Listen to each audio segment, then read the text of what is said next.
Hey, yo, everyone, what's up? It's your boy, Kai Sawatari, aka SAWATARIX of Magic Online. みんな元気？聞こえてる？ Am I live? Dad, can you hear me? 聞こえてるかな? Can you guys hear me? I hope you can. Otherwise, it would be kind of yeah. Alright. Welcome. Let me quickly adjust. I think my face is way too bright here. Hey, god damn it. Yeah, already so many people. Holy shit. Yeah, moin Meister. Ja, moin zurück. Sehr geil. Oh man. Graffiti M66, thank you so much for the subscription. It's tier 3. That's awesome. Thank you so much. It's awesome. Oh, Andreas, sehr geil. Ja, die Tokens, hoffentlich kommen die bald an. Es hat mega Spaß gemacht, die zu altern. Let me quickly do some camera checks here.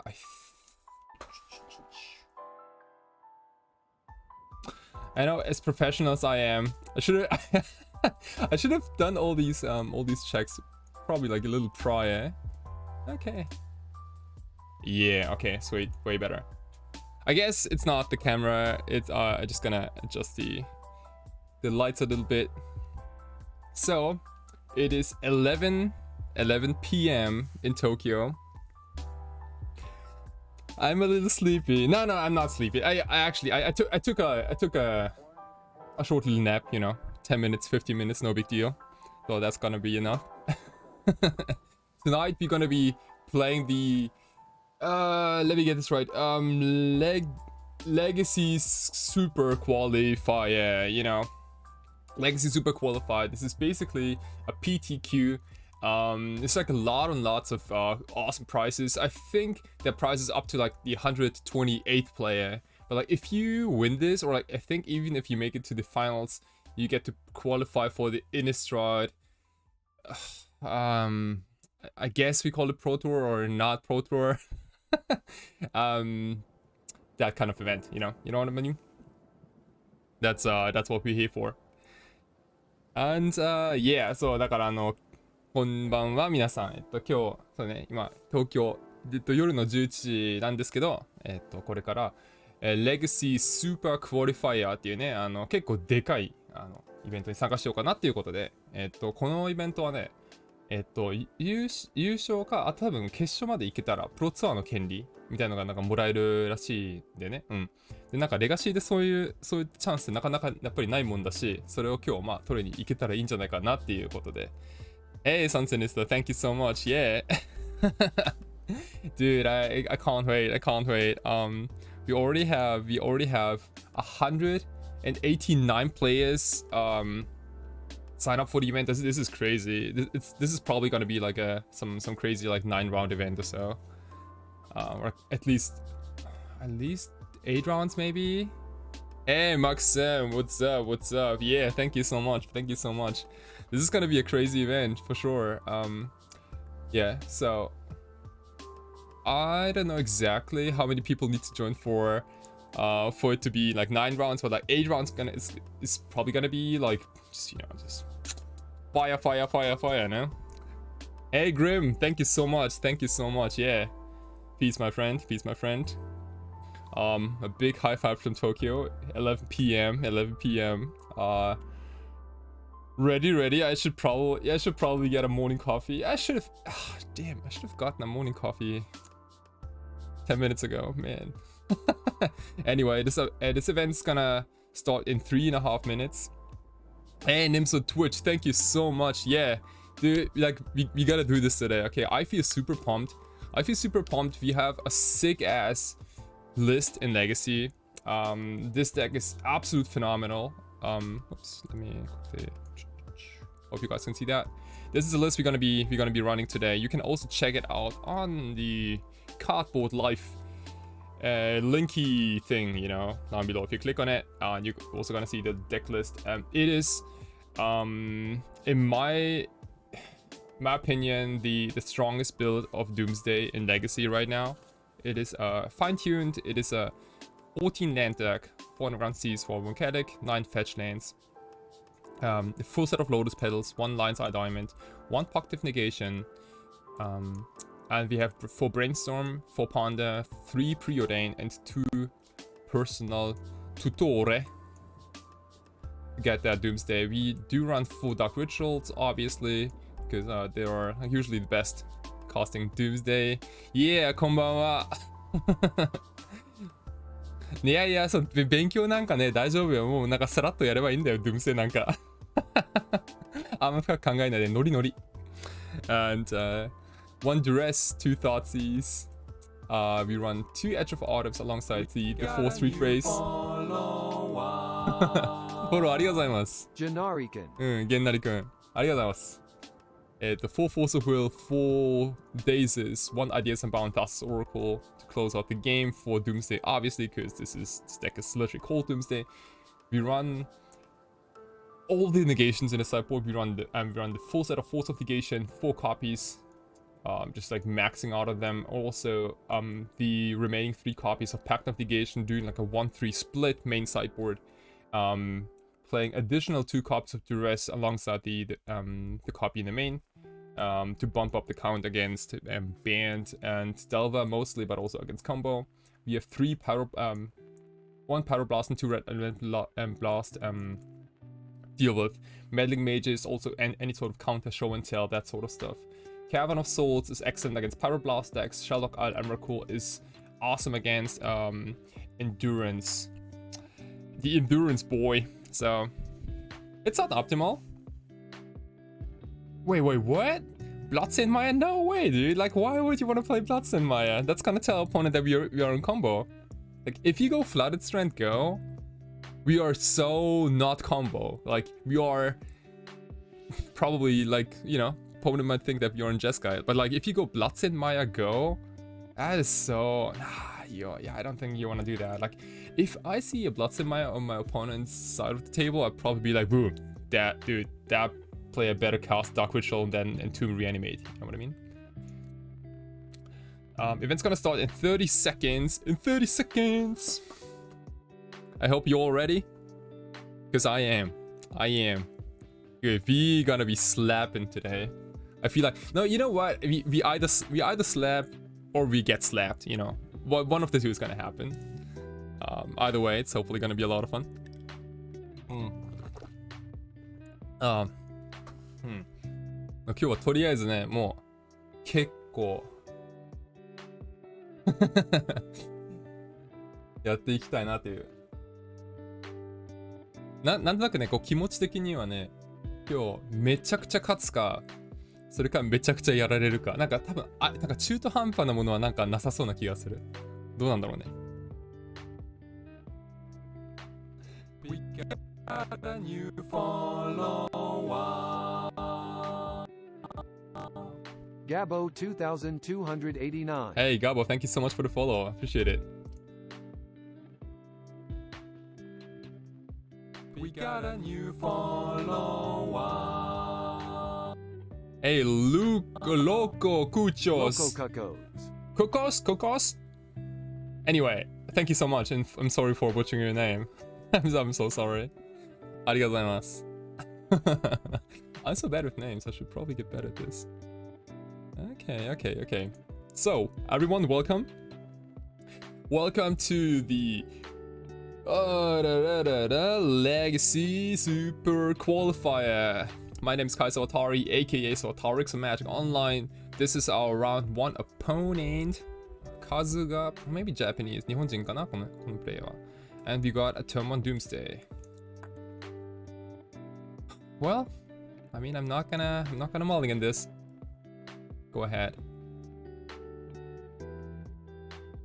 Misty Rainforest, huh? Okay. Wow. Blue card is really good though. Blue card is in fact really good. We're gonna pass here. I wanna get a little more info before I jam this Doomsday, and it's kind of hard to tell. This might be Bant, this might be Storm. This could also be the Muro game. Maybe not. Hey, Joda, hey, thank you so much. Yeah. Hopefully we're gonna slap it today. Although playing 3 polar delta seems worse than splitting.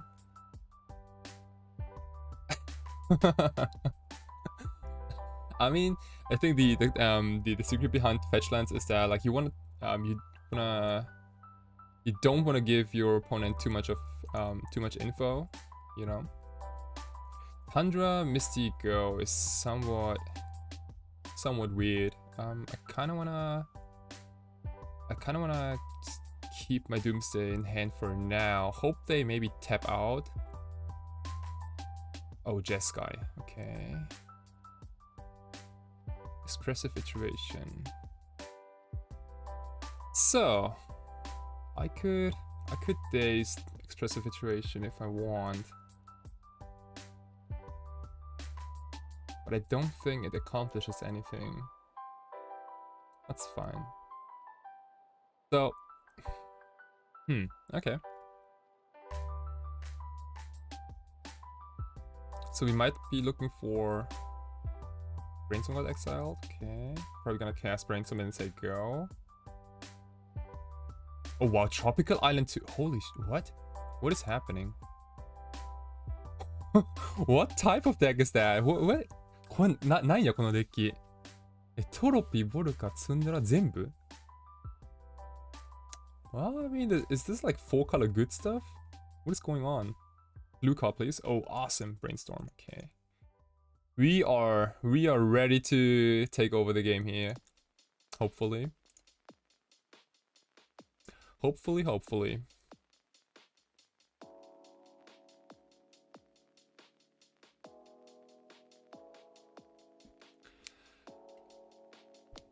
Oh, is this Anirex's latest pile? Are you mean like the deck with like Plateau, Savannah, and like Taiga, and like literally like all the weird stuff? I mean, you gotta be better than that. Oops. Okay, resolved, huh? Anorek's latest pile. I don't know how it. I feel like I've seen it. I just don't know if there are any. Oh, that's the one for sure. Hey Jax, what's up, my friend? Hey, welcome to the stream. Just in time. Hey.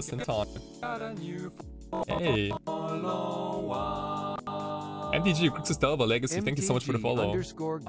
Delver Legacy. 勉強勉強じゃダメよ。勉強じゃなくてね、ノリなんですよね、これ。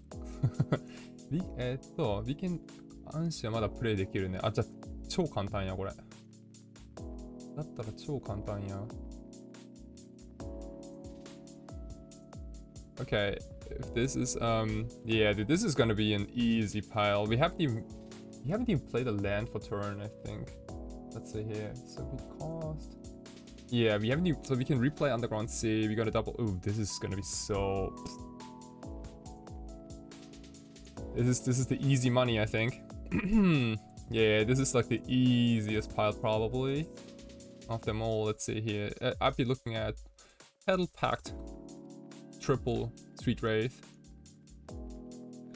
So we go down to 9 life. You're gonna lose 6, potentially 7, no problem. We're gonna replay. We're gonna cycle our way all the way through Lotus Petal and Pact of Negation.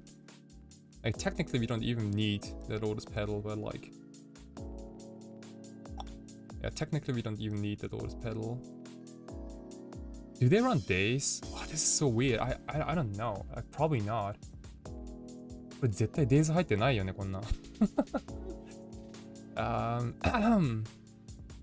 It's just I wanna be absolute sure that I don't miss anything here. And like force plus pack backup should probably be fine. Like I think double backup is probably good enough. Hey Trunks, thank you so much. Wait, what? Sniping, dude? No one's sniping here. No one is sniping. Or at least I don't want to believe it. Okay.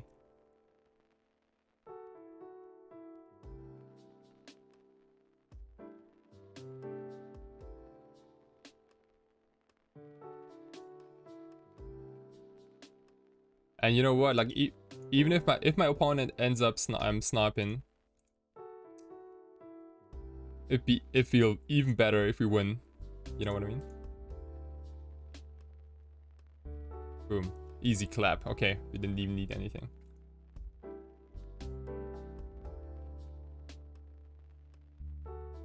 Oh really? What? Oh, a guy who said on Twitter that he streams snipes. Like, he actively says, "Hey, dude, everyone, listen up. I'm sniping." That's it. That's all I wanted to say. Yeah. I don't even know how I feel about this. So let's bring in. Oh, people pointed him out and said, like, why would you wanna? What? I don't get it. Like, why would you wanna tweet something like that? Okay. Way better. Okay. So, dress in, blast in. Do they run Wasteland? Probably not. Sherlock Isle Emrakul in. Cavern Assaults in because of Pyroblast. And we take out a bunch of the bad cards here. そうですね。サイドボーディングに関してはね、デュレス、ブラストはもう絶対マスでしょ。で、シェロカイル、エムラクールは必ずエンデュレンスが入ってるからメインだし、あと赤もタッチしてるから、魂の洞窟はめちゃくちゃ強いかも、後からね。抜くのは、だいたいなんだろうね、その青くないデッキに強いカードを結構抜くようなイメージかな。Yeah, so I'm looking like so I'm boarding out those useless Edge of Autumns, Lotus Petals, LEDs, Personal Tutors, like all the cards that are good against non-blue are gonna be taken out here, and Street Grave probably. Excuse-moi. This is looking sick, yeah. I'm gonna treat my opponent as if they were on Bant Miracles.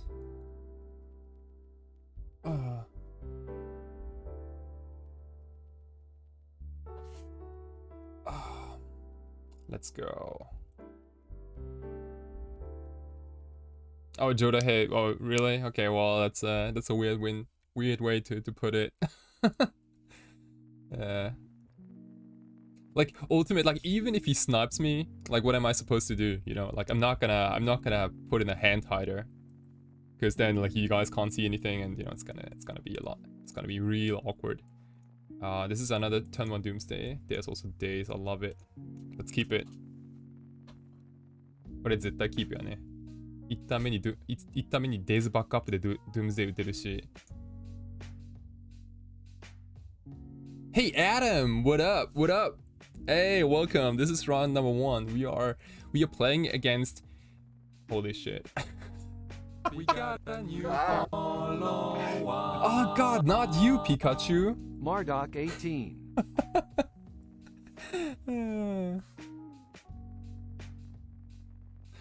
Hey, thank you. Yeah, thank you so much, Trunks. No. Adam, you're all good. You're all good. Like this is a little stinky. That'd be. God damn it. Well.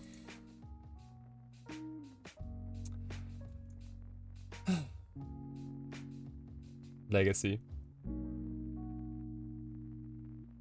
I guess I'd need a brainstorm to fix this. Force page Uro, interesting. Okay.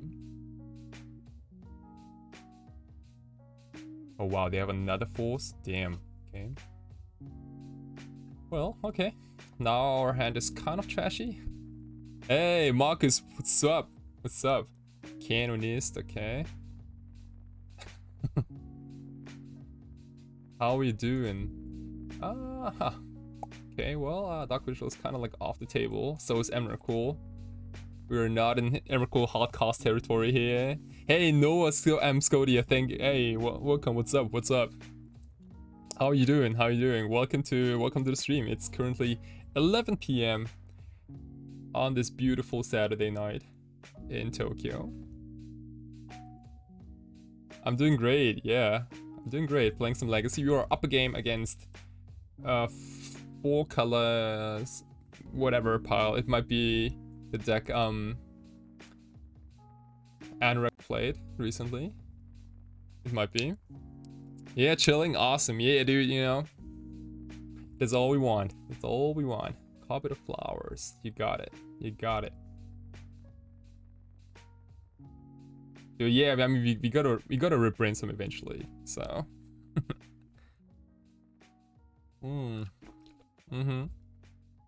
Oh, Pact of Negation, huh? That doesn't do anything.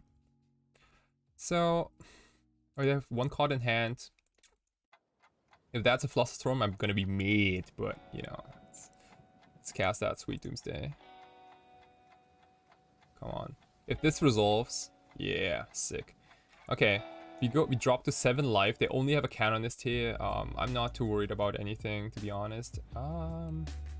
We could. Hey, dude, yeah, hey, what's up? What's up? This is round number 1 in the Legacy Super. Super, you know what? Legacy Super Qualifier. There we go. Yeah, welcome, welcome. It's a good event. I think like about 200 peeps showed up.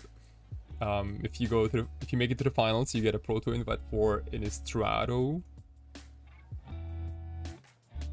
Oh, you love those pandas? Thank you so much. Yeah, it was a lot of fun making those. Yeah. Thank you so much, everyone, also for sending me all those alteration requests. Like, you know, I'm also doing card alterations, and if you want to get your cards altered, drop me a line on my homepage, SAWATARIDoodles.com. I alter any card for a reasonable price, and it is my goal to help you make your deck stand out. You know what I mean? So, as we are casting Doomsday here, we have to play around Canonist. So, I think I want to go Brainstorm, Cavern of Souls, Thasarino. We don't have removal for Aces from Canonist. Like, that boy's gonna stick. That's, yeah, boy's real sticky. Let's see, so Cavern of Souls, Brainstorm, Thassa's Oracle. I feel like Volcanic Island needs to be in there too. And then maybe it's kinda hard to tell. Maybe Brainstorm. Another Brainstorm. Oh, no, I'm stupid. Obviously, I need Sherlock Isle. I forgot Sherlock Isle, dude. Yeah, I'm gonna put that Emrakul back, and then what? So next time we're gonna Brainstorm into Sherlock Isle, thus Volcanic. Put back Dark Ritual and Emrakul, Sherlock Isle into Emrakul. I think we should be all good here. Yeah. Brainstorm. I mean, the last card could be anything, even a boat. Even a boat. I think this is fine.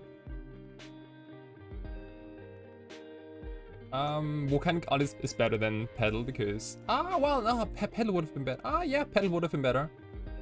Well, smart. Yeah, Pedal would have been better. Okay.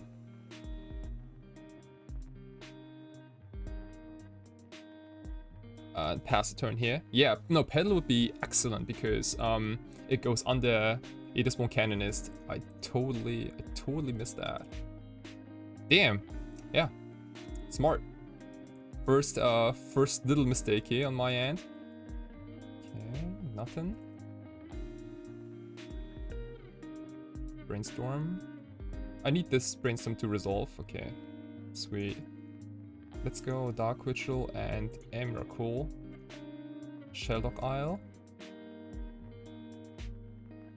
I need you, Emrakul. And then how do I put... Okay.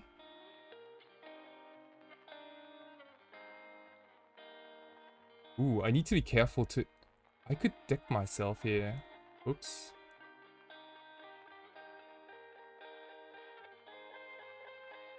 Yeah, I could... Oh shit, I could deck myself. Because now I go down to one card.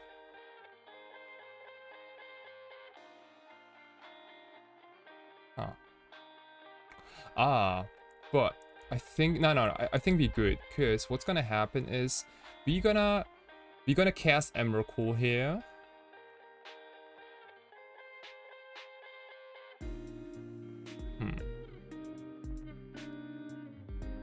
So we go Emrakul and pass the turn.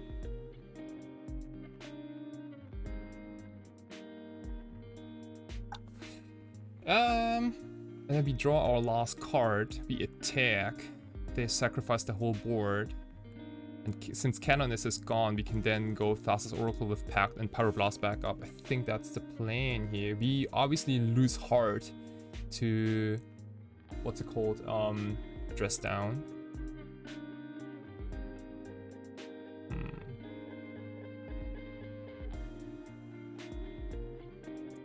That's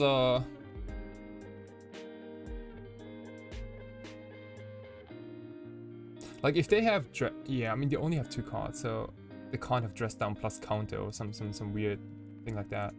I think we are good here.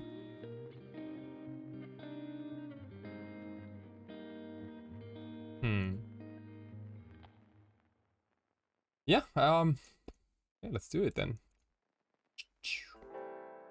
I'd like to cast a Spaghetti Man. Spaghetti time. Like they're gonna need something real good here. Okay, can't be counted. Nice.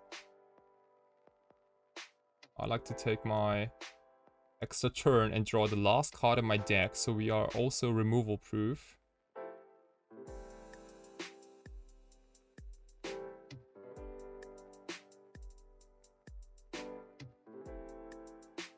Let's see. Let's see what happens. Okay. 1, 2, 3, 4, 5. Yeah, all gone. Oh, isn't this beautiful, everyone? You know, and now, Cavern of Souls on Merfolk. So we win, yeah, with triple back up here, and opponent on 0 permanence. Gosh, flawless.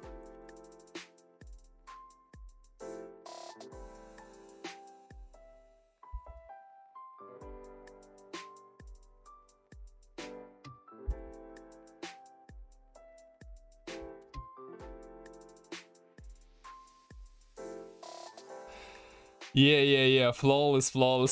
You'll love to see it. Okay. Yeah, dude.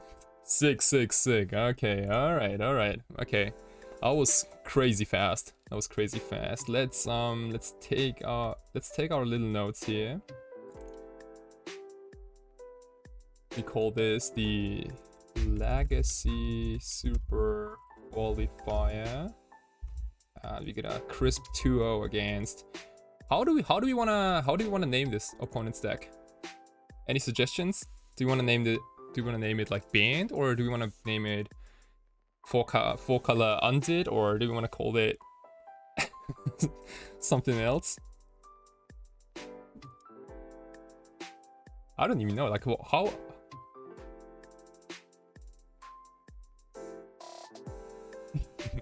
Bant Ghost? Oh gosh. I don't, I don't know. Is that a proper name? 4-color ponder and expressive iteration dot deck.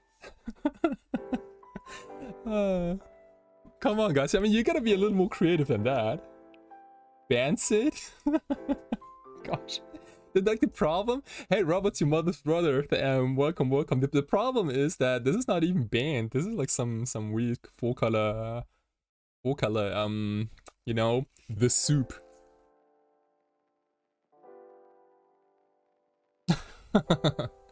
yeah, no. It's basically banned. Do you wanna call like 4-color banned? Is that weird if you 4-color unzip banned? I'm gonna call it 4-color unzip band. It's probably not correct, but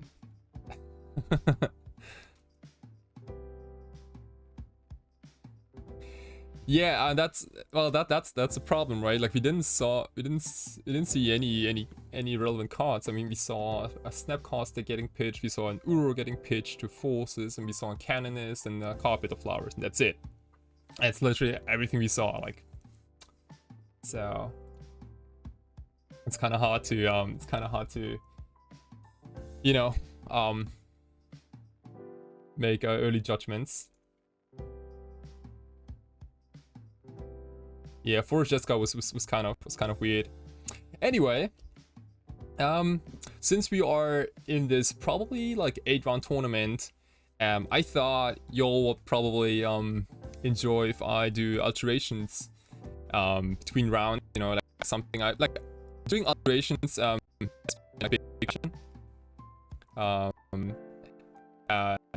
yeah, like I'm kind of driven in doing those, like especially recently, and I feel like doing another alteration today on the fly live for you guys, so you guys can also see like how those alterations are done.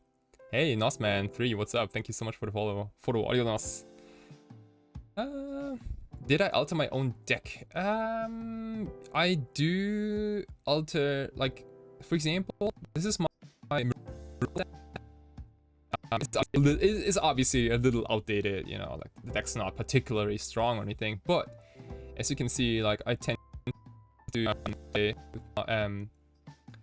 with those altered basics. I love those basics. Like I feel like, you know, like back in the day, I did play a lot of foil cards, like everything foiled out in English, and you know, thought it was all cool and everything.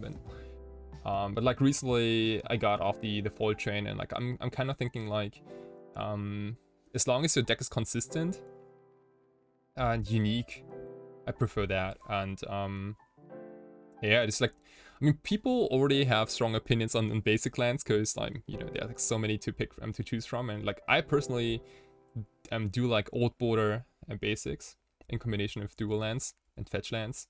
So yeah, this is like how my deck, or like my deck could look like, you know.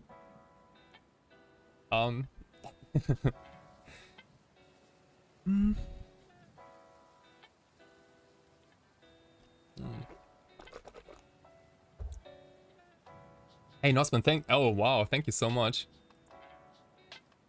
Oh wow, you've been following me for like what, for like 4 years maybe already? Thank you so much, grazie mille, my friend.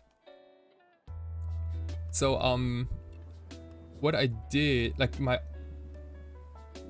most recent alterations, like I've done a couple of like constructs recently. I think when I made them 2-3 weeks ago, people seem to like it, and I did a couple more.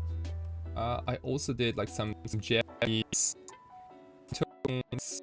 What else did I do recently? This kind of cool swamp. This was for for a storm deck. I really dig this idea of, like, you know, because like you have already those like little spirits, like flame spirits, all around the place here, and I thought like having like some sort of like a evil ritual kind of thing, you know, just in, like in the center and placed in the center would be kind of cool. What else? There are also monthly alteration giveaways, so you can all join my Discord for free. It's down below. If you go to about, there should be a panel with my Discord. Join it. It's free for everyone. If you are a Twitch subscriber, you also get to see all my Doomsday sideboard videos where I talk in detail about strategy and gameplay. And there's also going to be a monthly giveaway, and I think last month's giveaway was this alteration. I think this is the one for September. Maybe we want to do something similar today on stream. This was also like a cool project. This is like a Mox Diamond, kind of like in the middle of the jungle. I do dig Mirage basics quite a bit. They're awesome. They're also like somewhat unique, and I feel like maybe back in the day there was not a strong like art direction maybe in terms of how basic lands were supposed to be drawn, because like those basics from Mirage look kind of like all over the place. Like this set of bonded, cute. A couple of Ragavan treasure tokens, Lotus Petal being stolen. Pair of shoes, like Arabic shoes kind of thing. Yeah, anyway, what am I looking to paint today?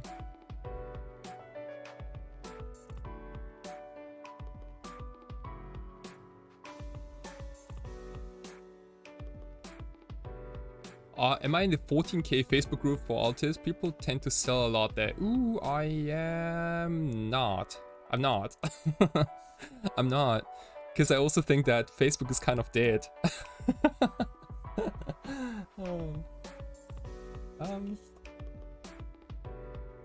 What do we want to alter today?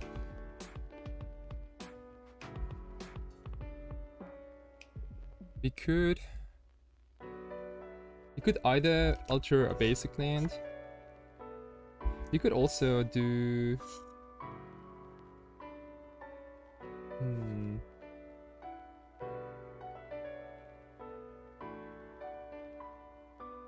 I feel like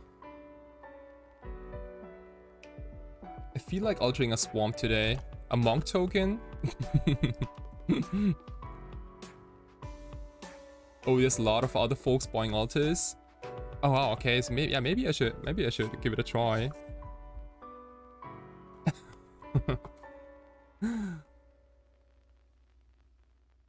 Yeah, that'd be kind of cool.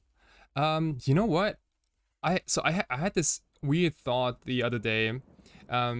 So you all know that Jeskai, Ragavan, they play both Ragavan and Ursa Saga, right? And I thought, what if you make a token that looks a little like Ursa Saga style? Like, you know, a treasure token, like a Ragavan treasure token, which looks a little like this. I mean, like those construct tokens are they're only black, white, and gold, and a little bit of like, you know, shades of gray.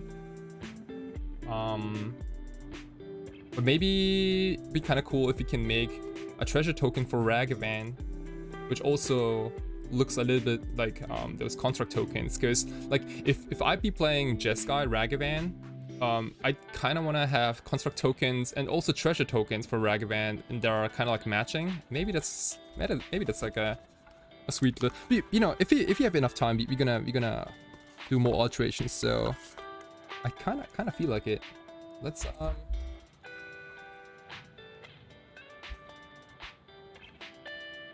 how would you do a treasure SS gimmick like that? I guess we're gonna find out. I'm gonna start with a sketch anyway.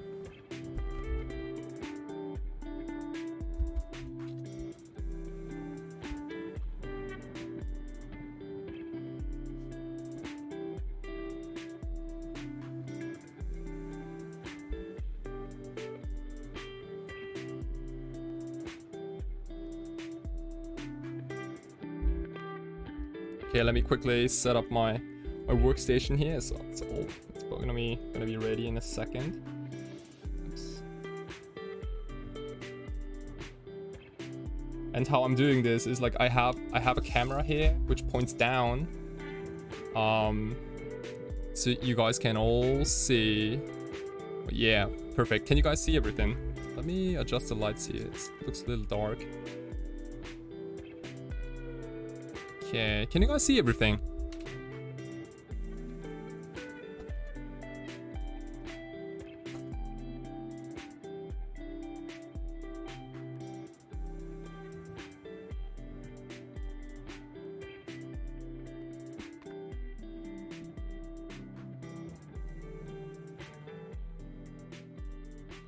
Awesome. Okay, and my face is gonna be a little dark because like the like all the lights are focused on the table right now. Okay. So let's see. Give it like a fresh piece of paper. Let me see. So you guys can see until around here, and then I'm gonna draw a line here, around here, and around here. Okay, I'm gonna just quickly draw a rectangle, so I think you guys can see everything which is within this rectangle. Okay, awesome. Oh, like Harry Potter mechanical kind of. I'm a huge Harry Potter fan, so maybe we can make that happen. Gonna also keep an eye on the super qualifier, but currently we're in minute number 33, so I think we got a little bit of time here. So as I was saying, we are looking to paint or like to draw, to sketch out a treasure token which looks a little bit like a construct token, right? And the first thing I want to do here is just quickly sketch down what I do have in mind. So we could, what kind of treasure do you want to sketch out? Maybe it could be something real simple.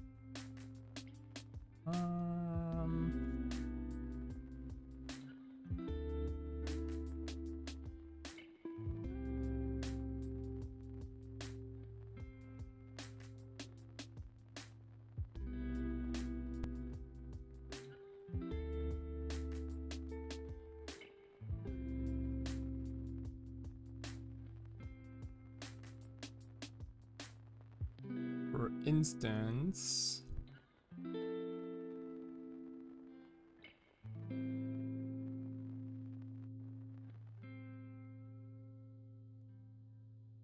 how do you gosh, you see, like my English is so bad. Like how do you call those is it called candle stand? No, like the, you know, that little thing here, like where we have candles on top. I don't even know how you call them. let me open up Google Translate. Oh, candelabra, is that how they're called? Oh, really? Oops.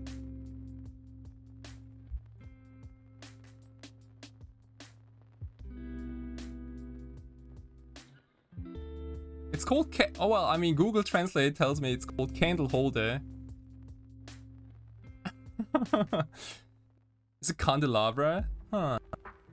Okay, well, candelabra sounds better. So maybe you wanna do something like that. It's gonna be a lot of like sharp lines, but like in general, how it looks is basically you have this is gonna be like a super rough sketch. I think it's gonna be something like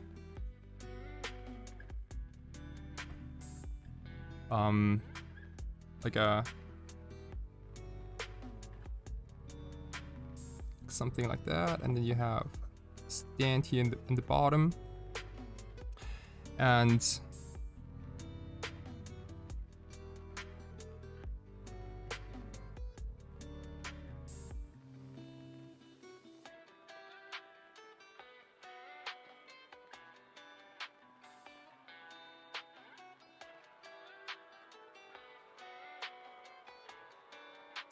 something along those lines here.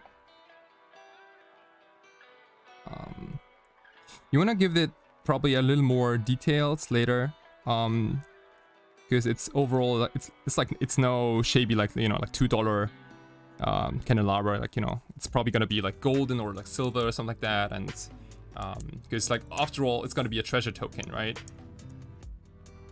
You're not getting treasure tokens from candelabra. Well, I mean candelabra is the treasure. That's the whole point.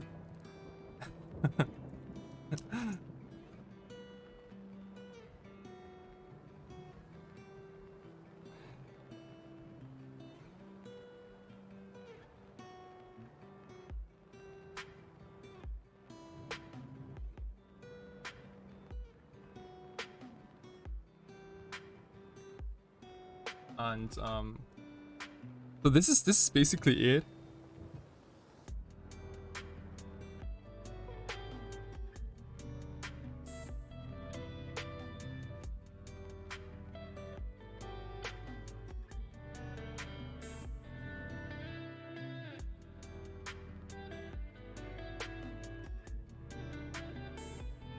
And we can also decide what I guess we don't even have to decide about a color just yet, because like it's gonna be like construct token stylish. So we're gonna put it like all in blacks and whites and grays and a little bit of gold. I think I wanna apply a little more gold than usual.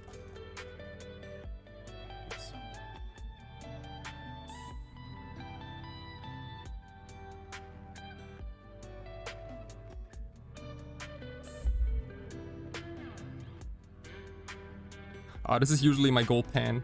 This is from the Japanese maker. It's called Pilot. Pilot point marker. It is oil-based, real good for like alterations, because those colors stick. Oh, yeah, jewelries. Okay, awesome. You got me. Okay, let's do that. Yeah, I could see like some jewelries like hanging down, maybe, like.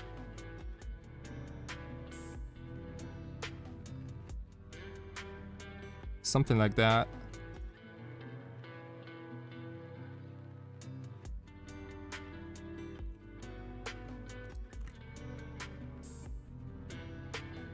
Yeah, that's awesome. Okay, let's do that.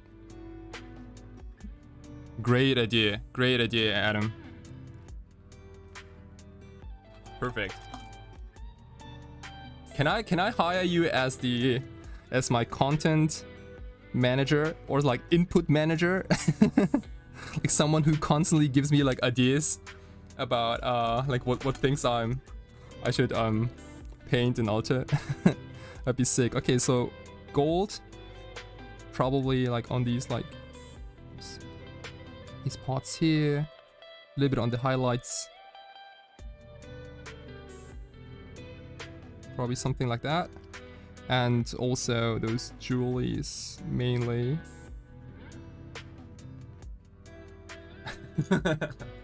Yeah, dude, like every artist needs somewhat of a, some person who tells them what to paint. I can't come up with all the ideas for myself.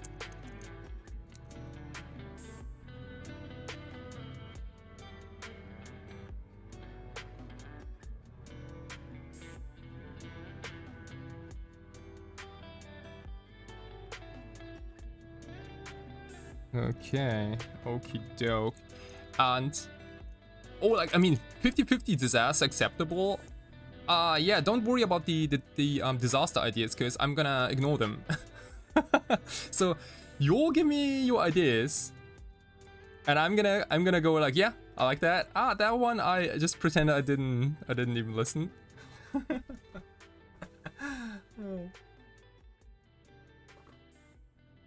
I feel like this is gonna be a long stream today. I love it. Okay, so we have this is gonna be the candelabra, but ultimately we also wanna make sure that it also looks a little like Usasaga construct token like. So I feel like there's gonna be like some lines here.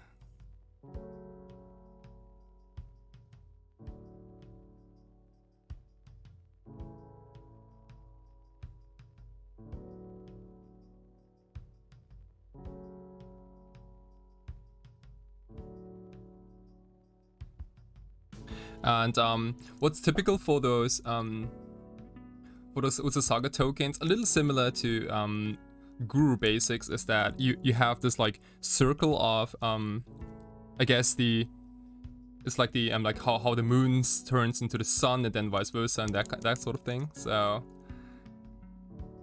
flames in white, blue, black, red, green colors. Is that too much? Well, the main idea for this treasure is probably make it look like one of my construct tokens before, like Usasaga construct tokens. So if that's the goal today, I wanna pass on as many colors as possible and only work with white, grays, blacks, and golds. I want the treasure token to look similar to those construct tokens in the past. This was basically this was also done in a previous stream session. You know, I sketched out the construct prior, and then I did the same thing on the actual card. So I'd be looking for you know, all this like nonsense you see here on the card. You know, like a lot of like squares and like geometric figures, a lot of text also, like you see like Usasaga and then says construct here, and then token flip 90 degrees around here. A lot of little like shapes here and there, and yeah, maybe we can get a similar effect on the treasure token. Or how about the candle holder being the same sharp as the construct head? Ooh, oh, this is the same shape, you mean? Ah, yeah, okay, the same shape as the construct head. So you meaning like this center part here, maybe? You can also sketch out another idea. That's interesting. Yeah, I haven't really thought. Interesting. Okay, so yeah, maybe so. Okay. I know, right? No, that's a good idea though, because like then more people are gonna understand. I mean, on the other hand, I wonder how many people are gonna be, oh yeah, that's still a candelabra, you know, and like more people might be like, what the hell is that supposed to be, kind of deal, you know. Yeah. No, I love Easter eggs. You know what? I have an I don't want to say better idea, but I do have a solution. What if we in the background, okay, with all those like geometric shapes and things like that, we are gonna put in the head of a construct somewhere. It's not gonna be the candelabra itself, but we can maybe put in a little bit of like of the shape maybe in the background, so people can connect. That's probably a cool idea. 5 jewels, 5 different colors. But yeah, I mean, the problem, like the thing is, like we want to keep this all like gold, black, and white. So ideally, I want to pass on any color. So let's see here. Like this is all gonna be like blacked out here, and then we go like half. This is probably gonna look like a moon this way. This is gonna be this direction, something like this, right?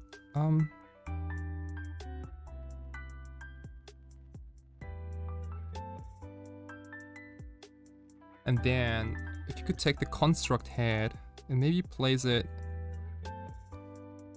How did I draw the construct head again?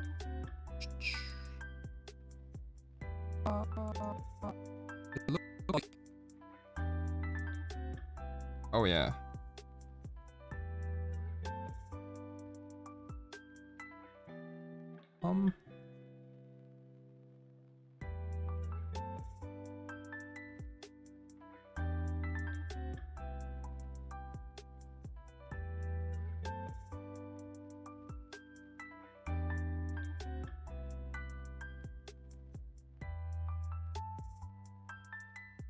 Something like this.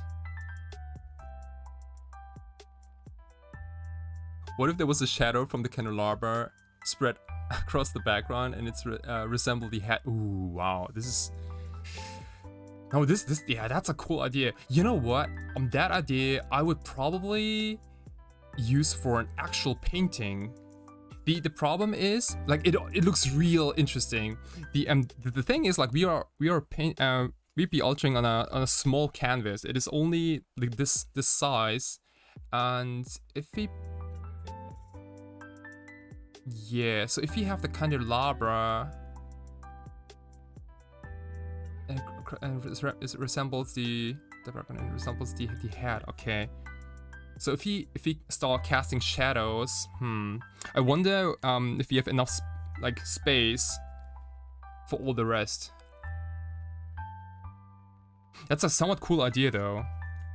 It's a somewhat cool idea. You kind of want to keep that in mind. Yeah, it's awesome. Damn, you guys. Like, you're basically saying I should do something like, wait.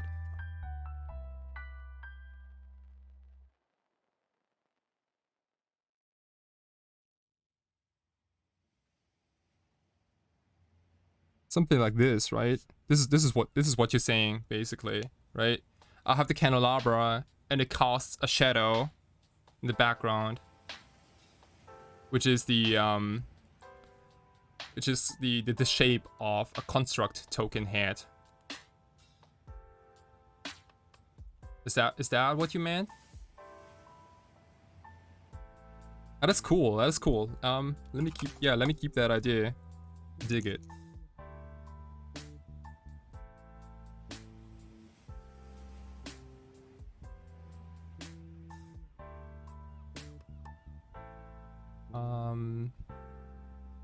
Then it's probably gonna say, oops, probably some word. It's gonna be like it's gonna be shapes here and there. Oh, it's probably gonna say, what is it? It's a treasure token, so it's I should say treasure, some text, and token. I don't even mind putting the actual card text, like sacrifice this add blah blah blah to your mana pool also somewhere in here, but like again, like we gotta be careful to not overload this picture if too many things, otherwise it's gonna be hard for people to grasp what this is all about, you know.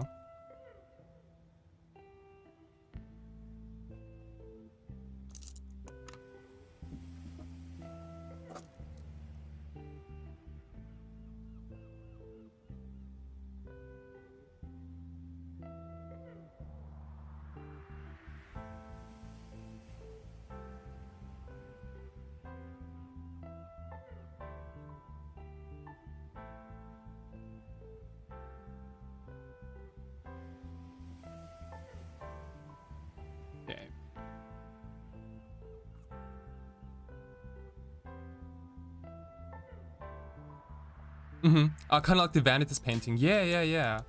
No, I think I gotcha. Oops. Oh wow. By the way, we've been sketching so much. We are currently in round number in minute 50. Six more matches in progress, but you gotta make sure to not miss the next round.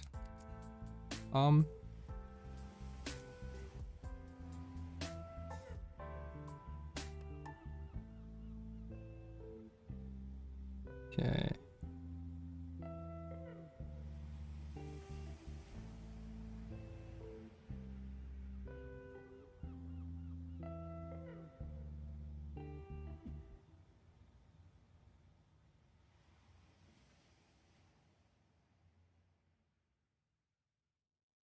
Okay. Yeah, something like this. Let's keep it like this for now. I'm gonna change back to the to play mode, but this is exciting. I think, yeah, let's do this alteration for today. Oops.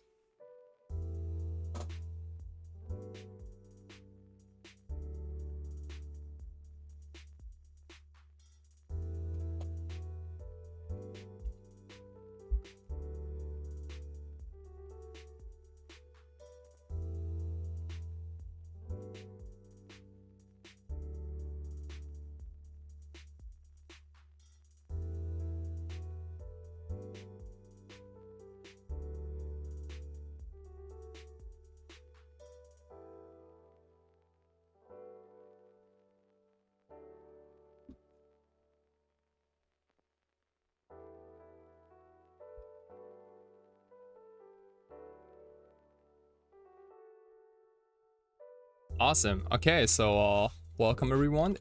We are about to enter round number 2 in this Legacy Super Qualifier. I'm your boy. Oops.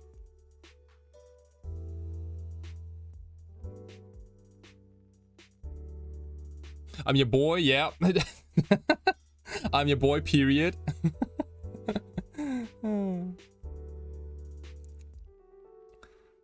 Okay, one match in progress. We are playing this sweet Doomsday deck. Wow, we hit exactly 200 players. Hey Grim, what's up? What's up? What's up? Tuning in live from Tokyo. It's currently midnight. It's midnight. We are 1-0 in this event. We beat the sick new Anorak Das deck.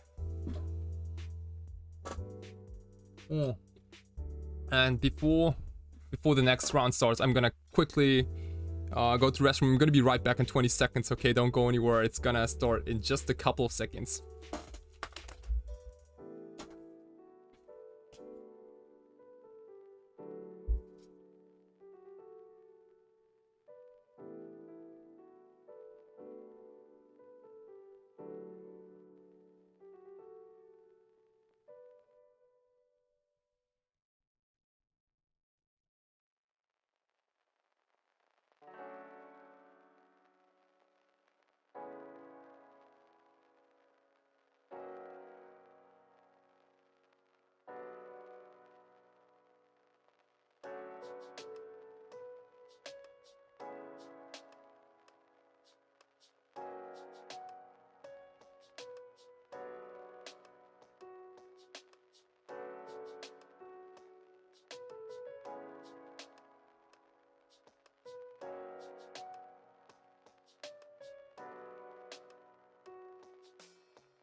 Oh wow, Grim, you tuning in from Germany. Hey, was geht? Na, alles klar? Alles klar, alles klar. 5 Uhr nachmittags bei euch, sehr schön. Sehr schön, sehr schön. Yeah, you folks, if you don't know in which language to type, talk, anything, just, you know, look above. English is okay, German is also fine, and Japanese obviously too. Feel free to type anything you wanted. Any of those 3 languages. If you can technically also type in any other language. I'm just not gonna respond. easy clap. Adam, you play. Oh wow, sick! You played Doomsday in paper. Yeah. Oh no, you put. Oh shit. Okay, yeah. I'm forgetting to put. Dude, Oracle is kind of important now. Welcome everyone, this is round number 2 in the Legacy Super Qualifier. We are... Probably taking a mulligan here. Okay, this is a keep. This is a keep.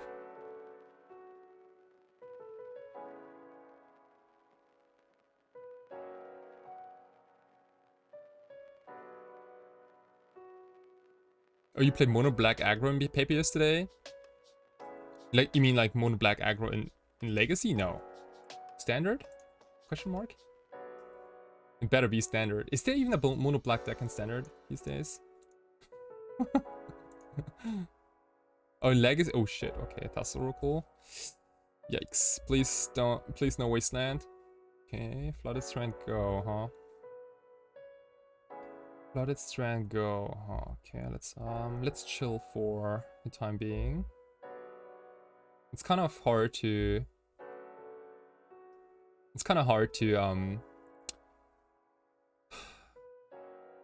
okay, brainstorm. It's kind of hard to know like what to brainstorm into if you don't have enough information. So how does a mono black aggro deck in Legacy look like? Oh, nice! You completed your Doomsday deck in paper? Awesome. Yeah, the 4th Underground Sea is somewhat important, dude. Yeah. Yeah. Standstill, huh? Standstill. Let's see what my deck has to say about that. Oh, there's some days of days. I love it.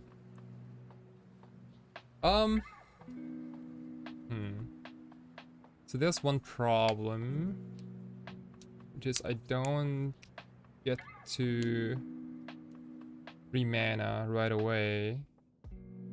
Maybe Opposition Agent Bob and Doughty Voidwalker kinda with Plague Engineer, Dark Ritual into Chromox. Oh, yeah.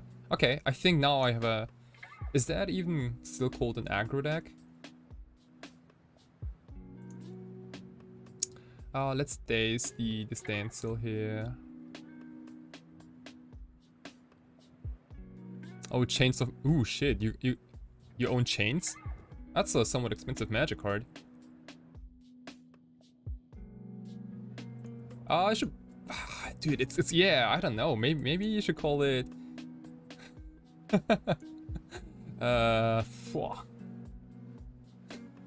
No idea. No idea. Like mono. I thought that deck is usually like some sort of like mono black prison, because you also play you play Chalice of the Void. Oh, you got 2 chains. Holy shit. Damn. Let's take the Delta. And pass here. So we might be looking at Ragavan here. Ooh, Wasteland too, okay. Sure. Brainstorm, sure, okay. Interesting sequence. Why would you Wasteland and then Brainstorm? Isn't it always better to Brainstorm first and then see what's up and then do your business? First time in the stream, are you the mad lad who runs Daisies and Ant? Yes, I am. Welcome. Yeah, I'm that crazy dude who plays Days and Storm. Yeah, dude. It's been like one of my absolute go-to decks. It has changed a bit recently because I just feel like Doomsday is so much more powerful. But yeah, I love it. I love it, because what is happening? Oh, we should probably fetch here. I love it because the deck, a Storm with Daisies, like all of a sudden you get outs to like turn through Thalia, for example. With a needle, huh? Okay, well, what you gonna name? They could go for the street. Yeah, okay, well, I mean, we could have, to be fair, like we could have cycled the Street Wraith. But you could have also named like something else. I don't know, like Edge of Autumn, or like, what do I know, like some other weird spell. So Murktide Regerino.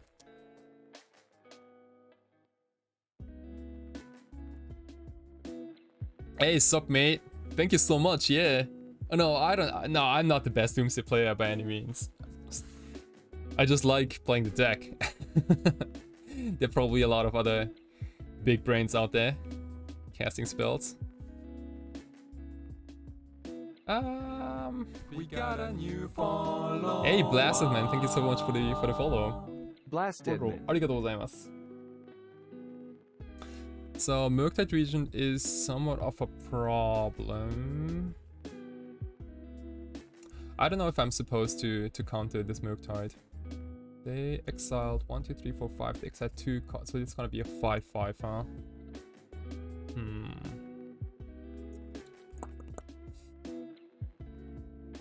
I feel like forcing it. Because we are somewhat far away from casting Doomsday.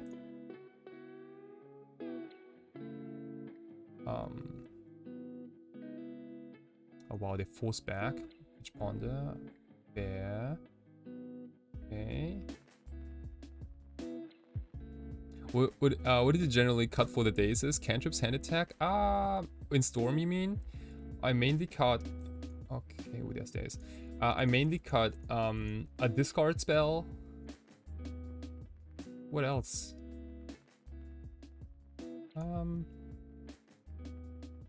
I didn't cut any business or cantrips. I think I cut a land for sure because I'm only running 14 lands. That being said, I do run a Chromox.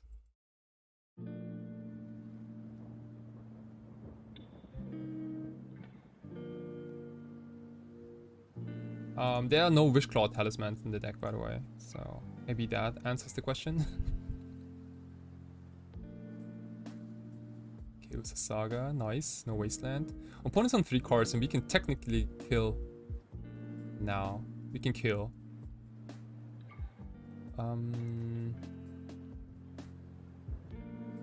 So I could go for the kill here. But if my opponent has anything, and for anything I mean like literally anything, we lose. You could also wait a turn. That way we have 1 extra mana, which means we can... What does that mean? We could include a Pact of Negation in a pile for Stifle. Yeah, I feel like Ah, damn, like, do they run Lightning Bolts? This is such a hard question every single time. I'm like, do they run Lightning Bolts or do they run Swords of Plowshares? Hey, Scalo, thank you so much for the follow. I appreciate it. Scalo 94. Wishclaw is... Oh, what? Wishclaw is OP? Yeah, like, I mean... A lot of cool art going on, for sure. Sweet. Like, if they have bolt... If I pass here, they hit me down to 7. I go down to 3 with Doomsday, then bolt is lethal.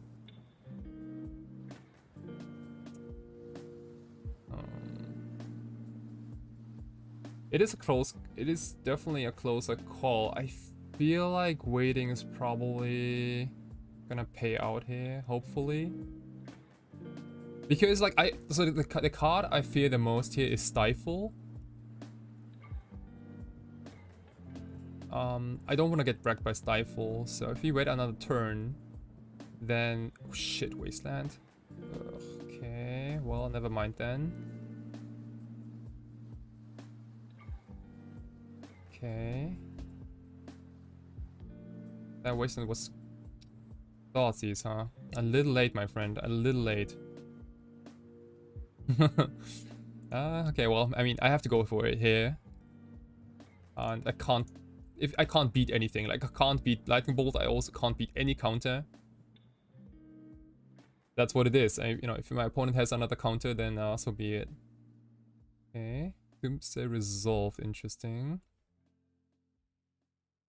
Let's do pretend that all the 3 cards in their hand are blanks. That'd be... They also no Street Rave, obviously, because it's Pith Needled. Ideas Unbound. So this is gonna be the pile.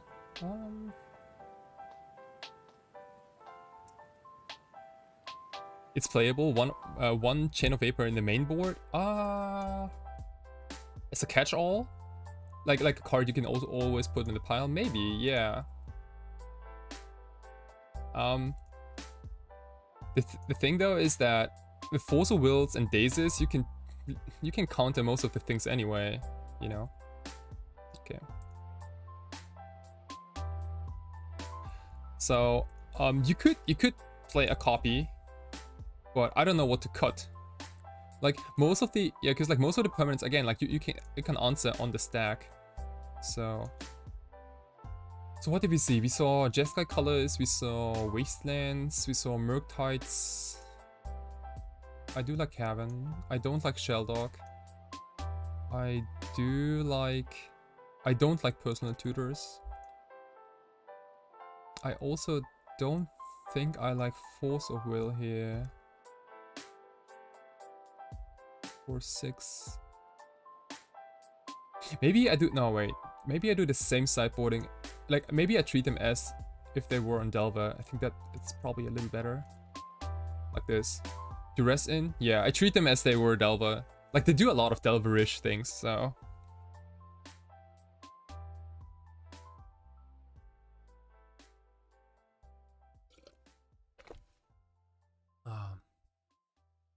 Oh, -1 street rate? Ah, okay. Yeah, maybe. I think if you wanna... Oops. If you wanna add Chain of Vapor to the main deck, you should probably be looking to cut the Pact of Negation or one of the Dazes or one of the Dress of Thoughtseize effects, because it goes in the same category, you know? Like, Chain of Vapor is an interaction spell, so yeah, maybe you want to swap it with another interaction spell. So if I really wanted to play Chain of Vapor in the main, I'd probably be cutting the Duress, I think. Yeah. Yeah, most likely.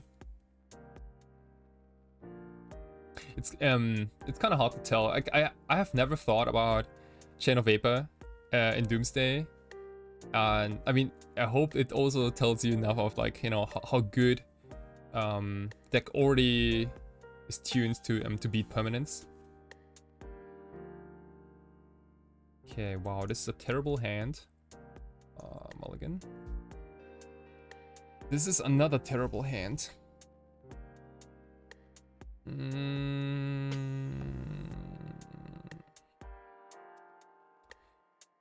Shit. This is another terrible hand. Do we want to take a mulligan to 5 cards here though? Foo.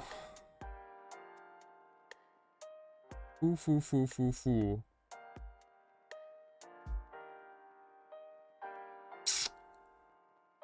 Okay, opponent kept 7, huh? Oh, you're gonna take a small little nap? Yeah, dude, can we switch? I kinda wanna take a nap too. Catch up later, yeah.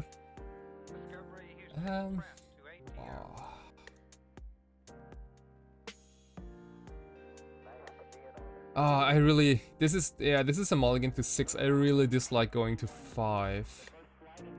But maybe...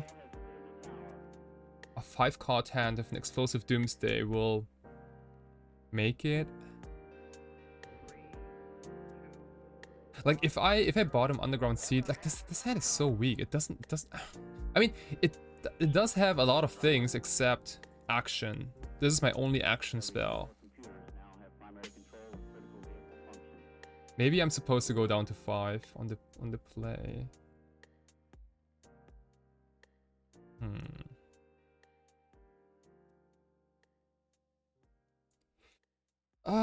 Oof. Tough call.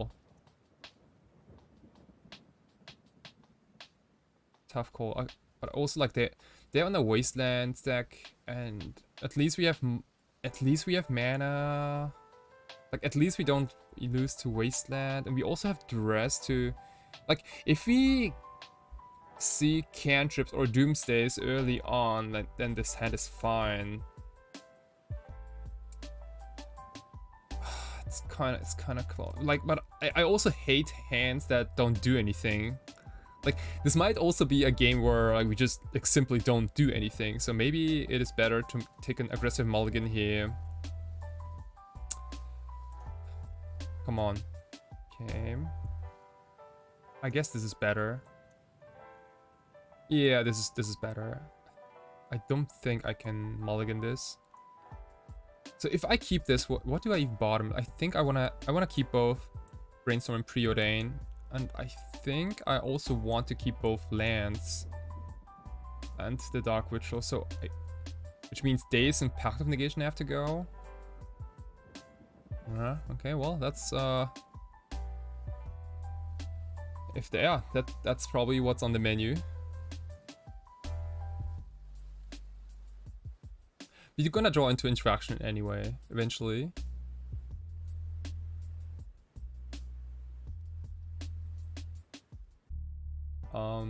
So currently I'm looking for both Doomsday and interaction.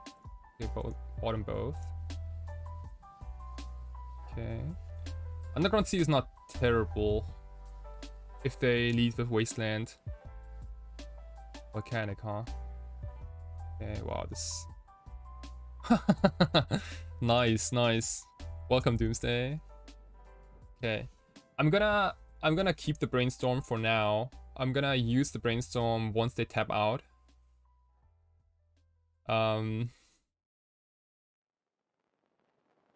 Like as long as they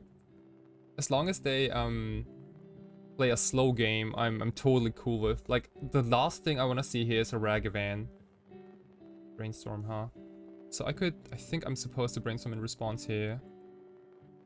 Because then if they want to Pyroblast my Brainstorm, they gotta fetch and then they have a suboptimal Brainstorm. Ooh, sweet. Look at that. Sweet, sweet, sweet. Oh wow. This is awesome. I think now we can even pass on Dark Ritual.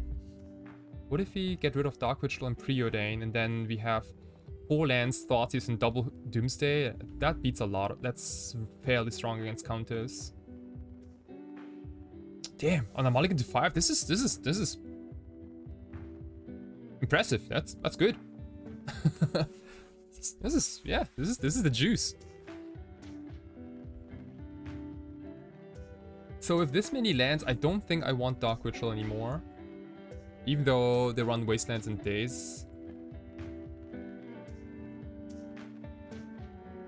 Ah, here's what I'm gonna do.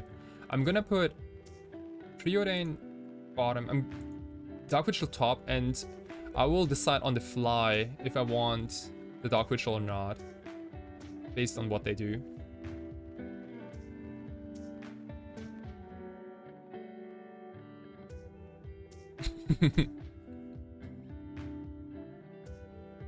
Oh, Robert, yeah, Robert's your mother's brother. Like, you know, I'm hopefully gonna be streaming for a couple of more hours, so don't you worry. You know where to find me.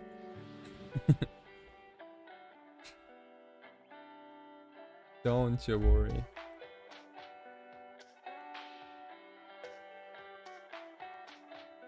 Like this Jeskai deck is so... Like, what the deck does is... Like, sometimes, like, those plays don't really come together because, like, on the one hand, they want to play super control with standstills, but, like, on the other hand, they also want to, like, go Wasteland Daze you. So I do think I wanna... Do I wanna draw the Dark Ritual? Do I wanna draw the Dark Ritual? I don't know. I don't know if I wanna draw the Dark Ritual. Maybe not. Maybe not. Maybe I'm supposed... They got 7 cards in hand. They got 7 cards in hand. Maybe I'm supposed to fetch here in upkeep and hope to draw something better. If they stifle this, if they indeed run stifle, if they want to stifle... Okay, they didn't. And I'd be happy to draw... Preordain, huh? I'd be happy to draw the... What's it called? Dark Ritual. So let's see what's up first. My opponent might be like on, you know, a billion Force of Wills here. Brainstorm, huh? Okay. Brainstorm in response. They might also have a truckload of Pyroblasts. Daze, stifle, standstill, ponder. Gosh. Oh gosh. Oh god. Huh. Okay, Dark Ritual would have been insanely good here. What the actual heck? Double stifle, double daze, ponder, standstill. And they probably have more bombs on top. Because they simply they might have some insane cards on top.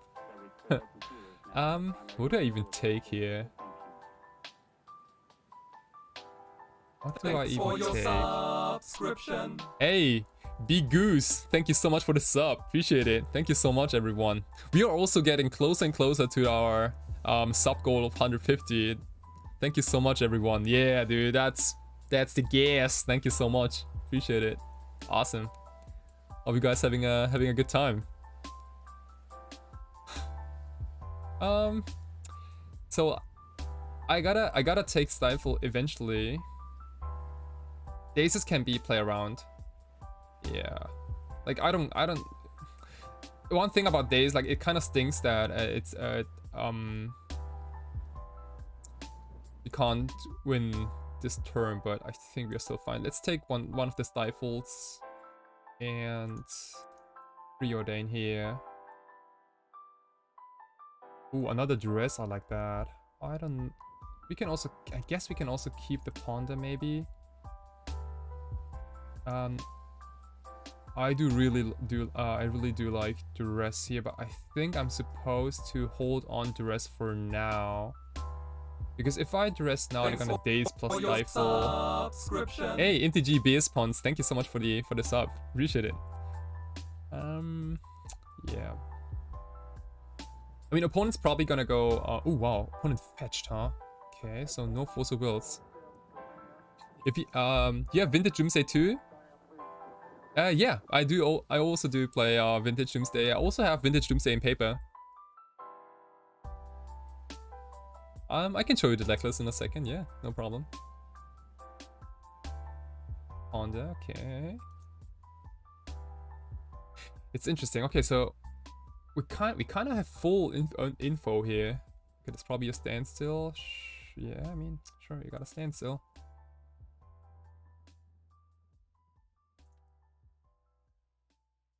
And now I can safely fetch. And oh, there's a Daze, huh? Ooh, wow. There is Daze. So how does that change things? I could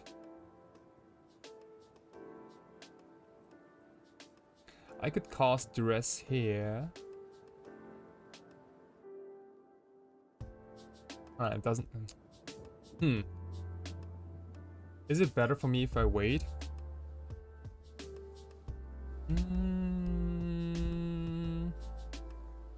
So if I go Duress, they draw 3 cards, and then they let it resolve. I take probably one of the Dazes.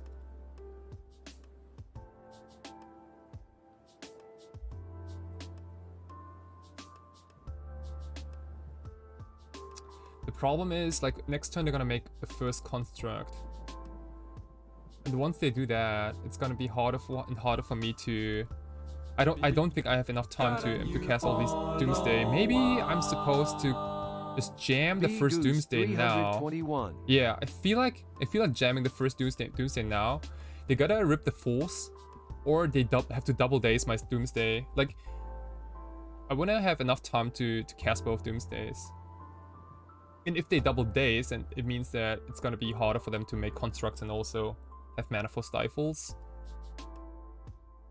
This is probably where we're heading. Okay, there is a Force of Will. Pitch Daze. Okay, we can scratch one of them. Sure. Okay. That wasn't too bad. I'm not gonna cast my Duress. Because that's gonna get Dazed here. We know about 2 Dazes for sure. Ah, this is an interesting game.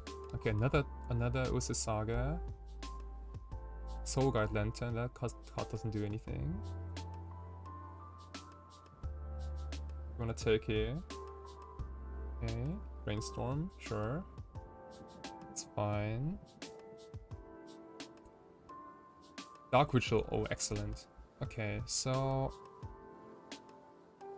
if they, let's see, if they make a construct, it's gonna be a 2/2, 3/3, 4/4. Okay, I think we do have enough life, so let's go Duress. And luckily we are in I don't care about your Daze territory.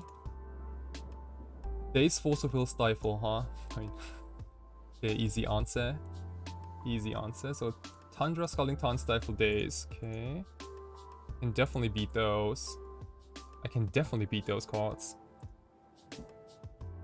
He might crack Soga Lantern in response here to draw a card. If he has a force, I'd be real sad. Okay. Sweet. Okay, so now we simply make a pile that dodges Stifle.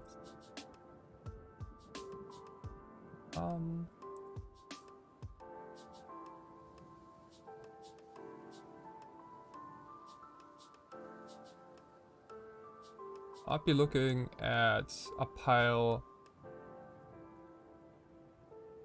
like this. Edge of Autumn, Ideas, and Bound to draw everything. And Pact of Negation, Cavern of Souls, and Thassa's Oracle. This is 1, 2, 3, 4, 5 mana. We need 1, 2, 3, 4, so we are daze proof. If they rip a Wasteland, be unfortunate. But I think this is probably the best shot we got. This is somewhat Pyroblast proof. Somewhat. And Pact of Negation. Yeah. I kinda dig it.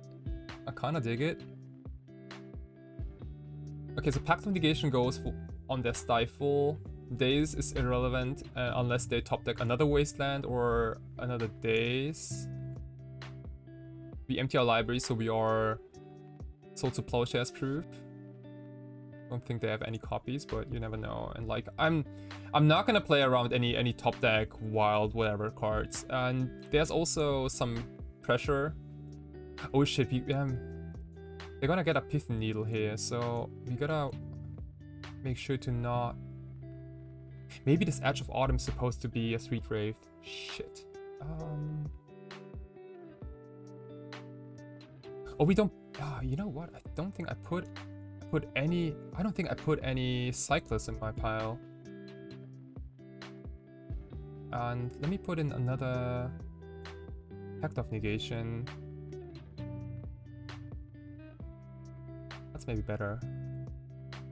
Yeah, because they're definitely gonna get Pithing Needle and name Edge of Autumn or Street Wraith.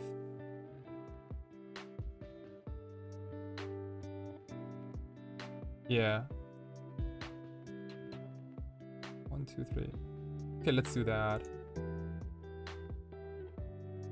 If we win this game, it will be legendary. I mean, on the mulligan to 5, on the... Yeah, it'd be...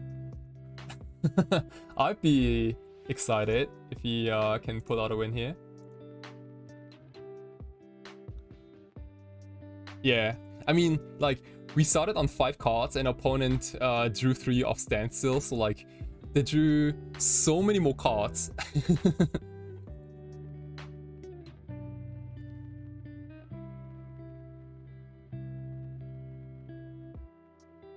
Okay.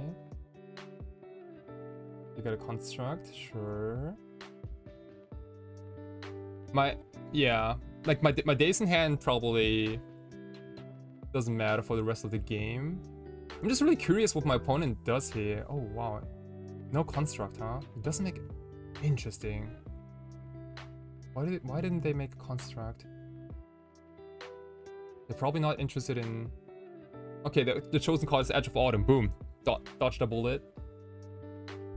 Yeah. Okay. Oh, Ponder. Ponder is stinky. Ponder is stinky. Yeah, we are on 6 minutes. We gotta probably hurry up a little bit if we win this game.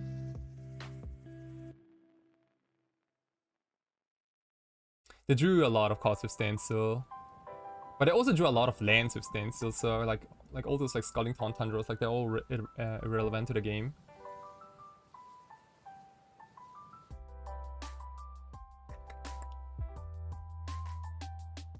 So what is my opponent thinking here? Like they have me on a 2-turn clock, I think.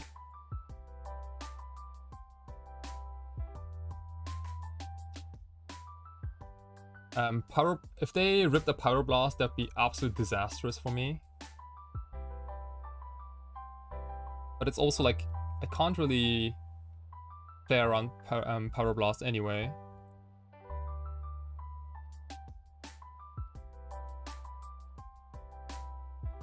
They might have a Pyroblast here. Like they also didn't shuffle with Ponder, so wow. Ooh, there's force. Okay, which days, sure. And now, I think now we might, yeah, we are dead because they're gonna make a construct. Then they have 6 power on board. Yep, that's it. Oh man, okay, unfortunate. Yeah, rip. Shit. I wish I didn't mulligan to 5 this game. It was rough. I think we did the best we could. Okay, sure, yeah, whatever.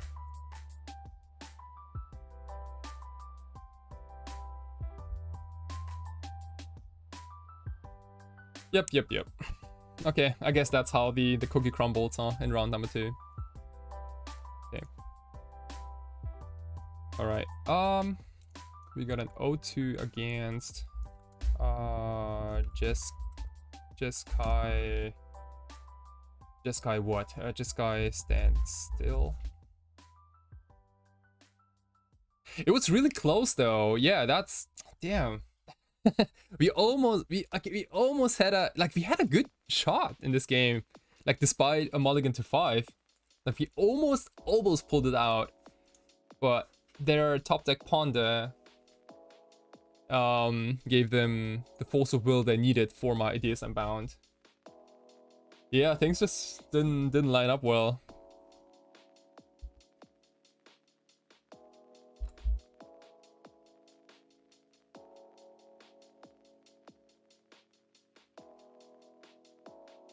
Okay, but you know what? There's some good news. Oh, Jeskai stands the wait, what? I can't even stands Ragavan. What? Sure. I take it. I'm telling you, like, people are gonna be more confused if you say it like that. The matchup is incredibly hard for Oracle decks. It is somewhat challenging, yeah. I mean, between standstills and stifled and wastelands and like all that kind of nonsense.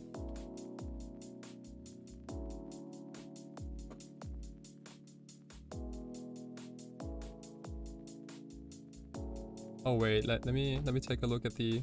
What did you play yesterday? Oop.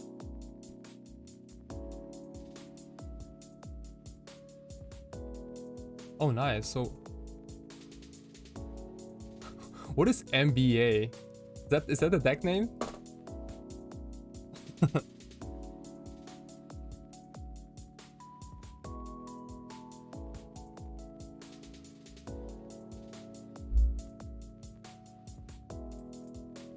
So what you're looking at, like Dark Confidant, a 4 position agents main board. Holy shit! 2 Rotting Regisaurs. I love Rotting Regisaur in Vintage Cube Draft. It's so good. Like in a lot of decks. Like I mainly like it in Reanimators type of decks, but like yeah. Liliana, the Last Hope. Damn, I don't think I've seen this card like in half a decade.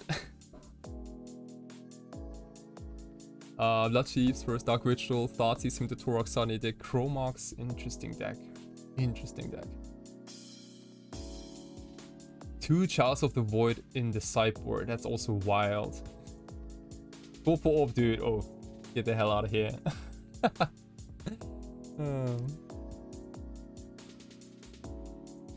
Yeah, sick mono black aggro. Oh no, Sun Sinister, you 2-0-2. Holy shit. Oh, you lost to Lance?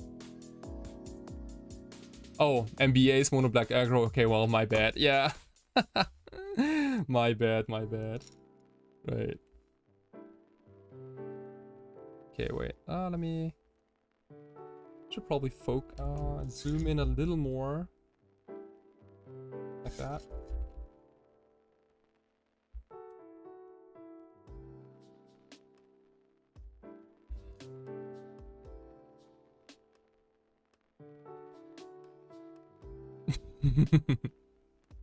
I mean, Sunset is that, you know, like at least like O2 is a clear message, you know, like it didn't.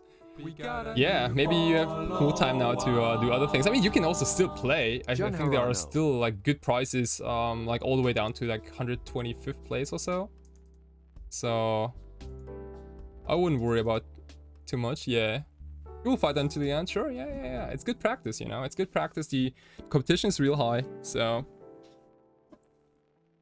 okay, so everyone, you were thinking about doing a Ursa Saga construct token.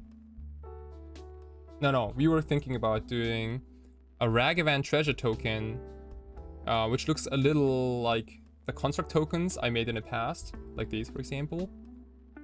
We did a little sketch already, with like a candelabra, maybe like casting a shadow, with like some construct heads, and having like a lot of like, you know, details and a lot of like goofy things around. We're gonna use this blank card. It is one of those World Champion decks, and yeah, we're gonna use one of those tokens. First thing I always do before I do anything is to use an eraser, a usual keshigomu, and just get rid of the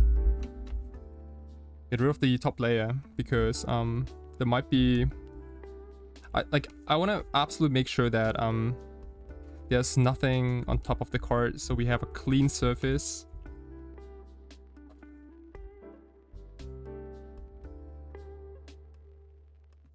A clean surface to work with. Reanimator is somewhat in a tough spot now. Like, Reanimator is, I feel like, between endurance, a lot of false negations, and also our main deck Ursa Saga for what is it? The lantern. It might be a tough matchup, maybe. Okay, so for sketching out, I'm gonna use a fine marker pen. This is 0.05 millimeters. It is like one of the sharpest pens you can get in Japan. And we're gonna sketch out the first like outlines of this candelabra on this card first. And I feel like how we sketch it out here is that we want the candelabra to be on the right hand side, and then have almost like half of the space left on the left side. You can already see that this space is not exact. It doesn't have the same dimensions as my initial sketch, so we might have to like push things a little more towards the center. Yeah, guys, you know, keep talking about Legacy. It's good. It's good. I'm gonna be here sketching out things, so you go nuts.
Oh man, you guys, you know, I've been like, before I even started streaming, I was doing all these like alterations just by myself, like between rounds, you know, like real chill, put on some music, depending on my mood. It was always something between like 90s hip hop, also like death metal from like 20 years ago when I was like you know, still like 15, 16 years old. I listened to a lot of metal when I was a student. But also classical music, because I played the violin when I was a student, and also played the piano. I didn't like piano as much, but so I think I quit after 2 or 3 years. It was a good experience though. And for the longest time, I was like like playing Magic and playing music in between. That was like back in Germany. Okay.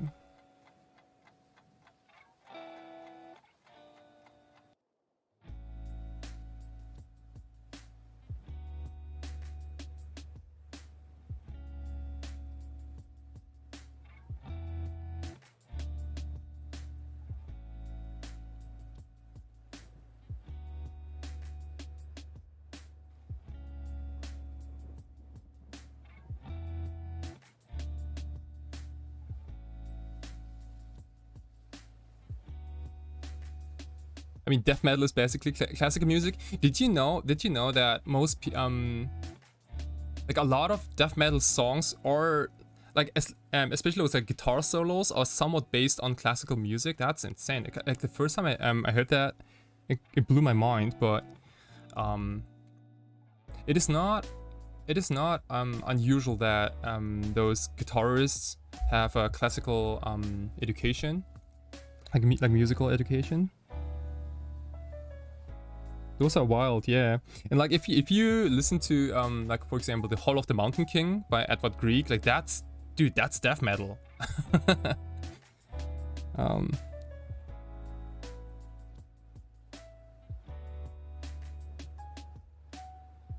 Yeah.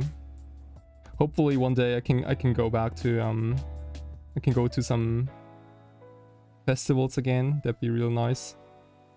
Gosh, I miss festivals. Like the ones where you can go real wild and with your buddies, and you know, like there's gonna be like at least like I don't know, like 20 bands playing and a good time. You're probably always like non-stop drunk, but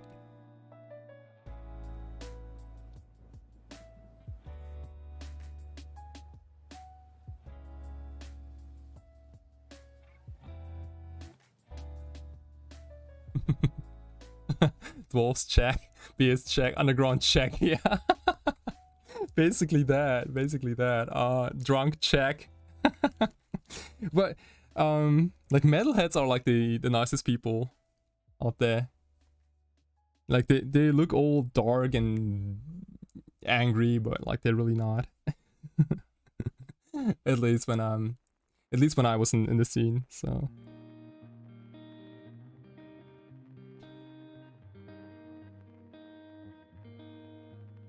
But like, I mean, what type of music do you guys listen to mostly? Like, especially when you play Magic online, or like when you are at home, like sitting at home building decks. Is there like specific music you guys listen to?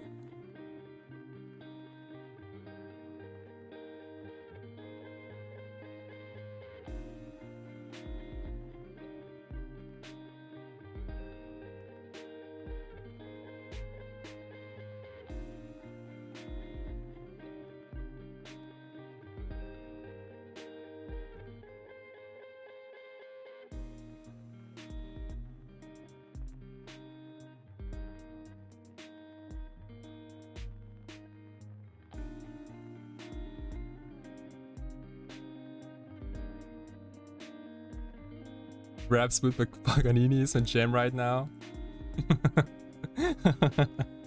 Yeah, no, that's good. I love it. I only listen to SAWATARIX talk smiley face. What it like? That's no real music genre, right? They are indeed addictive. Yeah, I feel like music can be real addictive. I listen to music almost 24/7. Like when I wake up, the first thing I do in the morning is like get a coffee and also put on some music. In the morning for me, it is currently a lot of, it's usually metal.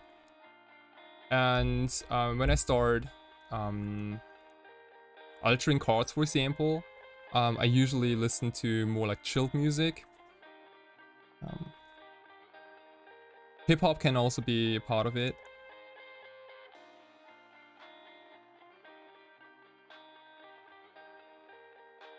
And then there's also time where when I tune in classical music too, and podcasts too. Dude. So I made a rule recently that I only listen to podcasts while I'm at the gym. So it gives me more reason to actually go to the gym, you know.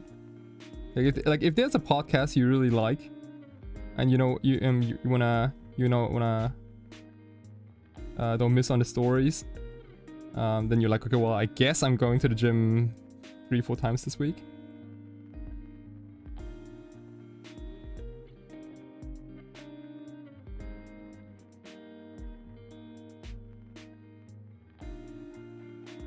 Wait, what? Oh, you mean like Tony Murata, like Into Play? Oh man, I watch his videos every now and then. Usually, like sometimes I watch him while I'm eating.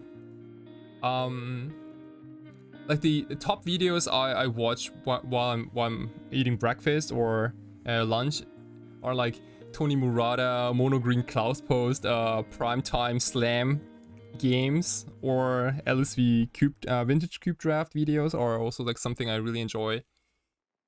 What else have I been watching? Also like a lot of food videos. Like I'm really into cooking, and like seeing different channels with White Cloud Post. Of course, like Cloud Post is like so different than Doomsday, and I just want to know what's going on, you know. Like I have zero knowledge about the Mono Green Cloud Post deck. I don't know how fast it can burst out a cozy leg, for example. I don't know how often they take mulligans and things like that. I literally don't know anything about the deck, and I was like, okay, well, maybe that's a good opportunity to see what's up. But like, it is so like how Tony Murata is so chilled, and if you have a deck with like Cloud Post, Tabernacle, Elfish Reclaimers, and like Prime Times into Eye of Ugin Emrakul, like so many plays from your opponent's side don't matter. Like Thalia doesn't matter, Uro doesn't matter at all, Jace doesn't matter. Like most of the haymakers in Legacy don't matter as long as the cards are like fair blue cards. Yeah, nice Terminus, right? Exactly, right? It's like, dude, yep, drop that Terminus. So like drop that Terminus so I can fetch my Prime Time again with my next Green Sun Zenith. So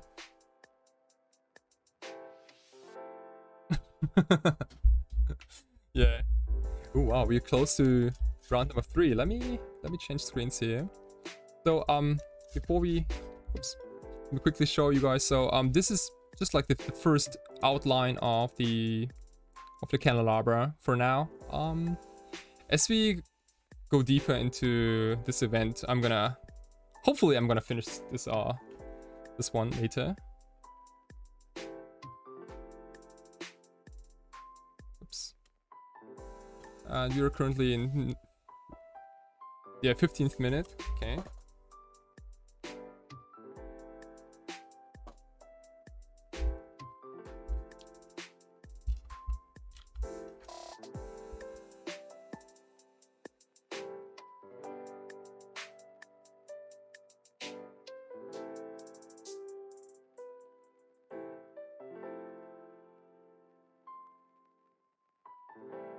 Nice, are you guys still all with me? Awesome. Damn. Yeah, thank you so much everyone for hanging out. We are here. We are about to enter round number 3 in this Legacy Super Qualifier. We're here with Doomsday. My name is Kai SAWATARIX, aka SAWATARIX on Magic Online. We're currently 1-1. We unfortunately took our first loss, which is, well, it happens. It's a little unfortunate that we took a heavy mulligan in game 2. Oh, back to basics. Yeah, back to basics is somewhat of a hose against Cloud Post. We are 1-1. You can also see it next to my face. There's the record. So. Oh, disgruntled egg. You made sure to go O2, drop the dodge, and the dodge you in this was. Like, you purposely went O2 to dodge me. What a smart move. What a smart move. See, I mean, like, see, like, this is also so good for me. Like, now I'm dodging people like JPA or like, oh, Brian Cook is also 2-0. Interesting. Okay. Even Relentless. Just like a lot of good people in here. Yeah. Oh, wow. Monkeys can't cry. Ethan is also 2-0. He might be playing Doomsday or some Storm deck, maybe. Damn, there's like a lot of... wow. XJ Cloud. Lampalot. Yeah, it's like a lot of Anseed, also 2-0. Yeah, wow, damn. Hey, M-Tabler, thank you so much for the follow.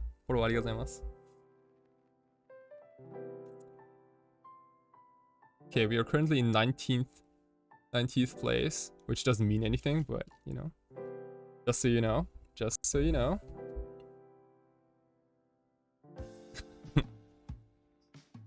Yeah, dude, like, yeah, we just hit 1,000 followers. It's awesome. Thank you so much, everyone.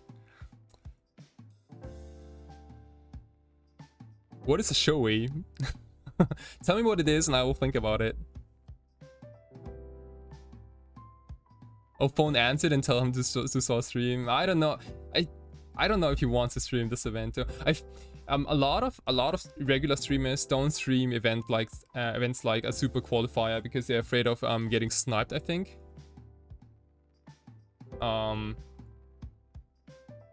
Which is like to me it's not a real good argument. That being said, I didn't stream the Legacy Showcase qualifier. I recorded it instead, and I gotta tell you what, like, recording this event was not even half as fun as doing it live on stream. Like, streaming is really like what you know, like where the fun kicks in.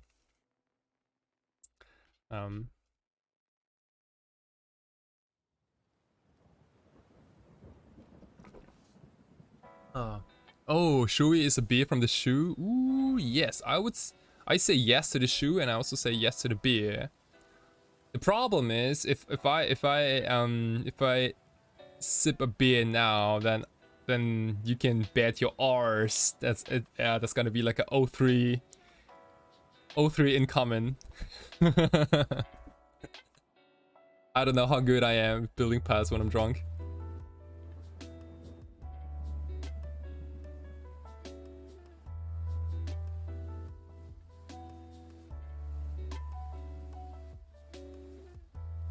Oh yeah, thank you so much. Yeah, seriously, like I'm kind of mind blown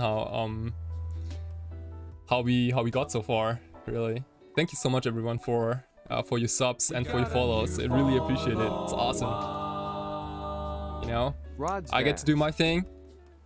And you can watch me building Doomsday piles or like playing Legacy in general. Like don't get me wrong, I'm not only a Doomsday player. It's just Doomsday is so. It's so absurdly strong in Legacy right now that I can't think of another deck at the moment, and I'm not interested in playing Delver, at least, because, like, if I play Delver, I mean, I guess I could play Delver, but like, man, that's kind of like lame ass, you know? Like, everyone plays Delver, so. But if you guys want me to want to watch me play some Delver, I can definitely jam in a league or two, sure. Rotswaz, thank you so much for the follow. How are you doing, my friend?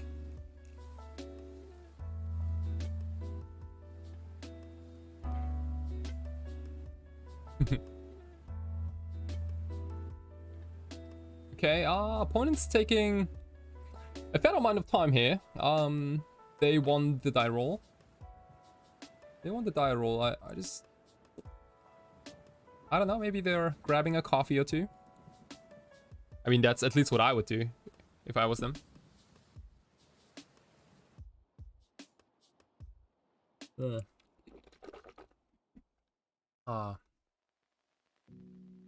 Yeah, I mean, everyone likes those no shows. Jax, did I ever tell you about the story of a friend of mine who got a buy in a paper event in Legacy and he lost to the buy? Have I ever told you that story?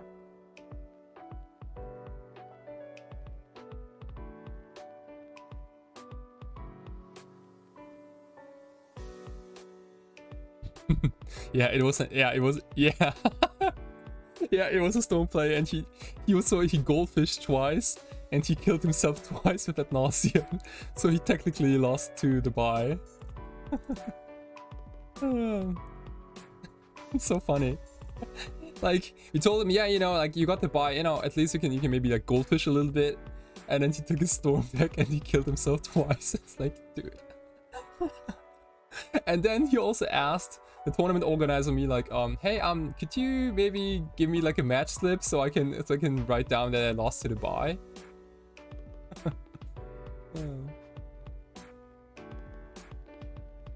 You might be playing against some Delver deck here. Like Vicious Bulb is kind of suspicious. Let's bottom both. I don't need those.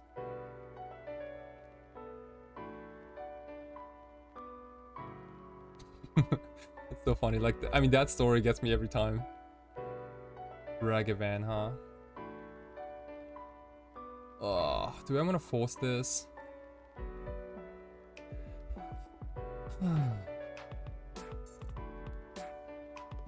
I could. But they could also completely blow me out of days.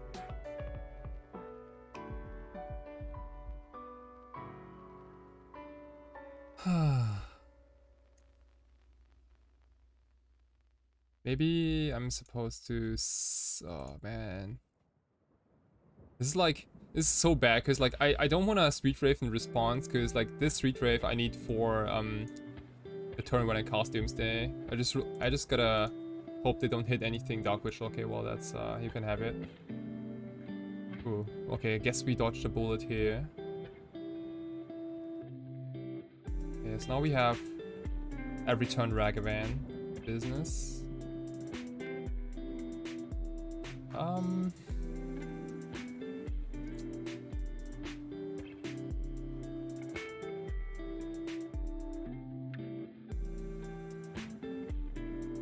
Okay, we're gonna put a bad card on top so they can Ragavan it away.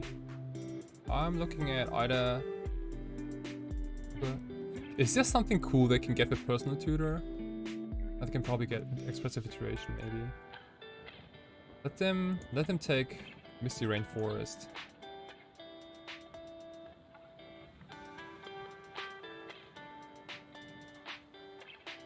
So if they dash in Ragavan, they will steal my Misty Rainforest, which is totally fine with me. I think we're gonna draw the Underground Sea underneath.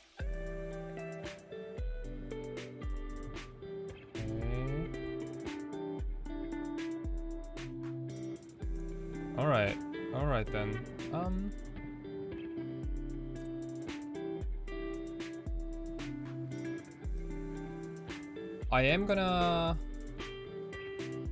I'm gonna Personal Tutor now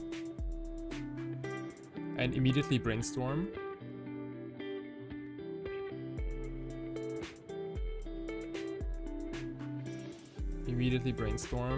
To not only draw the Doomsday, but also put some... Ooh, wow, it's good. To also put some garbage on the top for my opponent to eat with Ragavan. Let's see, this is quite a hand. I do like Dark Ritual Doomsday. I also do like Duress quite a bit. I also do like those Cyclists to some extent. Is it okay if... Let's see, so if they hit me with Ragavan again, you could also attempt to win this turn.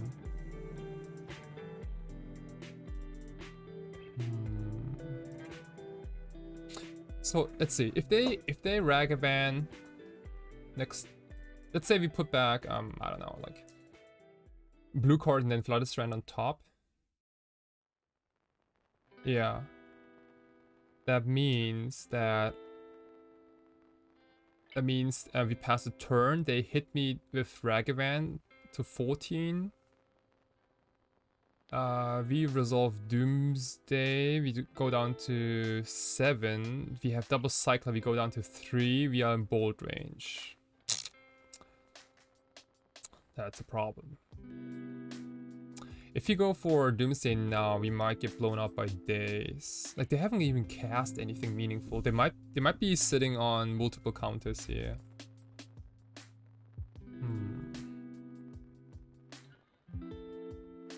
I think I'm kind of interested in having all the spells here and probably getting rid of Flooded Strand. So I'm gonna put Force on. No, I'm gonna put Street Brave and then Flooded Strand. They can eat my Flooded Strand with Ragavan, I don't care.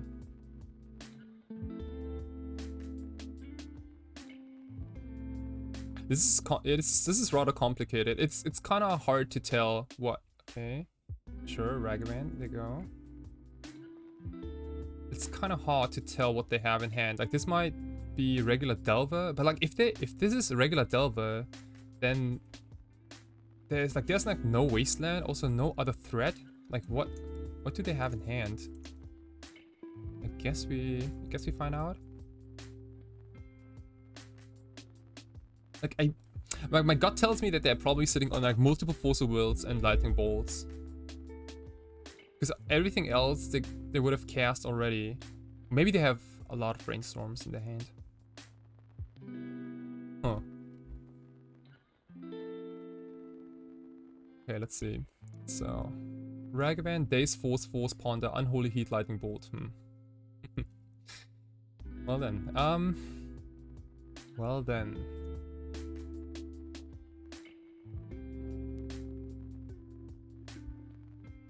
Well. We could take a Force. So okay, so we can take a Force and then go Dark Ritual Doomsday. They Force, we Force back, and then we are on 7 life. And they have Lightning Bolt Ragavan.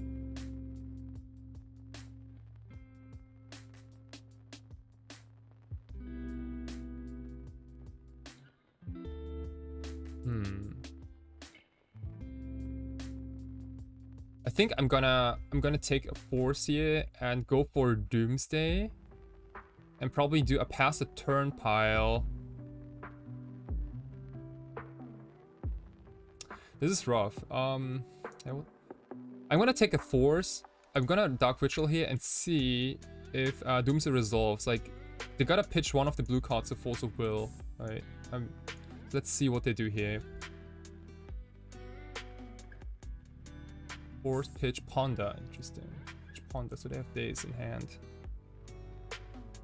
Okay, you could also, let's see, so if we Force back, we go to 13, no, we go to 13 life, that puts us down to 6. 6 beats Lightning Bolt plus Ragavan. Can we afford to cycle here? If you go down to 12, 11, you go down to 5 life, that doesn't do it. I think we have to simply fight back Force. Go to 13, go to 6, but 6 is enough life so we can dodge Lightning Bolt Ragavan. Yeah, that's what I'm gonna do. Don't even think I'm gonna use any of those street Braves. I don't think. Yeah, I'm gonna do an Ideas Unbound pile with Edge of Autumn on top, so that we can dodge Ragavan, and the pile will also be made in a way that it beats Days. Yeah. Okay. We might have a shot here. I do think I have a good pile for this situation. A pile that ooh, wow, what's happening? Lightning bolt me now? Holy shit. Really? Okay.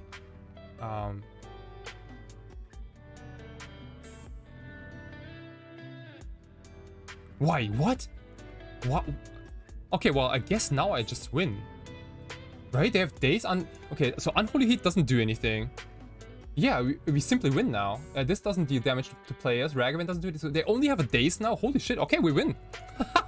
Nice, nice, nice. I think yeah. Opponent, we dropped to 5. Perfect. This is exactly. Holy shit. Did we just get a free win here? Did we just get a free win? I take it. I take it, I take it. I take it, I take it. Let's make sure to empty our library, obviously. What about this? So we Wraith into LED, we Wraith Crack into Ideas and Bound into Lotus Petal, Pact of Negation, Thus Oracle. This requires 4 mana. We gain 1, 2, 3, 4, 5 mana, so we are daze proof. We are daze proof at all times. I guess a second pedal would do. That was insane. Yeah, what just happened? What just happened? I don't know why my opponent played Lightning Bolt, but that is definitely the free money here. That is definitely the free money. So for everyone at home, use your Lightning Bolts wisely. Like, one reason for them to no, actually there's no reason for them to fire off bolt. Like, I was like thinking, like, if they have another bolt on top, it would maybe make sense, but like, it really doesn't. Yeah, they can daze my LED, it doesn't matter, I'm gonna pay for it. Oh wow, this is beautiful. Shit. If we just steal this game, I'm thrilled.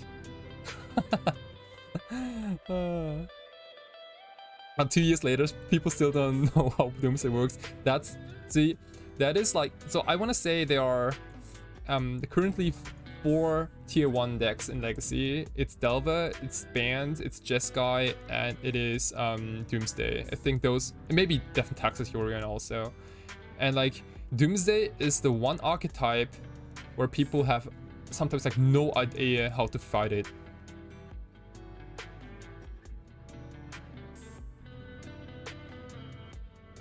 Like, everyone knows how to fight a deck like Bant, for example, or like Delver. But like, Doomsday is so hard to hate because people really gotta know what's going on.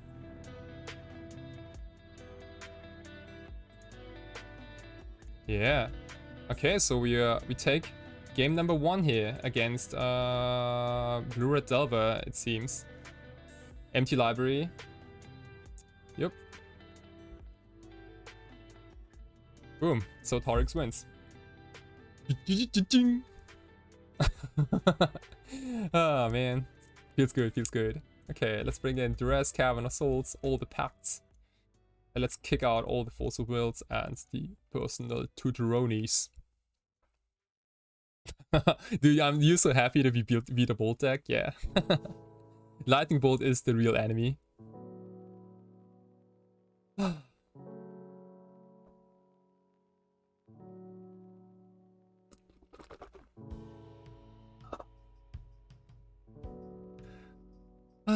Isn't that beautiful?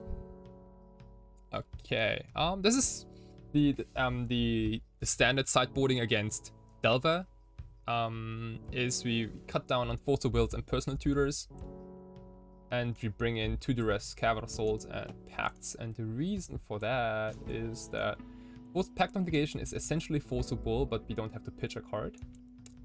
Any of those blue cards are kind of valuable, and Duress is just like an awesome card against them overall, and Cavern of Souls beats Pyroblasto. Hey, monkeys, hey, Ethan, aren't you like undefeated? You were like 2-0 before this round started, right? Yeah. Good timing. Welcome. Hope you're having a good time, Ethan. Like, how's your event going?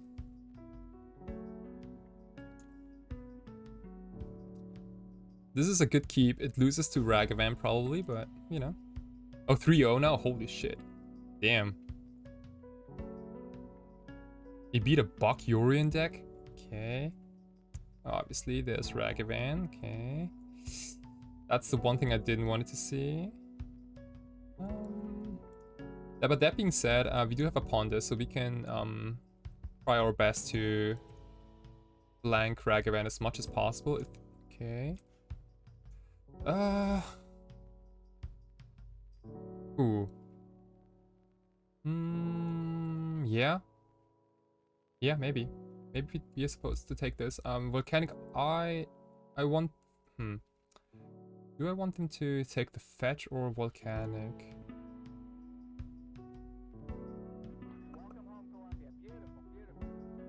I think I want to give them the fetch. Okay. Also, like, what is a Bakurian deck? That's so weird. Was it like an Alluran deck, maybe?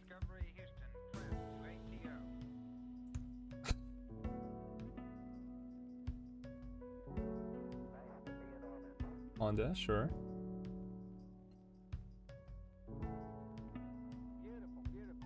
The best top deck. I mean, obviously we draw the Volcanic Island, but like, I'm now at this point I'm looking at Dark Ritual mainly. Dark Ritual will be a fire draw. Absolute fire. Oh, nice there. Okay, well, I mean, we called it. Okay, so let's see. You could technically win this turn already, but like, I really don't want to lose to Wasteland here. So let's put back those two cards. Let them get Volcanic if they want to. And next turn we can go for the kill Daze Proof with Pack back up. It doesn't sound too bad. I mean, if they have double Force of Will, it might be unfortunate. Let's also upkeep fetch. I don't want to draw another land here. Maybe we can draw another pack, that'd be ideal. Misty, huh? Are we supposed to wait another turn here? That's the question.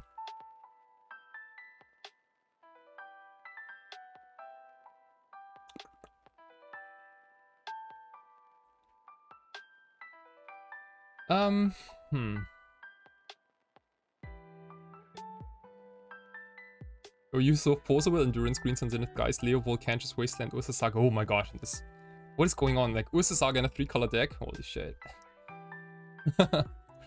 I feel like we can wait a little more.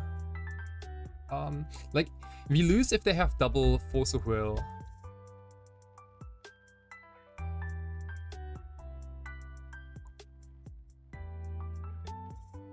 Wow. I mean, we can go for the kill here with Pack back up, but it just loses to double Force of Will. It also loses Force of Will plus Pyroblast.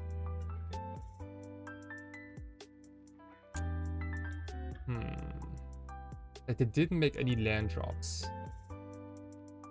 I feel like they definitely have a Pyroblast, so in which case I might wanna cast Preordain now. Like, as long as they don't have any more creatures, I feel like I have probably another turn, maybe Dark Ritual Doomsday. Holy shit, we can do... Oh, wow. The problem is I don't think I want any of those. Because Ragavan's gonna eat another one, so I think we go bottom. Lotus Petal, huh? Okay, so now the top, we don't know the top of our library. So they might hit a cantrip or a dress effect and then we are completely wrecked.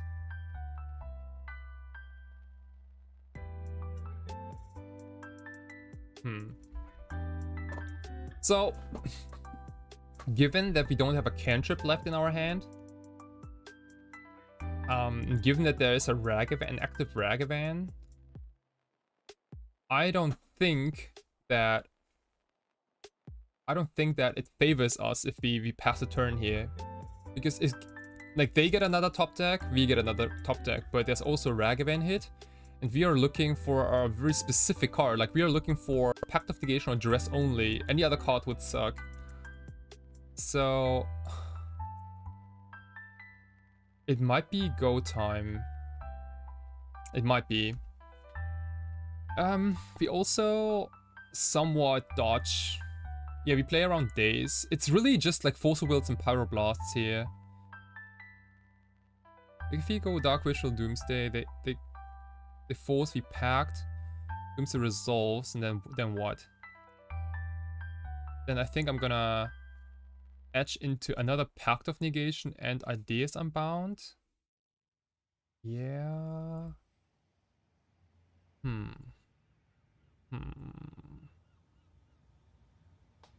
I mean, that's at least a plan. That's at least a plan. I mean, like, if you wait, we have another land here, but like we also go down to 11, 10, 5 life.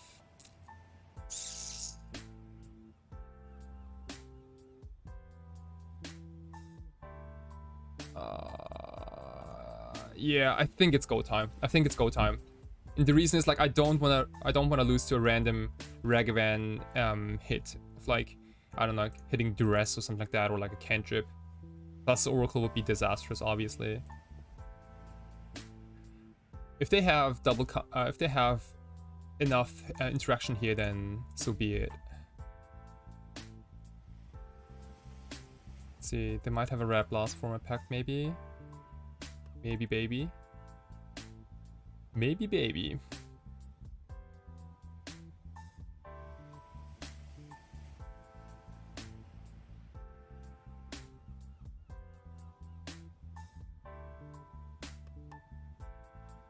Dude, ooh, okay. Oh, Code of Cunning, huh? Let's... Do I want to etch now? I could etch into... The only card I can etch into is another Pact of Negation. So... That's probably too risky.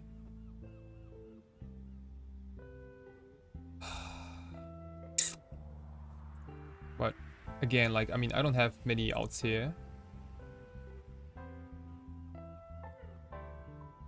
Oh, whoa, holy shit! Blah! We...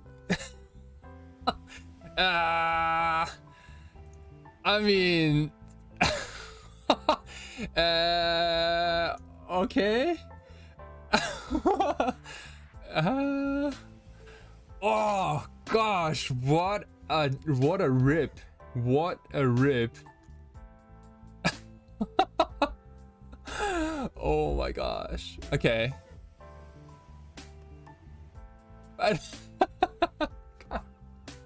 I guess it... Okay, well, I guess it doesn't matter anyway. I guess it doesn't matter anyway, but like...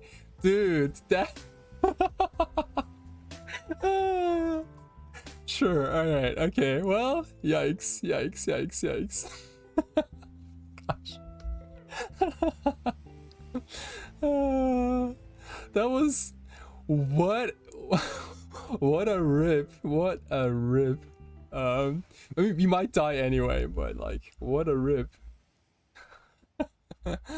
Oh gosh. Okay. Yeah. God damn it. Yeah, it would be absolute like god-like if they didn't have the Power Blast and we would like simply close out the game in one swing. Oh, now they got Murktide. Okay, well, they got lethal on board. Ah, shit, yeah. You can't pay. Okay, there's that. Oh man. Okay, they had triple counter. Sure, fine. Let's do it. Let's do it again. That was cool though. That was cool. That was cool. We almost had them.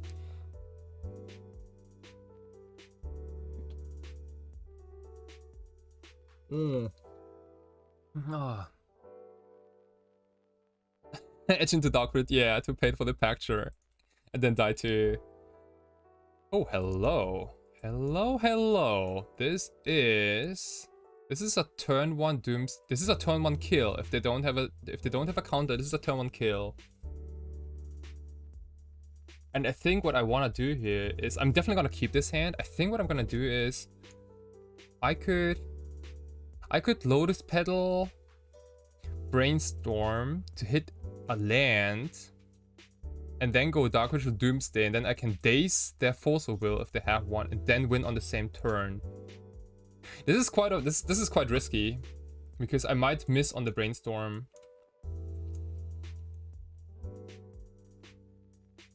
I'm gonna keep this no matter what. The question is, what is the play? I have two plays here. I can either go Lotus Petal, Dark Ritual Doomsday, and lose to Force of Will. But otherwise, like if they don't have a Force of Will, I win. Or I could go Lotus Petal and Brainstorm into a land, and then I can still do Dark Ritual Doomsday, but I have Daze back up. But I lose the game if my Brainstorm misses. Because like if there's no land on top, then I'm essentially Brainstorm locked for 2 turns, and that will probably cost me the game.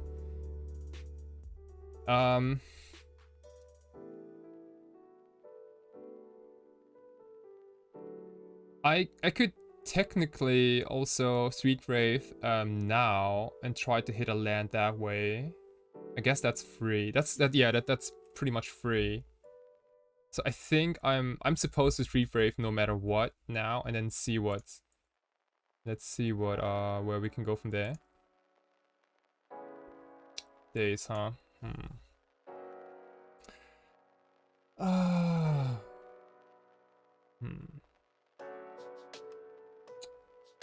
Opponent kept 7. But like, opponent could also technically have a turn 1 Ragavan with Daze and Pyroblast type of hand.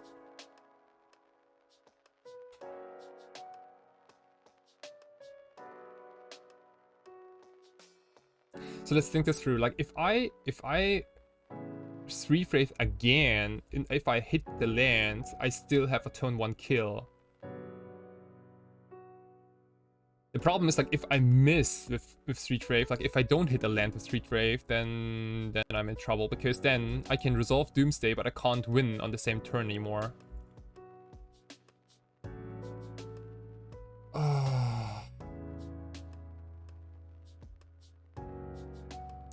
This is rough. So I have 14 lands in my deck, so I have a what? This is like I have less than 30%. Hey Hugo MTG, how's it going? This is game number 3 against Blue Red Delver. I'm doing fine. How's your day? This is an interesting decision we're facing here. We have less than 30% to hit a land here.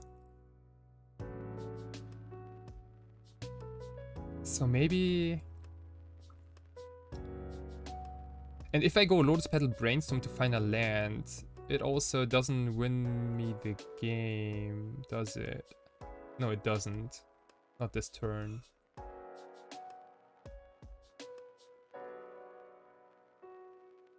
So, from speaking like numbers, if I have less than 30% to hit a land with Street Wraith, I would much rather take the risk of going for it here, going for the kill now, and like 40% on chance that my opponent has a Force of Will, 60% chance that they don't.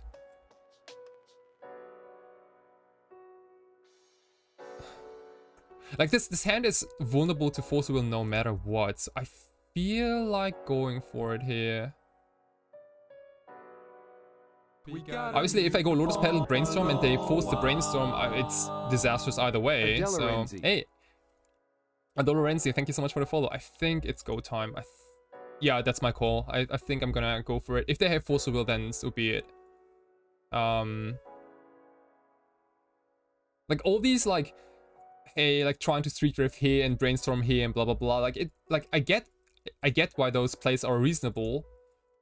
Because like of those dazes, right? Like it's really rewarding. Like if we actually hit a land, it's so rewarding. But like the downside, if you don't, is just like so huge. And I would take a free win if possible. Look at all the combo reality in this chat.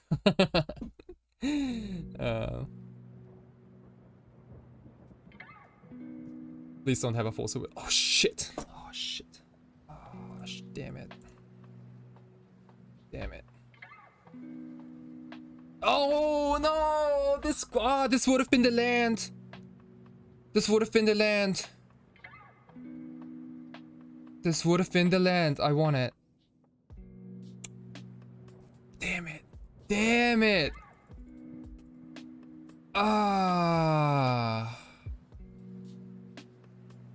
Oh god. This is abysmal. Oh wow. Oh wow. Oh wow. Oh no, not like that, Stack. Not like that. Not like that.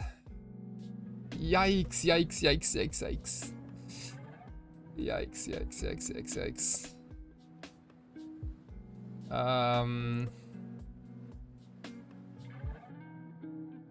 Uh-oh. Okay. Shit, okay, we have brainstorm locked.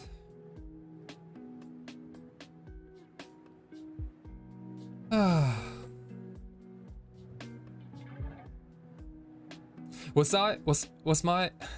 my decision wrong? Like did I make a wrong call? Purple orb. Dude, what?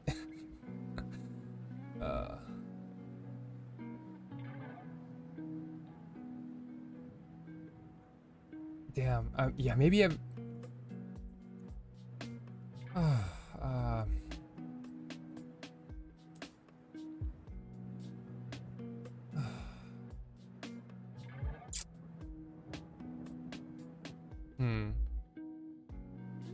Like, it's tough. It's tough. Maybe I made the wrong call. It is so hard to say. Like in these type of situations, it is also like a lot of gut feeling, and my gut told me to go for it.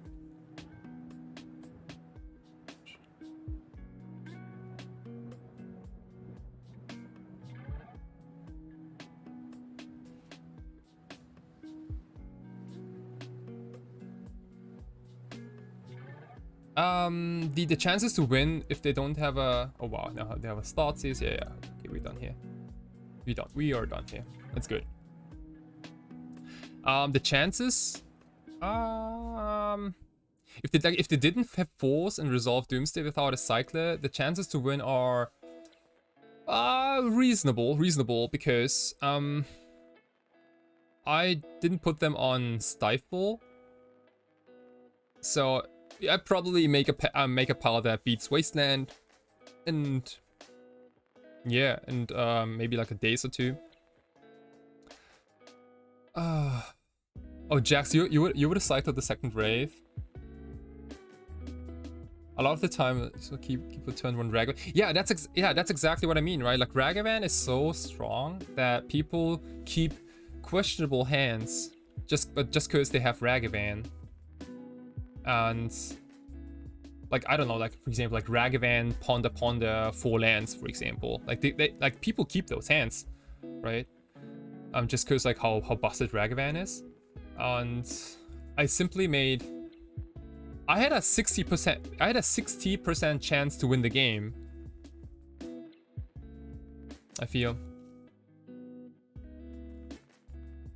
Uh-oh. Man, I really wanted to take this round, especially after they played the lightning bolt in game 1 on a before Doomsday resolved. Oh, that's unfortunate. I don't think I've started 1-2 in a challenge like in a while. Like the last couple of legacy challenges and like big events in Magic Online, they have been kind of absurd, really. Like a lot of challenge top 8s. Like, yeah, just really like solid finishes overall.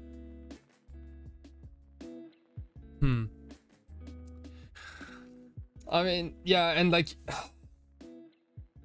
yeah, damn. I think this is probably gonna haunt me for the rest of the day. Like the cycle into the Delta. Oh, damn.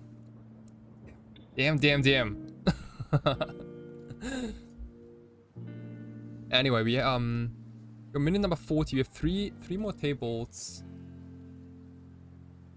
So you see what's up. So who's undefeated? Okay, Brian Cook is ranked undefeated. Probably playing a Storm deck. Inf is also 3-0. Okay. Yeah, Ethan, so, you know, like hopefully Ethan takes it down today. That'd be sick. Wonder Pro is also 3-0. Minas is a good friend of mine from Japan, Tokyo.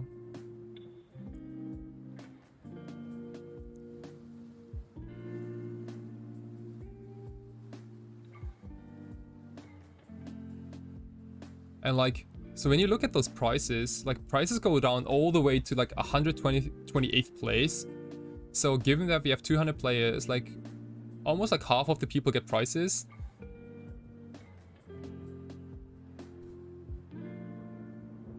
They would have resolved Top Warp, right?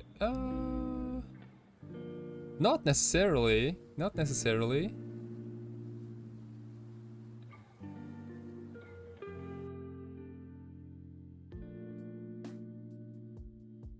Yeah. Like by the time they cast Topo Orb, we would have either won the game already or had a counter. So, but it's like, to me, it's kind of absurd that like decks like Druid Delver, they also bring in like Topo Orb, because like the matchups are already in their favor, and like why do people bring in like Topo Orb in addition? Like it's like like it's almost like imagine if I bring in Back to Basics against Mono Green Cloud Post. Like it doesn't make any sense though, right? Because like this matchup is already so good, and then like, you know, on top I'm gonna hit them with Back to Basics. Like why? Oh, it's for Vile decks. Yeah, okay, well that's a different animal then, yeah.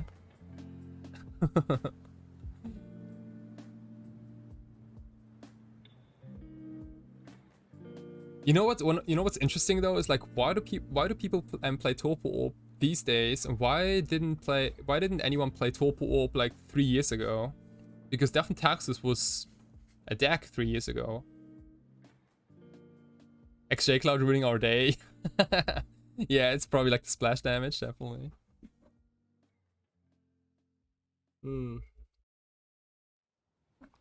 I mean, Yorin Dexes didn't exist, but like there was Death and Taxes before.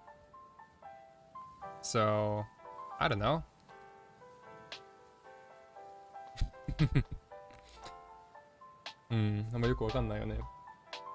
Let me get a fresh drink. I'm sipping. It is still summer here. It is unfortunately like another raining season has started in Tokyo. What's death? Hey, Otto Lady, thank you so much for the resub. Appreciate it. Thank you so much. Yeah. Dankeschön. It is still summer in Tokyo, but we just entered another raining season. It's been raining non-stop for like 3 days. It's kind of like, it's, you know, stay at home, be safe, don't go out, don't get infected kind of weather. I'm sipping those like lemon waters like non-stop. I think I'm gonna get another one. Give me 20 seconds. Higley.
Okay, welcome back. Welcome back. Oh, nice. Okay, about to enter round number 4. So cheers, everyone. I just made an iced water with fresh squeezed lime. I did it with lemon previously, but like someone in the chat told me that to switch to lime instead of lemon, and it's like, okay, well, you know, I gotta try it, and it's been never better. It's really good. Like, it's the absolute, like, it's been my absolute go-to summer drink for 2021. It's, you know, nothing too crazy really, but like, it's, you know, just like a nice iced water, no sparkling, and like, you know, fresh squeezed lime juice on top. It's awesome. Like, if you, yeah, and you know, I can sip it all day, like in the morning, late night. It's currently 1:40 a.m. in Tokyo. So yeah, what you all sipping? Unfortunately, this is no cocktail, but like, I'm also like drinking this. I hope you can see from like my protein. This is like the double cup I take to the gym every time. This is usually where, like, you know, my protein is like storage, but like, it's also like a nice big cup, you know, like, especially for streaming. I don't wanna change my drinks like every 10 minutes. So like what are you all sipping? Having beers and things, or like sipping those morning coffees? Oh, cheers. Oh.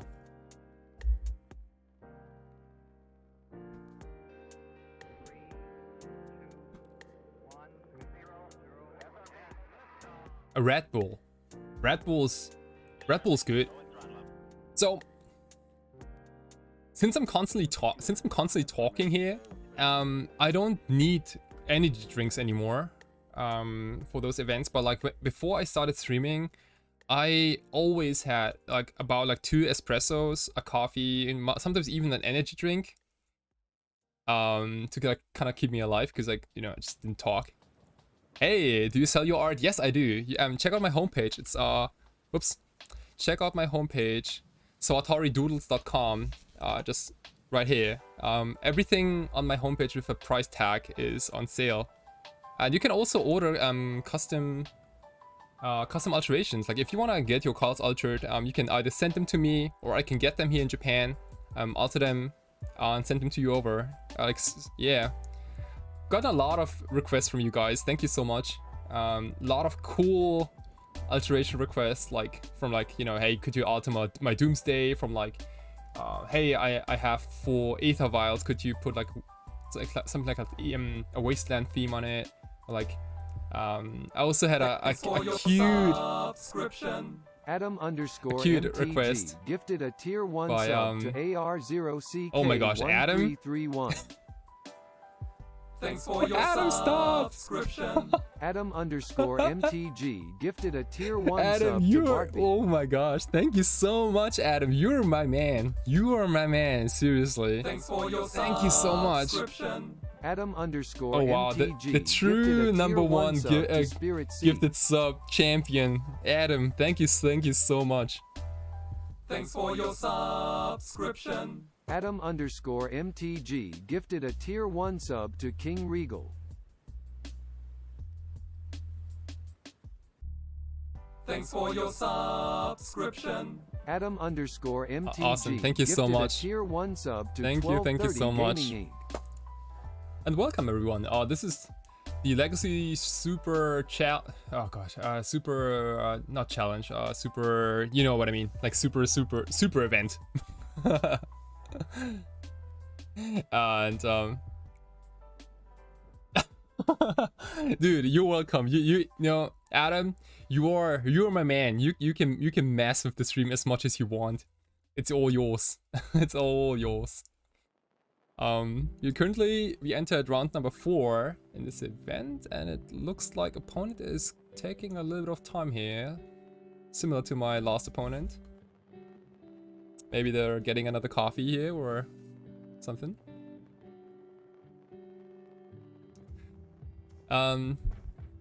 Yeah, but like, a rock. Back to the question. So like, all all the art on my homepage is for sale if there's a price tag on it. And I also do have my alterations on sale in Japan on a page called Mercury. But what I've been doing mostly is getting alteration requests. So hop on my homepage. Well, this is like for everyone really. Like if you wanna also get your cards altered by me, then yeah, jump to my homepage sawatariduels.com. There's a page with all my previous alterations. You can take a look at them, you know, and then there's the contact form on the bottom. Just drop me a line, you know. Some people go, hey, I want my playset of, I don't know, like brainstorms altered or like something like that, and like, go, sure, yeah. I'm always open to for new alteration requests, and they're a lot of fun. I always post them on Twitter too, and like my goal is to help you make your deck more unique and stand out for a reasonable price. Like that's my goal, and I hope yeah, I hope you guys are with me.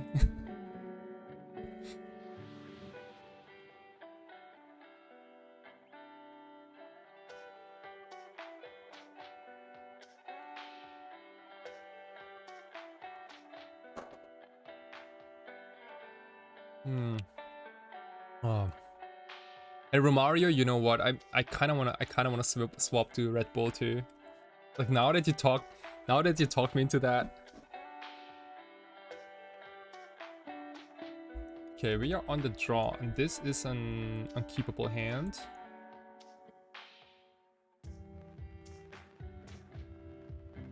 We gotta ship this for sure.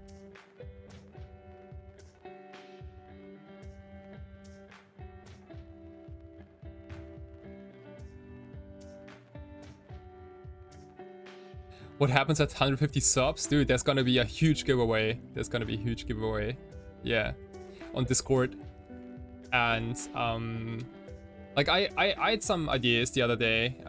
Maybe it's gonna be an alteration. It could also be like maybe like an alteration set. Maybe like a two card alteration combination kind of thing, maybe. I have not, it's been not decided just yet, but I definitely got some ideas. Oh, you like the alien theme construct? Yeah. Oh, I should do t-shirts. Would people like to buy like if I design t-shirts? Would people like to buy them? Like, would people like to wear them? I would obviously make t-shirts. Like I'm also a graphic designer, and I would probably make t-shirts so that it doesn't look too obvious, like not too nerdy. You know, like the t-shirts you can probably like wear at almost like any occasion, even at a wedding or funeral.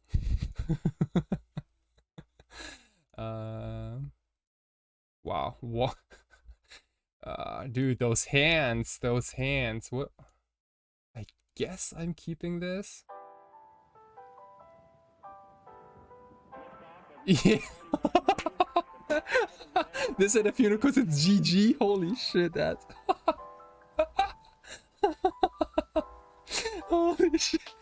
Like imagine like everyone like shows up in a suit, and you know you just like show up with like I don't know, like a blue t-shirt with like freaking like that's Oracle like laser eyes like zzz. I guess I'm supposed to keep this hand.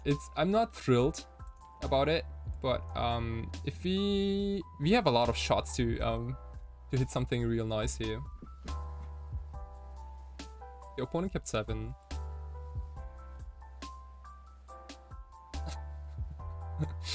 Oh gosh. Okay. Let's see. So we faced 3 different blue decks in the first 3 rounds. Let's see. Because like people have been saying in podcasts recently that non-blue decks are kind of like on the rise in terms of like match win percentages.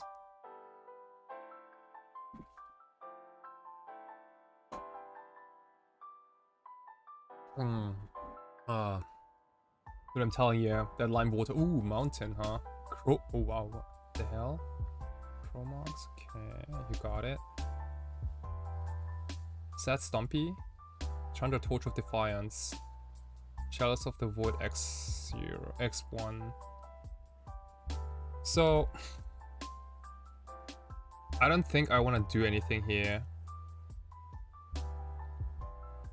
How much do I get from one sub? Like $3? No, I think it's less. It's less. Twitch is taking a lot of percentage. I think it's definitely less than 3. It's definitely less than 50%. That's why. But I mean, I still appreciate them. You know that it's awesome. Really, thank you. Like if I don't think I want to Wraith here because like I need to hit Force and blue card. And oh. Okay, well, yeah, sure. Okay, so Plastic Mana is blocked and cantrips are blocked. Speaking of the devil. In which case there's nothing I can Wraith into right now. Maybe my opponent knows that I'm combo. Like, why else would you want to play Chalice on X? Oh shit. On X0, you know what I mean? I need to force a Magus, by the way. Otherwise, I can't win. Uh-oh, this might be a quick game 1. Shit. I don't... Can I still win? So, Plastic Mana is blocked. And I got Mono Mountains. Yeah, I can't win.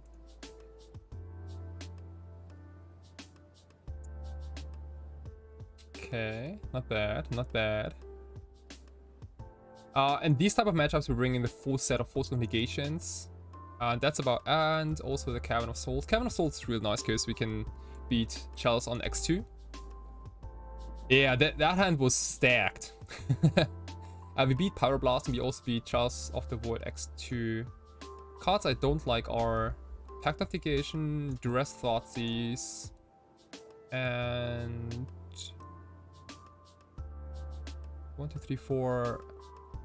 And I also don't like... I think I'm supposed to take out a Street Wraith here. So this is like the usual swap. Force of Negations for Pact plus 3 discard spells. To bring in Cavern of Souls, I probably want to skip on an Edge of Autumn here. Yeah. Okay, run it back. Yeah, turn 1 Chalice of the Void X1, X0, and then turn 2 Mags of the Moon is quite a start. It's quite a start. Okay, I don't dislike this hand. It's not ideal, but like, you know, it has 2 counters. It does also have Brainstorm with Flooded Strand, so yeah, definitely gonna keep this. Cavern of Souls is a stinker, but again, like we do have Brainstorm, so it's probably gonna be good enough here. Let's go Seago.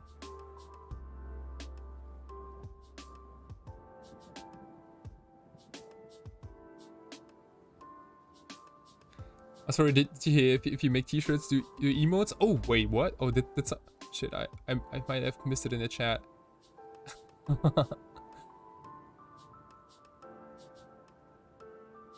Yeah, like, I mean, emotes on t-shirt? Yeah, maybe.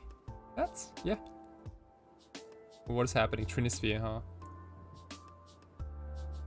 Not today, my friend.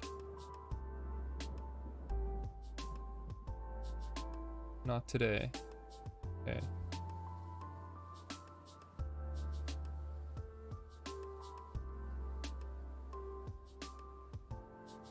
Let's cycle now. We might cycle into... Ooh, Force of Negation is another counter.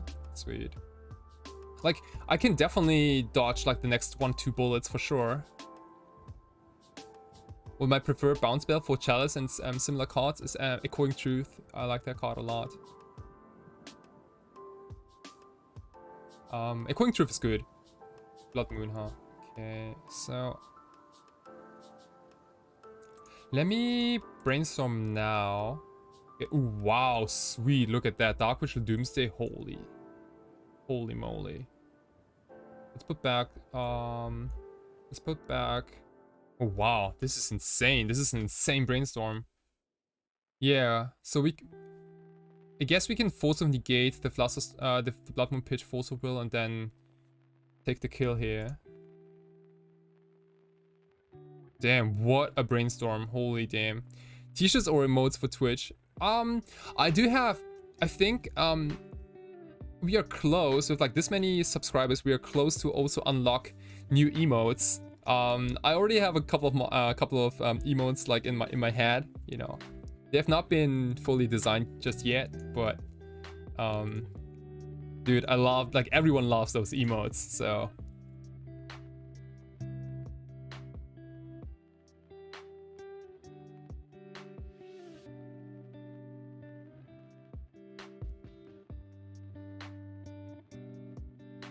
okay. Nice. Okay, opponent also didn't have Chalice of the Void. How about your face on the Force of Will guy? It's probably like, oh, you know. I feel like, I mean, as much as I like Force of Will, because like we also run Force of Will in our own deck, I really don't like getting Force of Willed. I guess that's the nature of the card. Yeah, we can definitely make one of those. Okay. Yes, looks like opponent F6 here.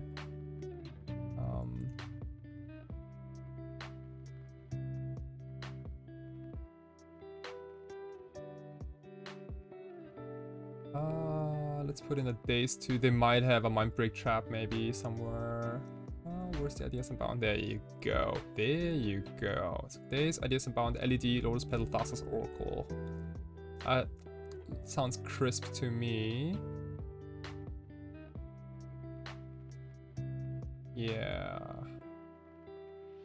Yeah, let's do it then. Let's do it. Okay. So, Daze bottom, Thassa, and then Plastic Mana, and yeah. Brainstorm. If I had infinite slots, you would have had like one where like you're forcing. Oh yeah. You know what, Adam? We're gonna get to that point fairly soon.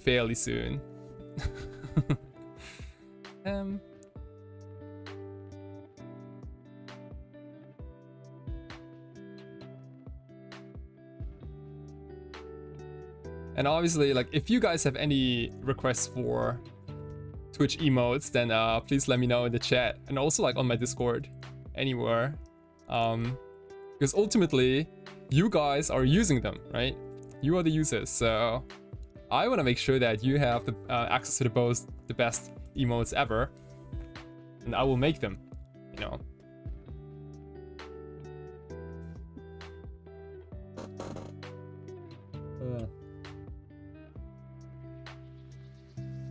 Yeah, dude, like those two are my absolute favorites. You know, it's like there's a clear message. Just like you can't. There's no misunderstanding. You know, like you know exactly what's up with those emotes. Look at that. This is a turn 1 counter and a turn 1 Doomsday. I take it, dude. This is a fire hand against a Chalice of the Void deck. This is a prime. This is a prime keep. Prime keep. I just can't really ask for much more. This is brilliant. I would have kept the same hand without Doomsday, but another cantrip probably. Promox, sure. Yep. What you got? Do you got a Blood Moon? Ooh. Oh. Shit. Oh shit, I can't. Oh, god damn it! Oh, god damn it! Today's not my... Oh! Today is not my day. Today is not my day. Wait, like, was it correct to Force of Negate the Chromox then? I mean, it can't be right though, right? Shit. Come on, Lotus Petal. Come on, Lotus Petal. Ooh!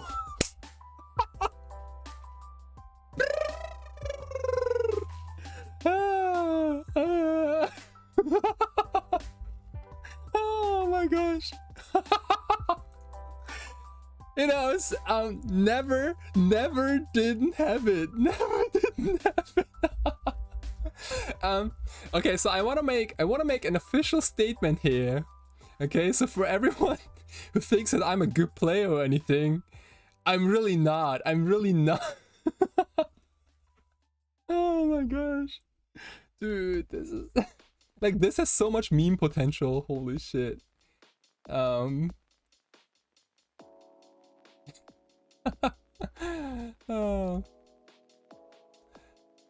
All right. Okay, so we need to make a pile that dodges Nagus of the Moon. This is just good deck building. Exactly. You know, I mean, there's a reason why I put 4 Lotus Petals and not 3.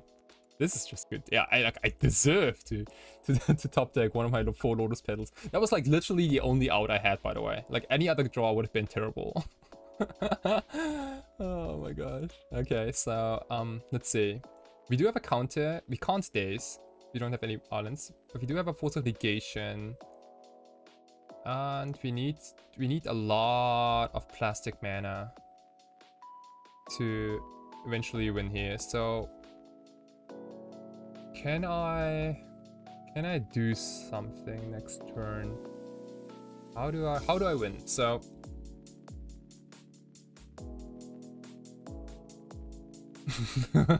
alright, deck paid actor? Yeah.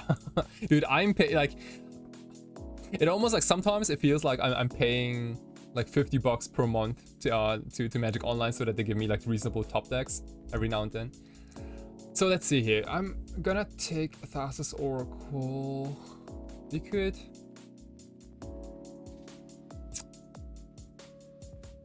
go for LED, Edge of Autumn.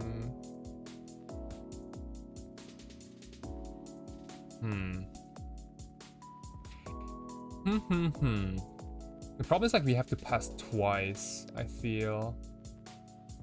Damn, that's the real problem. Yeah, that's the real problem, because that we have to pass twice. Because we have Mono Mountains. So, what is the best pile in passing? So we go down to 10 life. They only have a Magus right now.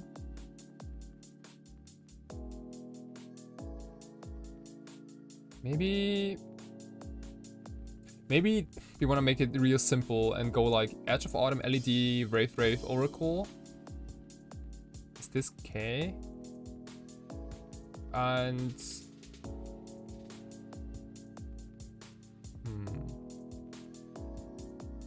and we don't even.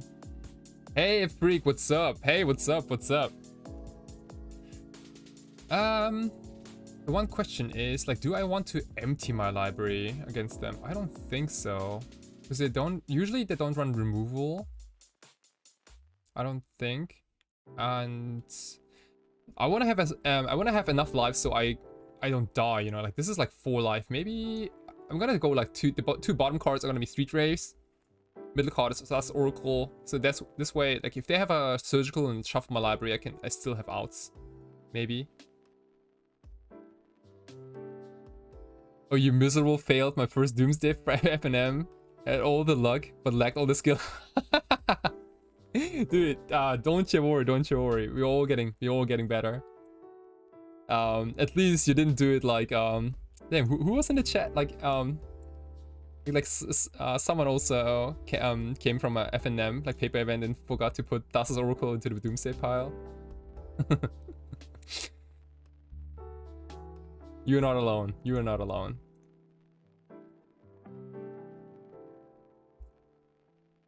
Oh, Adam, that was you. Oh, oh my gosh, I'm so sorry. Yeah, it's like, Adam, stop making those puns. Seasoned Pyromancer. I mean, like, yeah. I mean, it's gonna resolve, but like, what does that do? Okay, does that kill me? I don't think so. Okay. They're gonna hit me down to what? This is 2, 4, 5 to 3 life. Is that gotta do? Okay, this card doesn't do anything now. Could you please pay? Sure, you got it.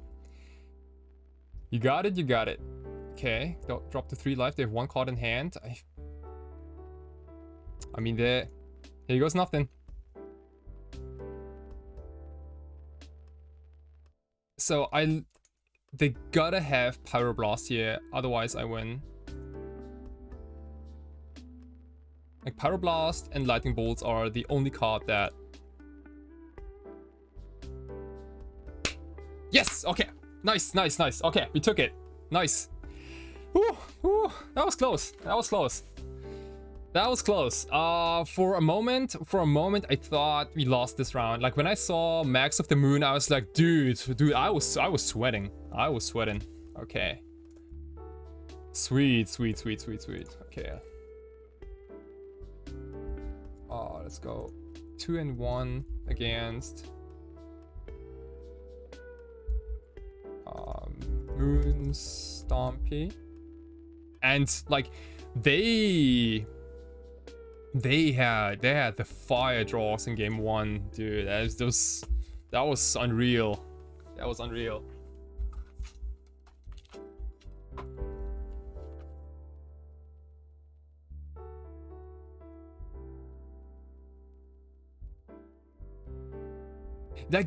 Yeah, I mean, the keep was fairly reasonable in game 3 too, right? Like turn 1 Magus of the Moon. Like, so this is the little downside of keeping Force of Negation instead of Force of Will, right? Exactly because of these types of scenarios. Like it had to be exactly Force of Negation. It had to be Magus and not Blood Moon. Because otherwise the game would be, would have been over like fairly quickly.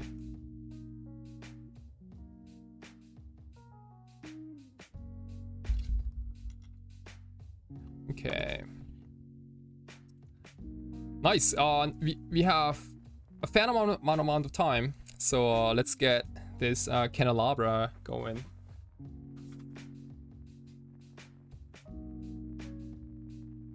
So, as I said, our goal is to...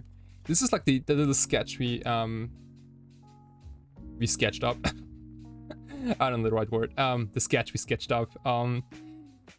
Like doing a treasure token for Ragavan, which also somewhat looks like an goes like hand in hand with Ursa Saga tokens, like those Saga tokens I did in the past. Oops, like these ones. It seemed like you guys really like them, and I thought it would be kind of like a cool idea to make a treasure token which also goes like in the same direction for people who play Jeskai Ragavan, because they need treasure tokens and construct tokens. And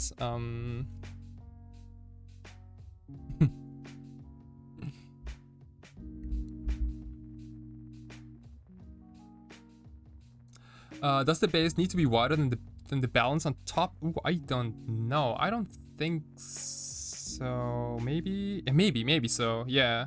This is like the first like outlines. Nothing too crazy. We're gonna add more colors and details. Oops. In just a second. But maybe the base needs to be a little wider. That's a good point.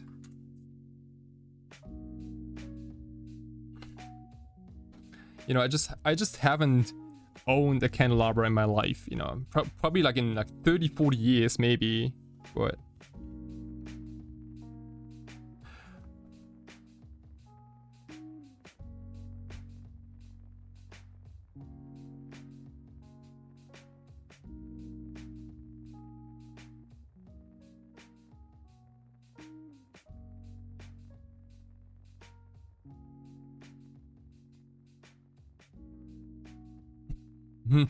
wait. Oh, you need what? You need Doomsday with Contagion artwork? That's wild. That's a wild idea.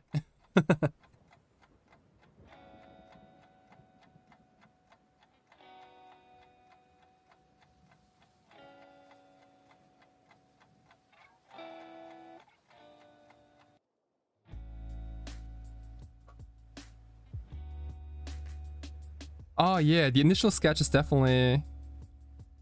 Right, I also made like 5 candles on the sketch and only 3 on this one, because like when I drew this up, like I immediately figured, okay, it'd be probably too much if I do too many candles. Like the whole thing is gonna be too cramped, and like people are probably gonna have a hard time figuring out what's even is. So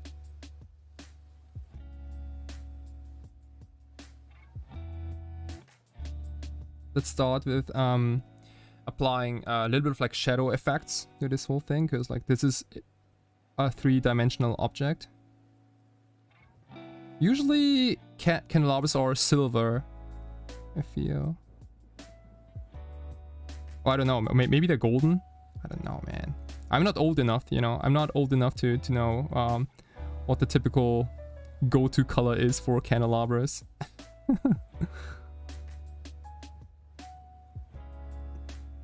Do we have someone on stream who knows what the regular color for candelabra is? Because like candelabra of Taunos is brown, right? The one from Antiquities.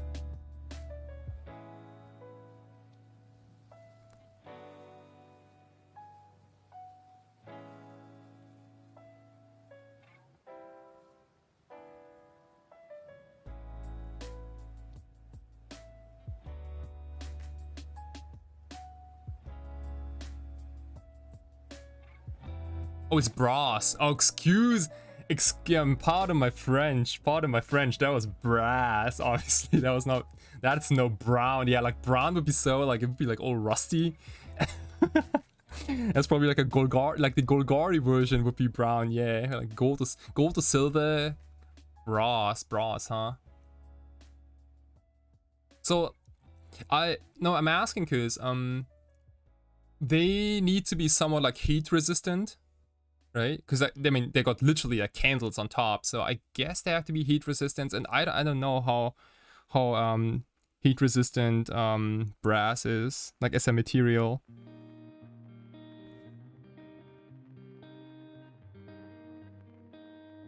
Like I don't know, like does it start melting maybe at some point, or? Because then that would be like a one-time use candelabra. So you take a look here, like you see a couple of like shadow effects are been applied.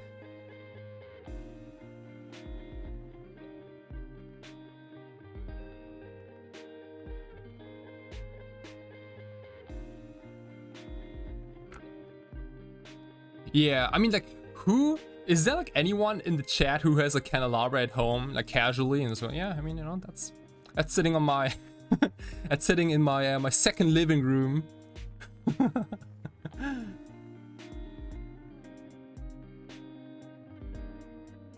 Oh, but yeah, I also might be like rust by now, yeah.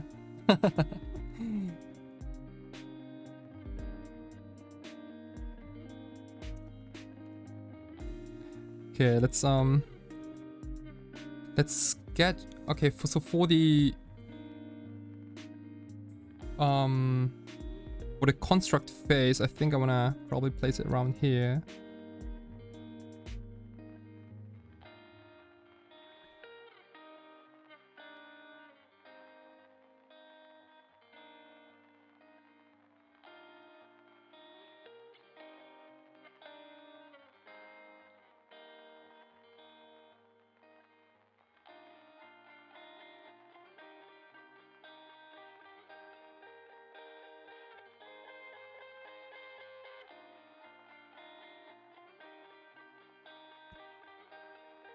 About that.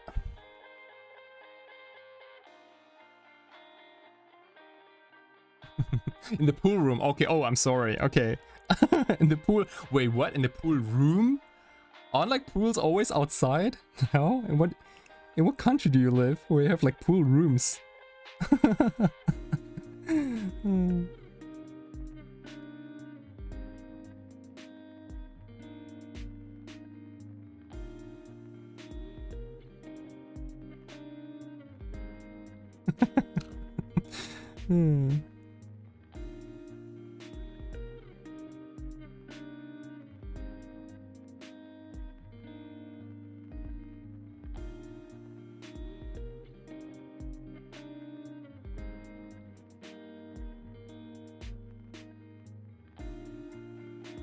Okay, so you were saying that the candelabra like casts a shadow like this direction, and the shadows of the candelabra is gonna be the construct token phase, right? So we're gonna imply that effect by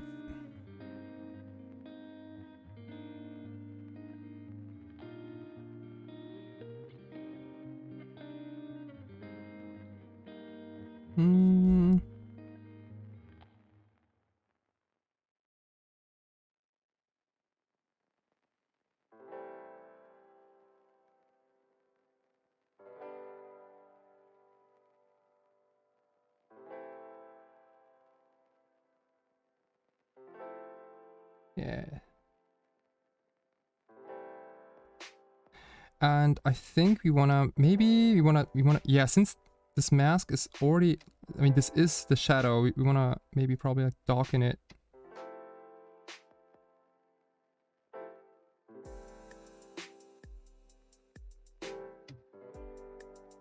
And what's interesting about shadows is that shadows don't have different values.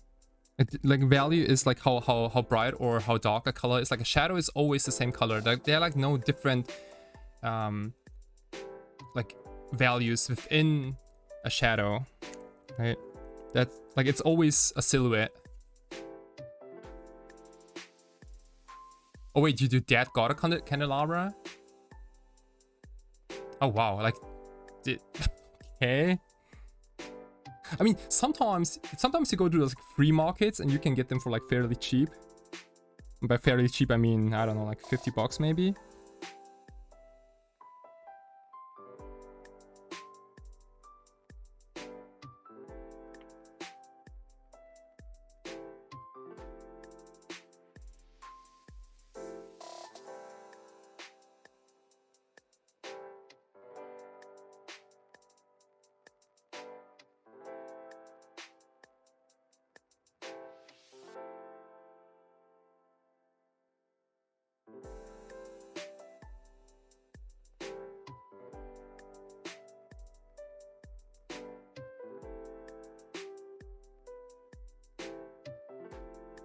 So let's see here. We're gonna draw a couple of lines here.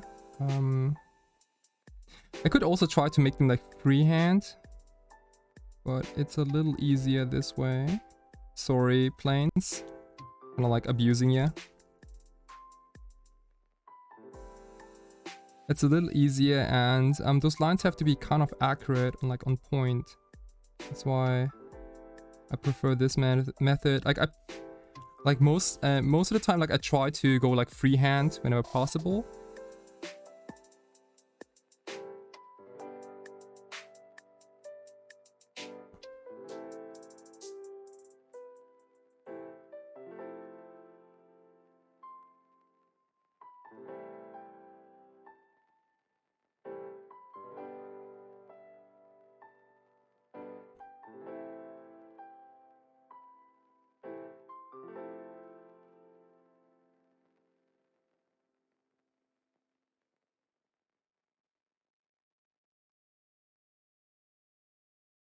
Yeah, the pens are all oil based. How long does it take for them to dry? It takes it goes fairly quickly. Like again, like this is no oil paint, as you know from like oil paintings. Those pens are simply oil based, which means that they how to describe them? Like they're really sticky.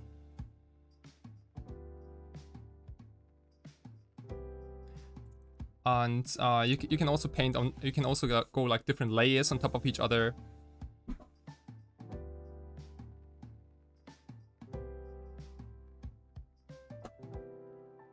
Yeah, unfortunately we are 2-2. We had some rough beats early on in the early rounds. But given that there are so many players and we might be looking at a 8-round tournament, we can still go, like if we keep the Accent 2 record, then we have a fair shot for top 16 for sure.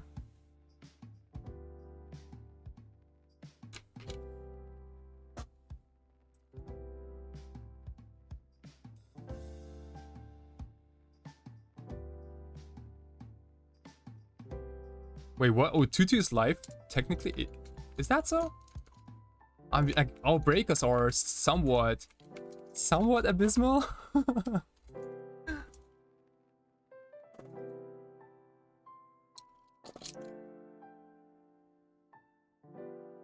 Like, they're not terrible. Like, they're like not terrible bad, but they're like, ugh. There are probably like 100 other people who have better tiebreakers.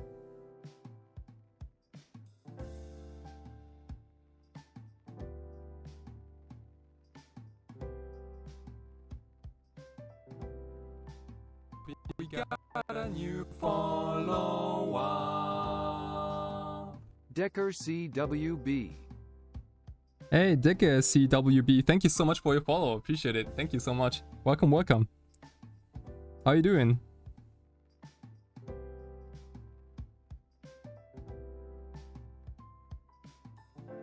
So once you get to this point, for like, you know, for like all this like construct sketch nonsense in the back, you can get real creative. There's like no real rule, but I would prefer sticking to those like geometric figures, such as like squares, triangles, angles, and like all that kind of nonsense.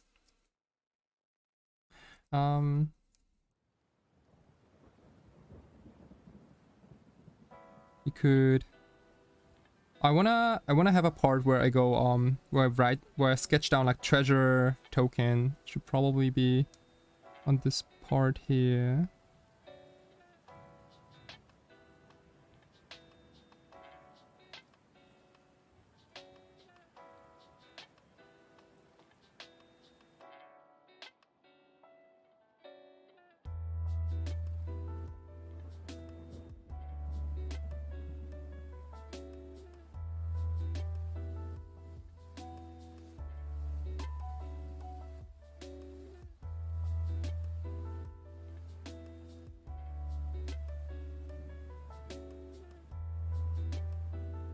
I can still fight for better pricing. Yeah, I mean, I'm not gonna drop out. I rarely drop from bigger MTGO events. In general, because first of all, the price payout is not bad. You know, even if you go like top 16 or top 32 or whatever, like the price payout is fine. And second of all, I'm streaming. You know, I won't let you down, everyone. Like, just because we are 2-2 doesn't mean anything. Like, we're gonna have just as a good time as on all other streams, okay? What I need is just a little bit of faith, that's all. And good vibes, and I think we have a lot of them, so...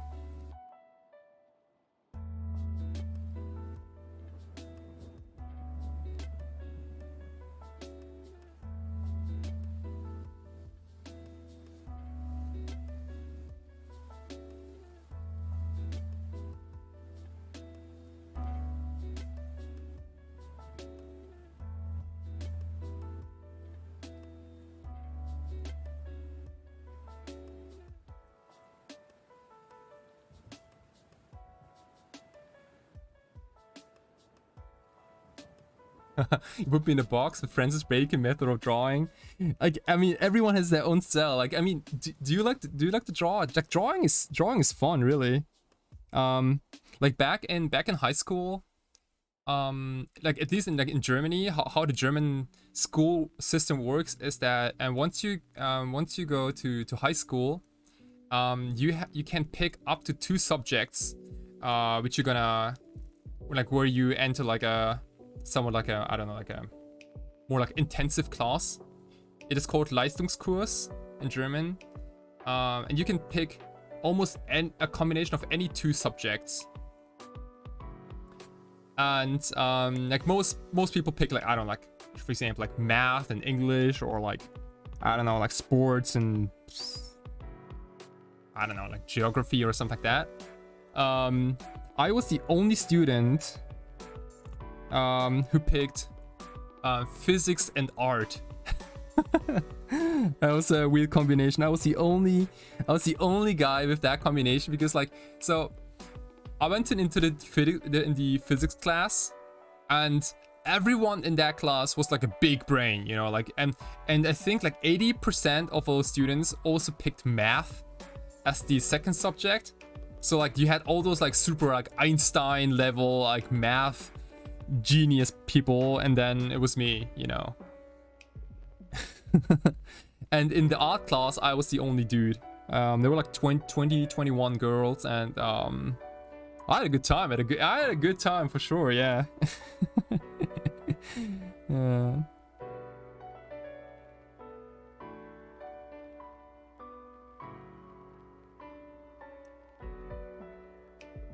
I don't like that. Does that school system like sound familiar to any of you, or is that like something completely different? It was back in Germany. Like I grew up in Berlin, capital.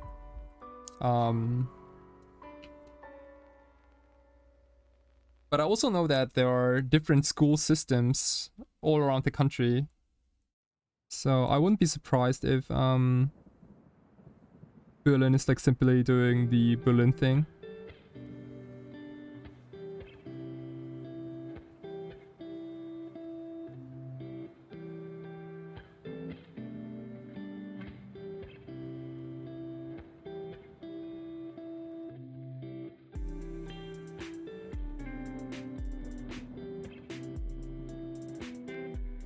Also my account.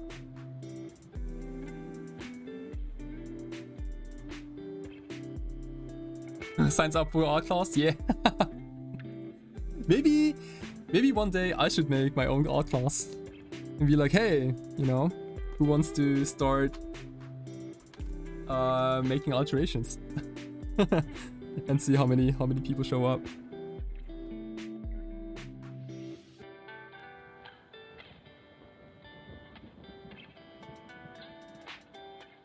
And like one also like one big oops. Hey Grilla Jeff, thank you so much for your subscription, for your sub. Thank you so much. Hey, yeah, I'm good. We are battling in the Legacy Super Qualifier. Round 4 has finished, and now we are making a token. What is it? A treasure token. But we make it look like one of those like previous construct tokens we made. Like this is the initial sketch. I was thinking like about a candelabra, and now we are adding some more details to it.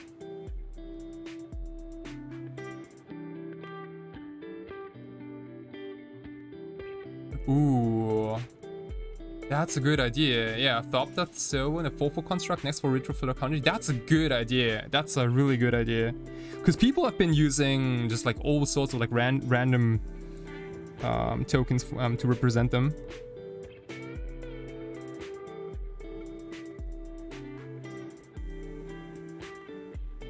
That's a good idea for sure.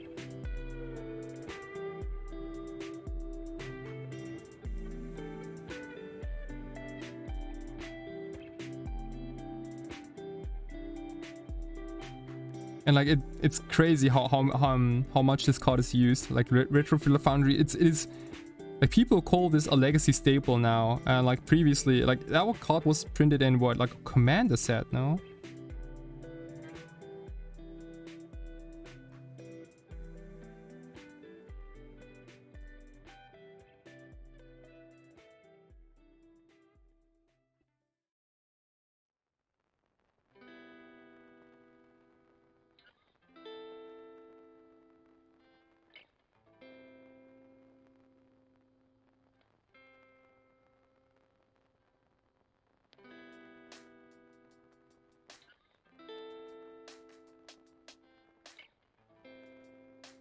You know what? Now that we also talk about, if you play Saga, you play Retrofiller, yeah. I mean, you kind of have to. Am I doing to DM you about these?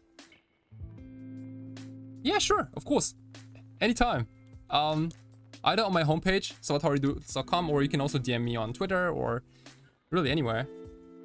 I wonder like how many legacy people also play EDH. That was like a question I had recently.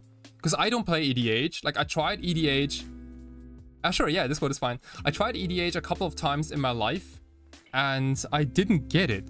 I didn't understand EDH, like the purpose of EDH. Like, do we have a lot? Do we have some EDH folks here in the chat?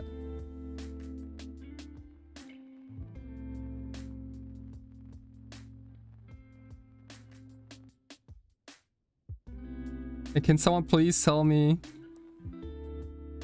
purpose of EDH? Because it is the most played format.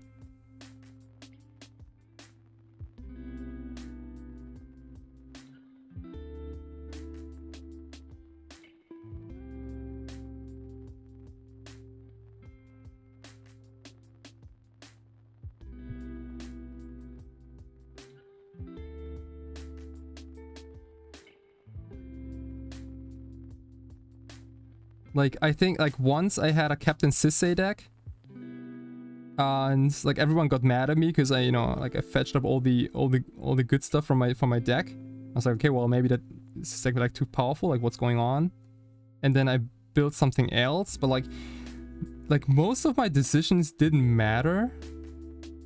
And like what I tried was like I tried to like control the game, right? Because like there's like so much shit going on.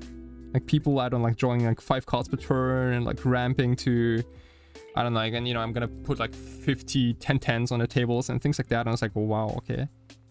So maybe you have to simply accept that those things happen in EDH and just don't even worry about it, or like, yeah. I have a real hard time understanding how the overall, like, I don't know, like not lifestyle, but like how people like what's the purpose? Like are people play EDH to win or to lose, or to, it doesn't matter at all, like you know, just to sling some games? But then like, why would you want to build a stronger EDH deck if you don't care about winning and losing? You know, like those kind of questions like keep coming back to me every time I look up EDH videos and, like, you know, things like that. So a commander isn't magic? I mean, what is it then? Do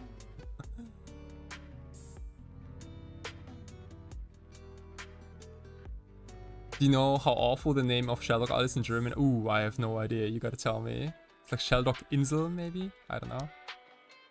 I mean, it's a format where everyone has fun until someone wants to win. Then no one has fun. Okay, so ultimately no one has fun. After you play EDH so I can spend time with friends. That's... yeah, but you can also do that with any other format, no? Like, you can also play Modern to have fun with friends, I suppose. Okay, win or lose. I try interesting brews. Ah, okay. Yeah, maybe it's for like combo players, but like I've heard that people don't like getting comboed out. So people are just jamming their wanky combos. Oh, it's like a board game kind of. Ah, yeah, maybe. But like even in the board game, like don't people try to win games? Or is it just me? I don't know.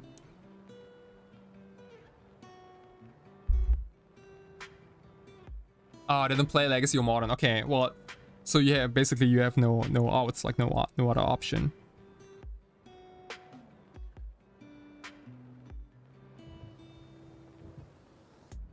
Okay, so well, maybe, yeah, like the main question I have is, so your guys are saying that people wanna play like wanky combos and in EDH, and they wanna just, you know, have fun, and they don't care about winning and losing, right? Like, why do people then still buy those like strong commander staples then? Like, if being strong is not the point of the game.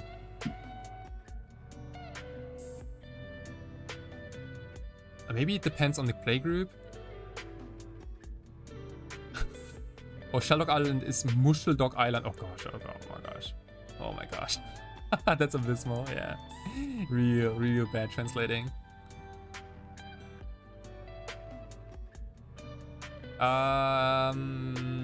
So I do value a win in a free for old format, I guess, yeah, I guess you got a point there. But then, like, you know, it like how, like, what is the motivation about building, like, spending more money to make your deck more powerful? If ultimately, like, can't you just, like, show up with, I don't know, like a pile of, like, commons and uncommons maybe, and like some I don't know, you know, things like that, and be like, yeah, I mean, you know, didn't spend any money on it, and I'm gonna have as much fun as everyone else, maybe. Hey, it's Spunky, what's up? Jank, oh, okay, yeah, like Jank combo keeps coming back, yeah. Oh, nice, you ordered some Shark Typhoon tokens so I can. Yeah, I could also, I mean, I could also do some Shark Typhoon tokens on, like, you know, like blank cards like these, no problem. Yeah, Spunky, no problem, yeah. You'll get them, sure. Just hit me up on Discord and you can make it happen. The win is not based on skill. If they want to... okay. So, like, in a lot of times, it's like a... one person versus three kind of deal. I could see that. Like, isn't there, like, there's always this one player who has an overpowered deck at the table, and like everyone's gonna, like, you know, try to stop that player, which becomes more like a quest kind of thing.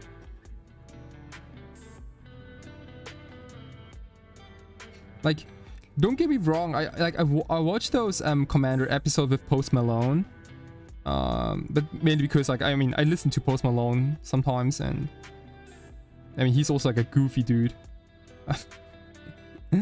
He is a real goofy person. And like, I mean, I can see that they have a lot of fun, but like, what if one player starts like a, I don't know, like a 10-minute combo, for example? Like, isn't that like kind of tiring to watch for everyone else on the table?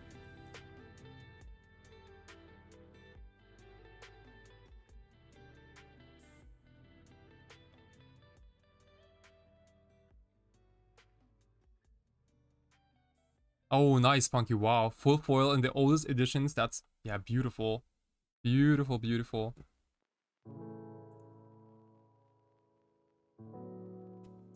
Okay, ooh, wow. Round number 5 has started. I'm sorry, everyone. I'm gonna just quickly move my stuff here.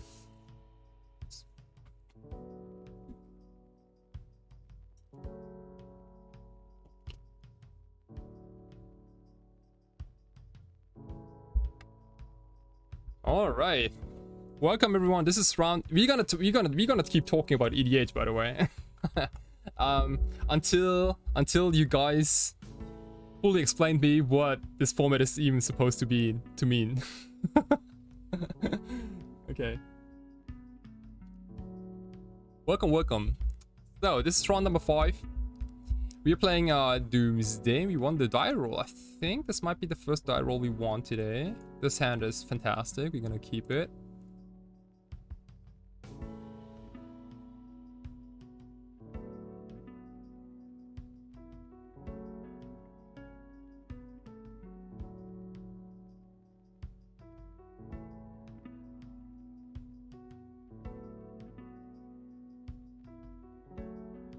Okay, let's go turn 1 dress here. See what's up. My opponent's also mulligan to 5, so that makes dress even better. They might be on a combo deck. Ooh, or not. Ooh, wow. Stifle, Force of Negation with the Saga, Scalding Town, Volcanic Island. I guess I take the Yeah, I think I have to take Stifle no matter what. So...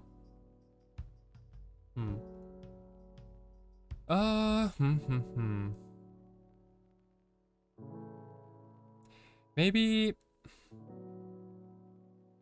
Or maybe I take Force of Negation here and...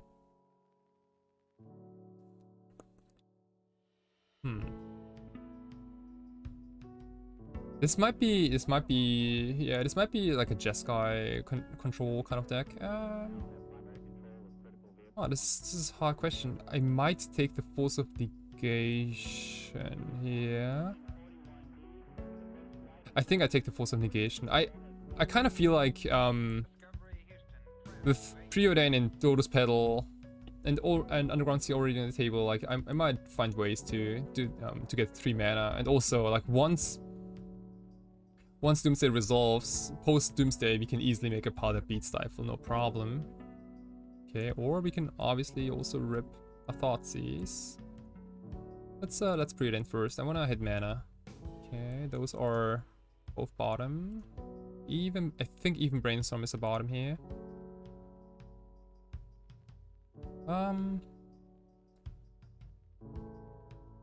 Yeah.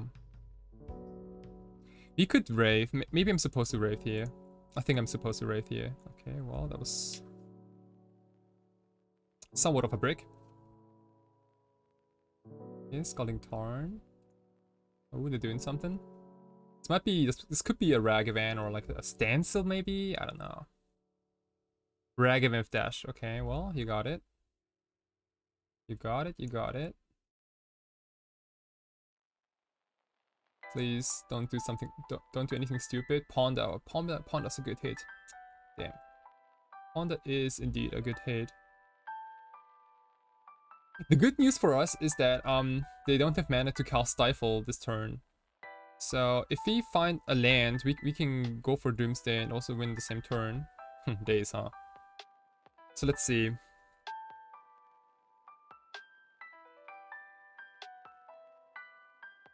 What can we do here? They have 5 cards in hand. With a Saga, Stifle, Ragavan, and 2 unknowns. We could cast Doomsday this turn, if you want to. Like, we could play out Lotus Petal, we cast Lion's Eye Diamond, take mana in our mana pool and daze our own Light's Eye Diamond, and then replay Underground Sea and cast Doomsday. It's possible. But we lose to a daze, obviously, and countering our own Lion's Eye Diamonds means that we can't finish the game this turn, at least. Hey, Decorator, thank you so much for the follow. I'd be keen on either casting Thoughtseize to take Ragavan or Stifle, or to cast Ponda to develop mana a little more. Sir Jorn. Hey, Sir Jorn, thank you so much for the follow. Thank you. And the score you can see just like right next to me. Oh, this direction. Hey, it's Somo Dante. Thank you so much for the. Thank you so much for the follow. Appreciate it. Let's go for Ponda. I really want to start making land drops here. If they daze, I'm gonna definitely daze back. No questions asked. This is the easiest daze in the world. Okay. Ooh, we got a kill. Oh, nice. Yeah, we can kill our opponent here. Let's do it. Yeah, let's do it. Okay. I prefer killing opponents. We can even kill with Thoughtseize backup. That's insane.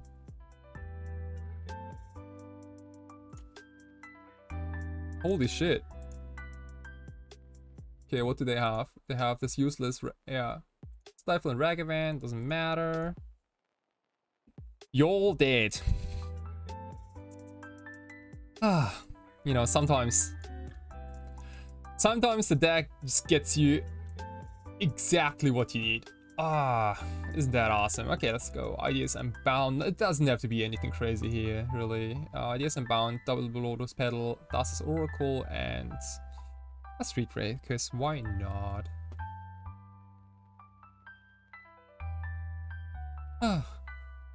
Man. Okay. To be fair though, they were on a mulligan to 5 cards.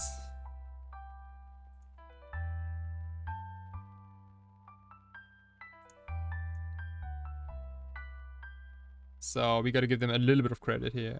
I guess we were also a little lucky that that they didn't hit like anything super crazy with Ragavan. Hey, Control for Days, thank you so much for the sub.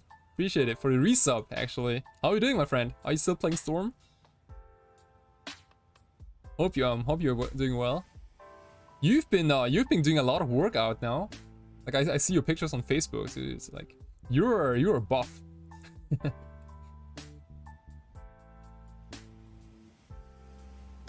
Okay, so let's bring in 2 Duress, 3 Pact Cavern of Souls.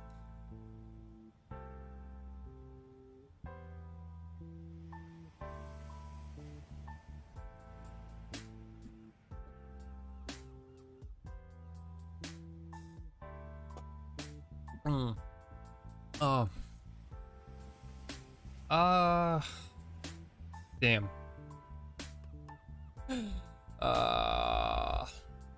Who you are again? Good hand, but no land. Damn, this would have been a fire hand. Like, look at this. Look at this. Like, this, with a land, this could have been a turn 1 Doomsday with Thoughtseize and Days back up. Holy shit. Oh, no Storm these days? Oh. Oh, wow, wow. You didn't play any Magic Online since Lurus was legal next? That was a year ago. You didn't play Magic for a year? What happened? What happened? Wow, this hand is kind of stinky. Wow, how much do we like this hand? It's slow. It is slow. Like, if I keep this hand, I'm gonna bottom the Days. Most likely. We could maybe try to hit a better 5.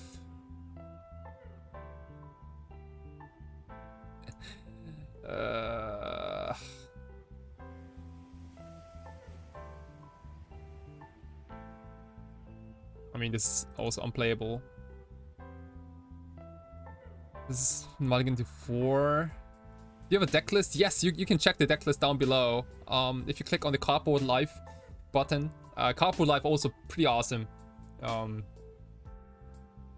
Good job, James and Wilson Hunter. Yeah, check out the deck list. It's I've been loving the deck list. Really, let's go. Okay, well, you know, at this point, there's like they kept 7. There's no way I can beat their hand with, let's say, like these 4 cards. I'm gonna go down. I'm gonna try to maybe hit like turn 1 Doomsday, maybe.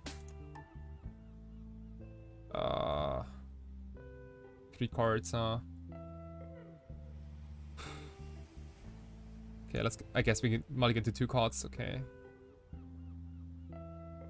Yeah, let's keep this. We are probably dead. Like 100. We are like super dead. Yeah, mulligan to 2. Okay. Yeah, this might be a quick game. This might be a real quick game.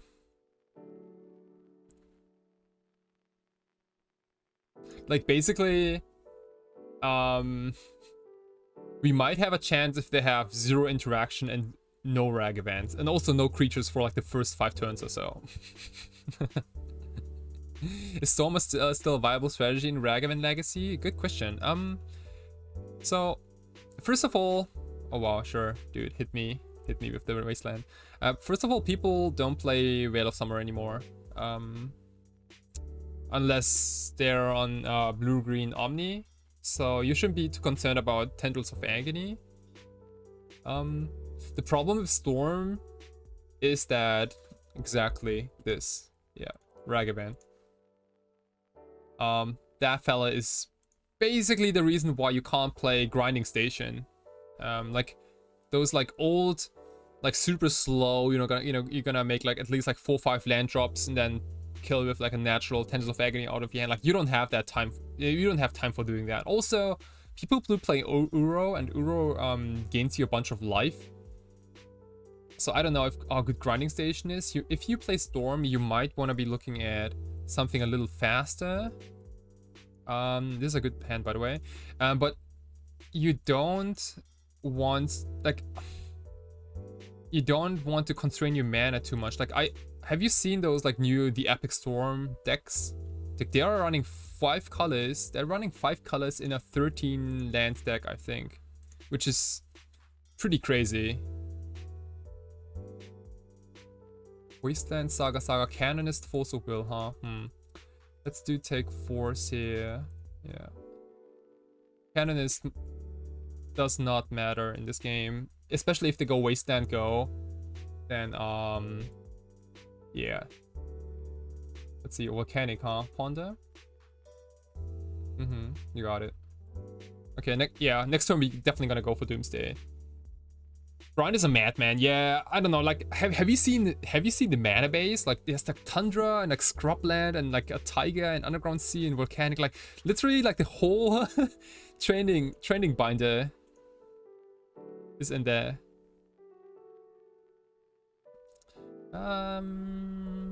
Let's go Dooms. Yeah, let's go Doomsday with Fetchland Uncracked. Okay, nice. Because I wanna put. Oh wow! Ooh, nice. Opponent conceded. Holy shit! Seriously? Oh what? I mean, the hell?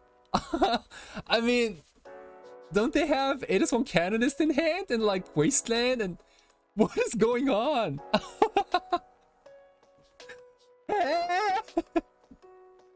Why? Like,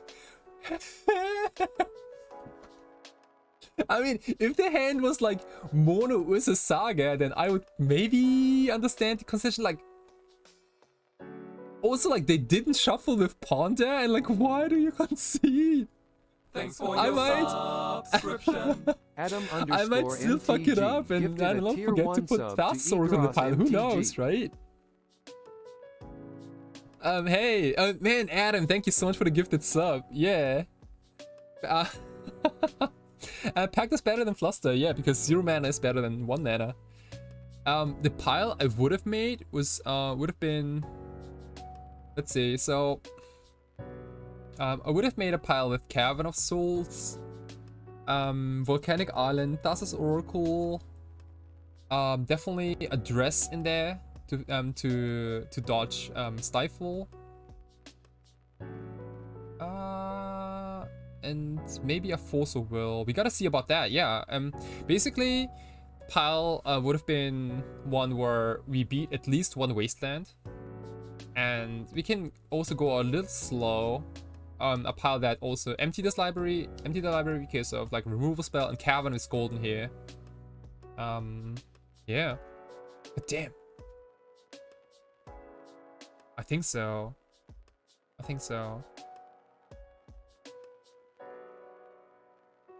Like, we could have also tried to win the same turn. But like, given that they didn't shuffle with the Ponder, I smelled maybe like a Daze here and there. So yeah. But like, I mean, they conceded even before I started thinking, so yeah, like, I don't understand though, because they could have caused Aedes-One Cannons, no problem. Yeah, I mean, we could kill now, like, that's sure. Oh, okay. I mean, I guess we take this, right? The 2-1 against Jeskai standstill, and we lost because we went to mulligan on 2 cards. Oh, awesome. That was kind of weird.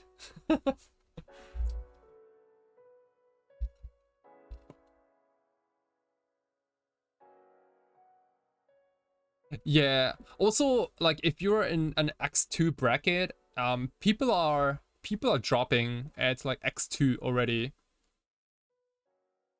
right? Or like, you know, look at all those like 2-2 drops. It's kind of crazy. Or we also have a 2-1 drop, for example. Damn. You know, and then you have heroes who still battle when they're like 0-4. I love that. You know, I like it when people keep fighting even though they're like dead for top 8 or 16. That's a total legit thing to do. And like, after all, it is a game, right? And like, as long as you're having fun, I think you're winning. So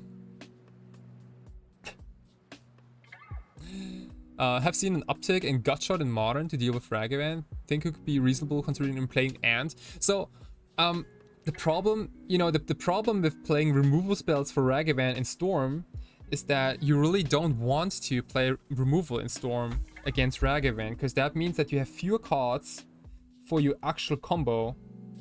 Don't you agree? Like, even back in the day when Grixis Delver was the best deck in Legacy, like 2017, 18 or so, I didn't play any Fatal Pushes or like Lightning Bolts to deal with Deathrite Shamans, because I just thought, like, when you start pushing Deathrite Shamans, it's probably already too late, and you might not be able to push the combo.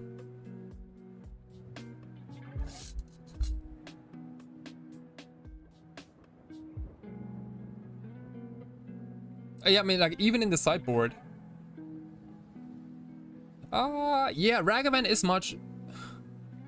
Is it though? I don't, Jack. So that's the problem. Like, I don't know. I don't know if Ragavan is much better against Ad Nauseam Tendrils than Deathrite Shaman, because a lot of hits are like misses. You know, like, what if Ragavan reveals a Cabal Ritual? Like, that's a dead card. Like, they're not gonna use it. Or like, what if it reveals a Dark Ritual, or like an LED, or I don't know, like Infernal Tutor? Like, those cards don't do anything. Like, the only good card, even like Veil of Summer, like, doesn't do anything. Like, the only cards you don't want to see them flip is, like, I guess, your engine spells, like Pass and Flames, Ad Nauseam, Tendrils of Agony, obviously, and discard. And cantrips are obviously, like, you know, but like, if they hit a cantrip that's like Dread of Arcanist, right? And like, you know, you can't. Dread of Arcanist was beatable with Storm. It's not pretty, but you know, it was beatable. So yeah, I don't know. Like, this card is the absolute worst, right? Like, if they hit this card, you might as well click that concede button. Ooh, Infernal Tutor revealing Force is kind of gross. Yeah, you're right. Oh wow, that's a scary thing to think about. Hasn't happened to me yet. So, and like, you also got a fair amount of cantrips, right? So it's not like there's absolutely nothing you can do.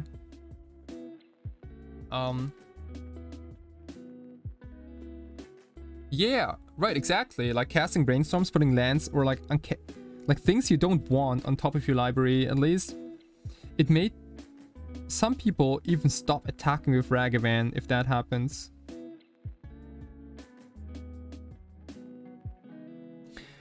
By the way, we are taking a quick little break where we continue on a treasure token for Ragavan, but we do it like Ursa Saga style. So this token will probably fit really nicely into a Jeskai Saga steel deck with both Ragavan and Ursa Saga. So that's what we're doing now.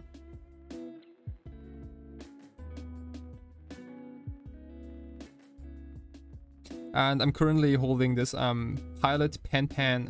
This is gold. It is real shiny. I don't think you can see that on camera, but it's like, actually, it has a lot of like reflections. I like it a lot. It's only available in Japan, unfortunately.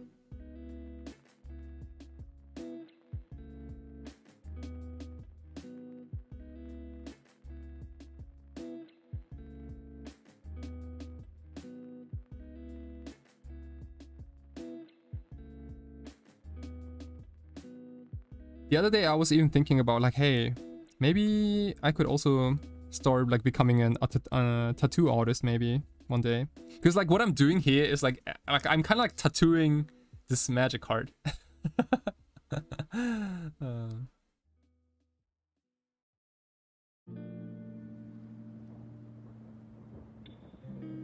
Like, double match, I went from very fair. Yeah, definitely.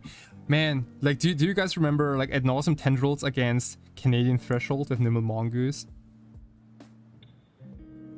Wasn't that like a good time to be alive?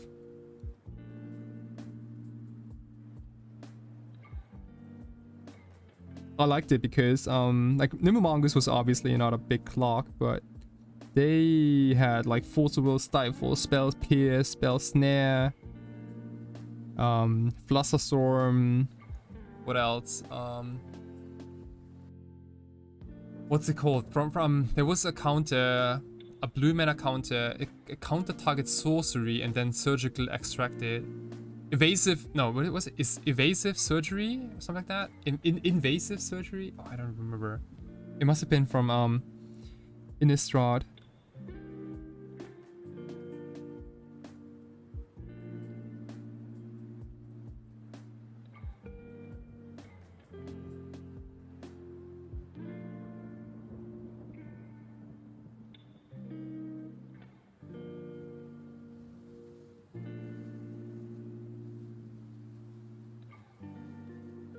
I mean Cyrus just crushed everyone left and right. Didn't even matter in which meta game. Like didn't he like top something? Didn't he like do well in GP Bologna when everyone had picked up on Veil of Summers? I think he did. Also, I asked Cyrus if he wants to be my next guest for the next MTG and Live podcast on Twitch. So I've started this podcast. It's only on Twitch though, where you know, we have a guest, and we talk about Magic and also like about life in general, because I feel like a lot of people might be interested in like our regular lives, you know, like what we do, like what we cook, what we eat, what we do outside of Magic. Raid. Thanks for the raid. Hey, thank you so much. Jump Altis, thank you so much for the raid. Appreciate it. How are you doing? How are you doing? Oh, did you guys hear the alert? That's cool, huh? That was me singing. Raid. Thanks for the raid. Oh, I lost my voice. Hey, thank you so much for the follow, Gabriel Eschborn-Waller. Was a sequence cantress for Ragavan is still very bad? Hey, John Altis, thank you so much. Yeah, thank you so much for the follow. Appreciate it. How are we doing? I hope you had a good stream.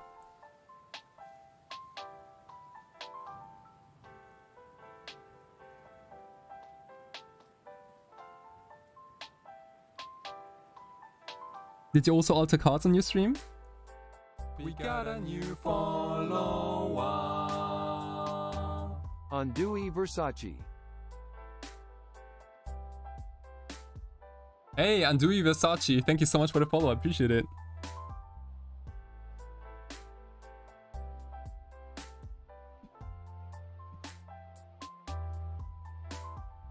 So I'm currently getting my hands on this treasure token for Ragavan, which I wanted to mimic one of my previous alterations, like Ursa Saga tokens. I did in the past, and I thought it'd be kind of like a good idea to make a treasure token for Ragavan, which looks like which looks similar to those construct tokens, so that people can play them in Jeskai Standstill, Jeskai Ragavan Standstill. So that's what we're doing here. Yeah, Chalice is kind of like unplayable at the moment. I don't know if that's good or bad for the format. Like, what do you guys think? I generally think that's bad for the format. I as much as I hate Chalice of the Void as a card, because I always play the decks that are so weak to Chalice of the Void, a part of me thinks that having Chalice of the Void in the meta game is somewhat important for like to keep things balanced. Hey, Spurironi, thank you so much. Yeah. Thank you so much. Oh, you were painting. Wait, John Aldous, you were painting on a bayou? Are you shitting me? Holy shit. Damn. How did it turn out? That's insane.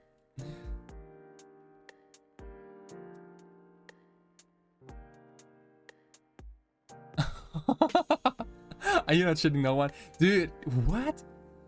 Oh, damn. Yeah, altering dual lands is, you know, that's definitely something. That's definitely something. I know that a lot of people who have revised dual lands want to get their dual lands like black bordered, maybe. Nice. Tune down, like, yeah, I understand that Chalice of Void creates non-games, but like, doesn't Ragavan also create non-games? Or doesn't a resolved turn 1 Doomsday also create non-games? You know what I'm saying? Like.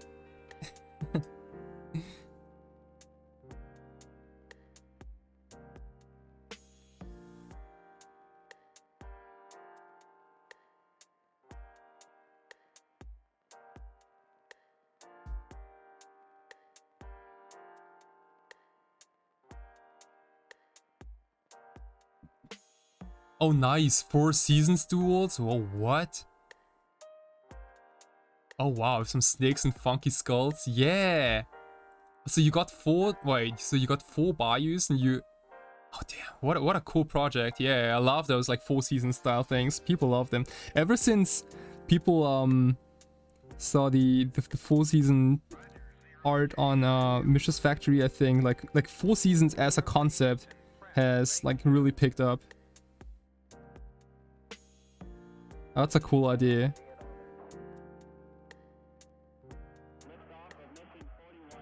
Like, I'd be really curious about the autumn, especially like autumn style Bayou might be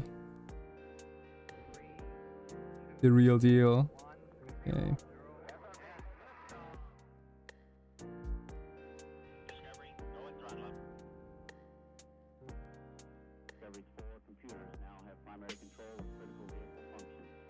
Ooh, wow, your 4 seasons Wasteland. I mean, almost 4 seasons everything, right? Like 4 season Doomsday, 4 season Dust Oracle.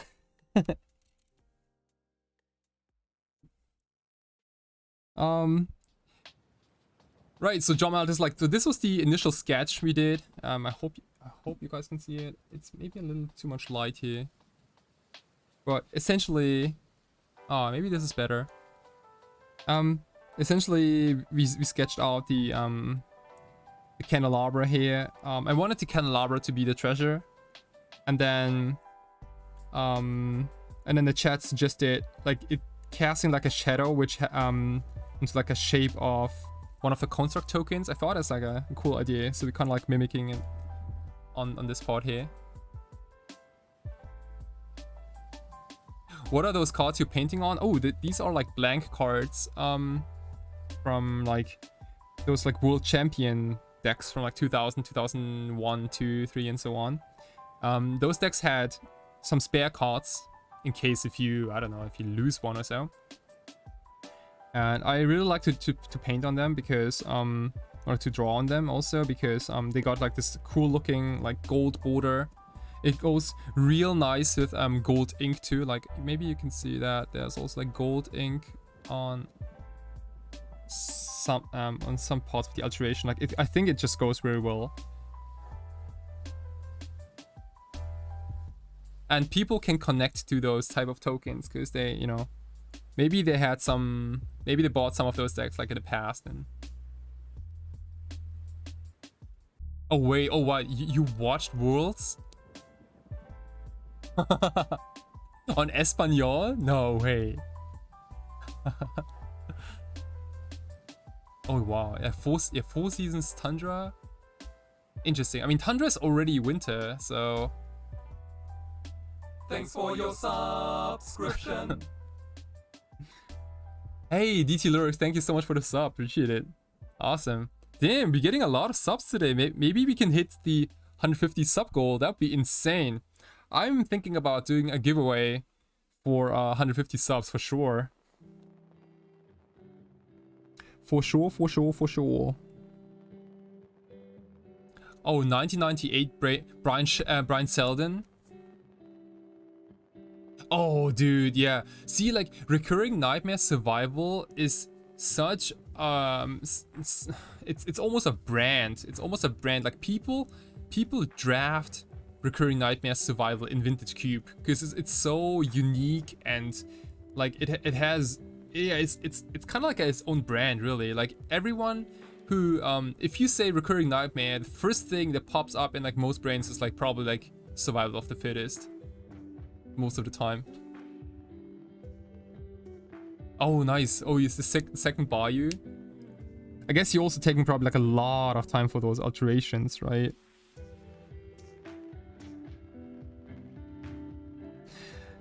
Like, there are so many awesome artists out there, and they all have like some, you know, some artists they like to do like you know, mostly full, like they expand the borders, for example. Like some artists they like to completely do a full new painting on it. For I personally, like, my alterations are usually I make them so that it doesn't ruin, like it doesn't quote unquote ruin the original art. So most of my alters, like I try to make them in a way that it amplifies the effect on the land. So like the original artwork is still there. It's fairly dominant. But like, you know, get a little more like details here and there. Like options are gonna be played. It's just I don't know. This these type of ideas. It's like, it's also like a super cute alteration, like an otter wearing a wizard costume. This is this is like a gate to hell or like to heaven or whatever in the swamp, but it has the shape of the dark ritual man. Or like here, for example, and then also some goofy stuff, like Japanese style of tokens, for example. You know, things like that. I don't know. Like Jack Moss line set. What else? Or like this Doomsday that was also kind of especially 14 in Denmark. It is a full set, like skull themed. This Mox Jet I did on stream, I think last month. This is the and with like a Caracas variations. Yeah, just I don't like interesting stuff. Really. Anyway, and like the list goes on and on and on.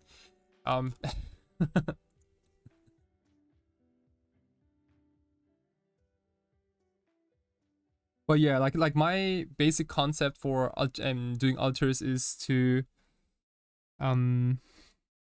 support the original artwork and yeah, make it so that those cards are still recognizable in events, because like, you know, as you can see, like I'm also a competitive like Magic player, and I know that you guys, you all wanna have cards that are still tournament legal. And like sometimes when you get a card that is like has a completely new artwork, it might not pass the judge test, and like judges might go like, hey, you know, you know, you can't see what the card does and blah blah blah, and you know, could you please replace it with like something else? And like, you know, be real unfortunate. So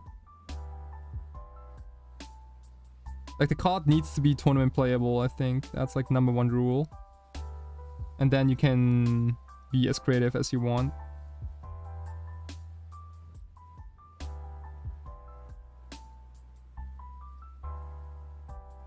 Oh, Spunky, oh wow, you had 2-3 disenchants in all your decks. Wait, did you only play white in the early 90s? I guess disenchant was somewhat of a like almighty removal spell back then, because there were also no planeswalkers. A lot of enchantments and artifacts were broken.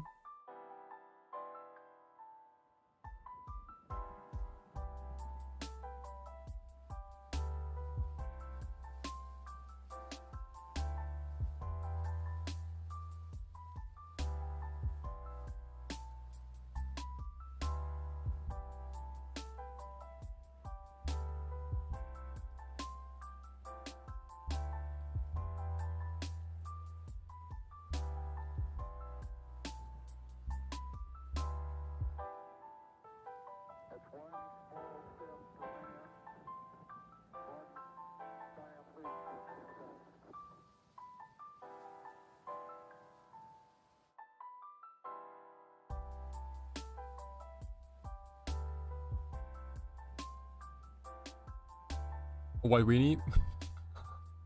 The best rule in the early 90s was like he had to play at least one card of every set. Oh, what? That's a crazy rule.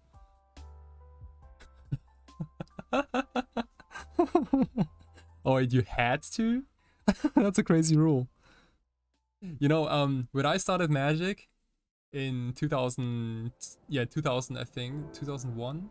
I think it was 2000. We came up with the rule of like whenever a player has no cards in hand, they can draw 7. So you always have business in hand. That was a terrible rule, by the way. And there was also a time when we all had like all those like uncastable like 7, 8, 9 drops in our opening hands, and with like one land. Yeah, I guess that's a keep. I feel like Magic was way easier back then.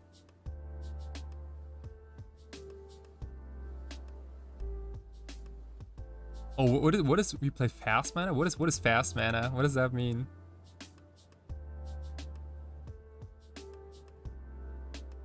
Oh, you remember getting mana burn after using Dark Ritual? Wait, why did you use Dark Ritual at the first place if you couldn't? Oh, you mean like, you know, Dark Ritual and then that 2 mana spell? Channel Fireball, GG, easy game, easy game. Made a where you could tap lands in response to them being tapped to empty mana from opponents. What?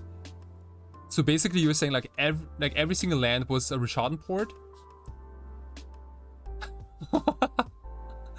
No fast mana is like no land per turn. Oh my gosh, so you could like, so everyone has fast bond in play? Is that what you're saying? Dark Ritual soaring into Jusam Jin is definitely, even up to today, is GG. Like, imagine like even now in Legacy, if your opponent doesn't have Soul to Plowshares, a turn 1 Jusam Jin would be absolute, just like, it would be hilariously powerful, right?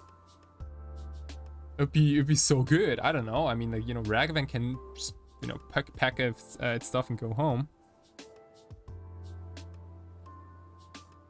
Oh wow, control. Okay, well, so it is in fact, so you can play out all your lands on turn 1 and start casting your, I don't know, like 3, 4, 5 drops on turn 1, turn 1, 2, or 3.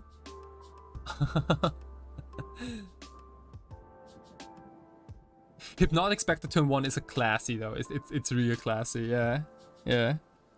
It is like when you like, what is like the first the absolute most prominent like thing you can cast off Dark Ritual? I feel like it's Hypnotic Spectre. I think most people, if you ask me, like if you go like turn 1 Dark Ritual, I think most people associate Hypnotic Spectre with it, or maybe like Underworld Dreams, you know, or like Necro maybe, Necropotence maybe. Yes, I do play some old school. Yeah, and you know, there are land destructions and land destructions. That's definitely. I mean, people can play. I don't know, like Stone Rain and Mind. What is it called? Sinkhole and things like that. Mind Twist of Double Ritual. Ooh, dude, sign me up. Sign me up, dude. Sign me up. Like, wasn't there a time when Mind Twist was not restricted? It must have been like prime time. Damn.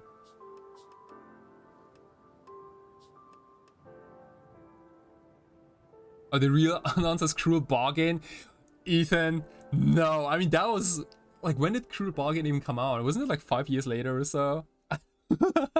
Also, why the hell? I think they only printed Cruel Bargain because they messed up with what's it called? With Necro.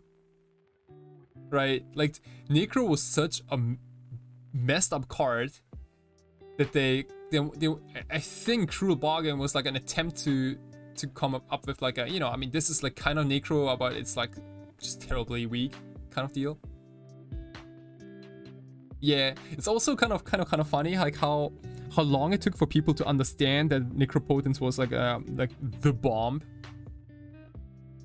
And also like how people used Necro back in the day was also kind of like, people were modest, you know, people were like, okay, well, you know, I'm gonna draw. I'm gonna use it 2 times.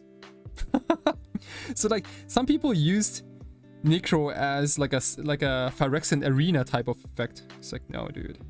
You gotta go all in.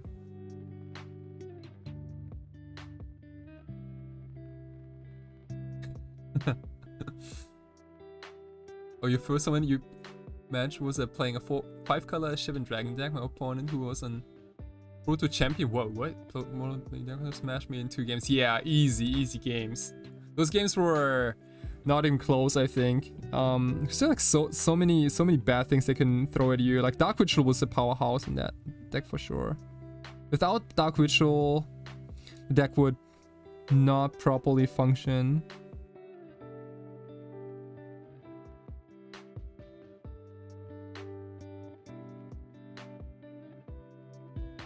Ooh, Phyrexian Negator was also like a powerhouse, definitely. Until people realized that you can also Lightning Bolt it, and then, you know, things go south.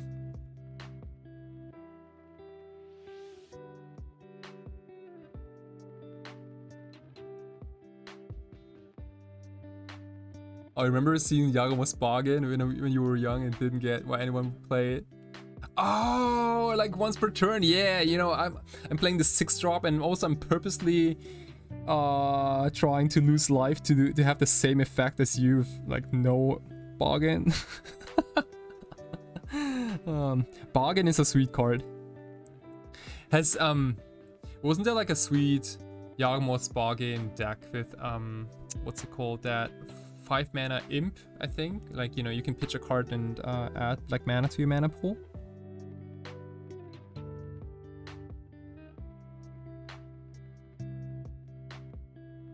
And I think people killed with Drain Life, maybe?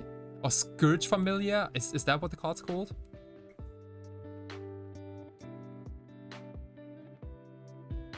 Scourge Familiar, yeah. That was a 5-drop, right? Or like, was it like a 6-drop? 4-drop?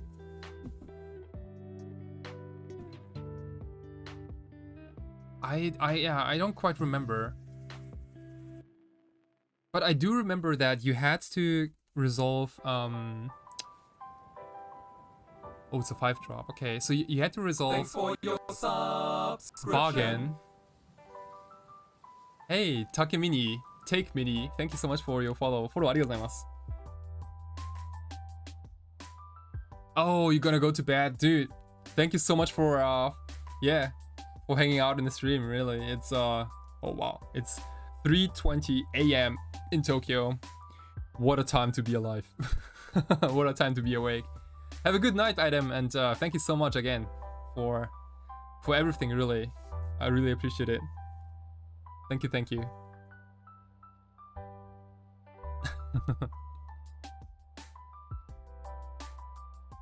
You would get Bargain from Academy Rector and Phyrexian Tower?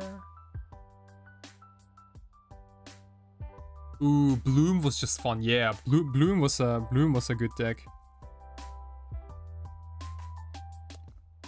Bloom was awesome. Wasn't Bloom like one of the first real competitive combo decks in Magic history?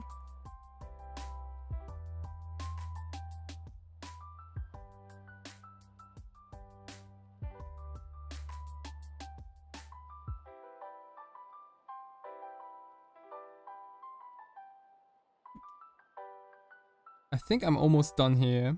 Let me add some text.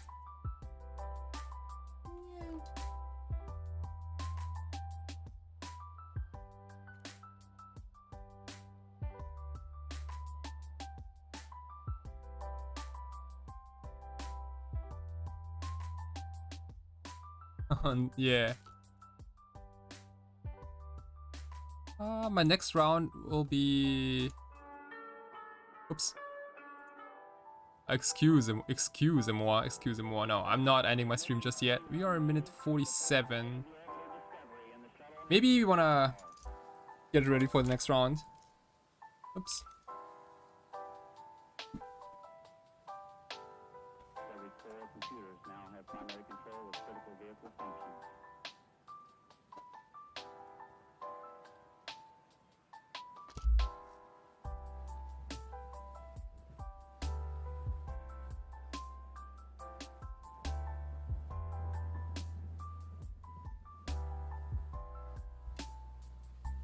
Wait, your first deck was a Boros control deck with building up to assemble the legions. Oh wow, that must have been around Ravnica, correct?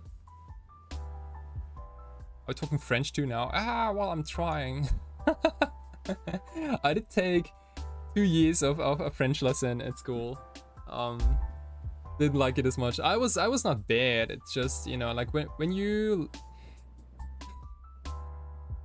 I don't know, maybe it's a thing between Germany and France. I don't know. Like I don't really care, but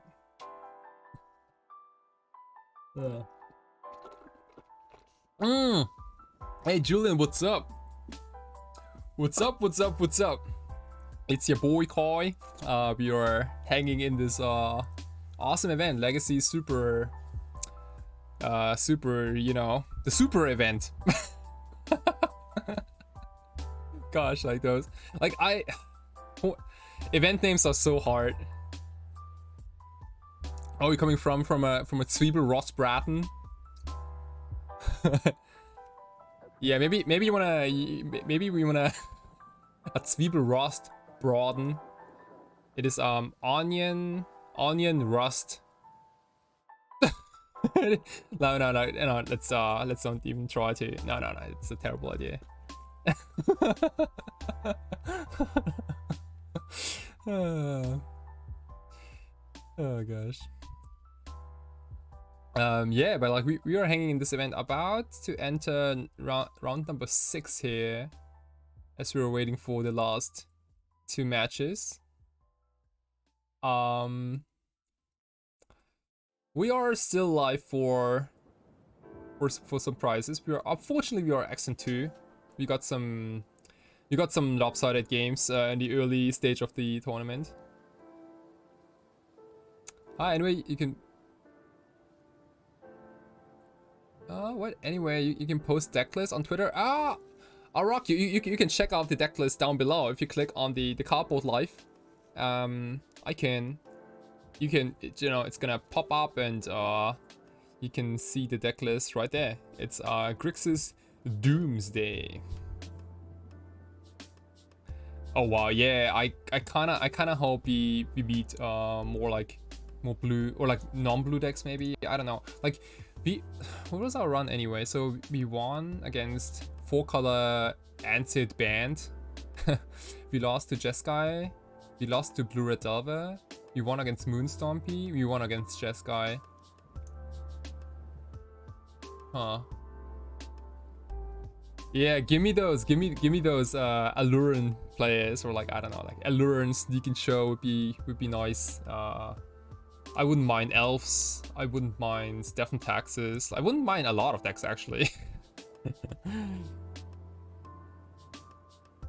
Have I tried the black blue white Doomsday list? Yes, I did on stream the other day. I tried out Teferi Time Raveler. Card was medium. Like it was so hard to resolve it. That's the main issue, you know.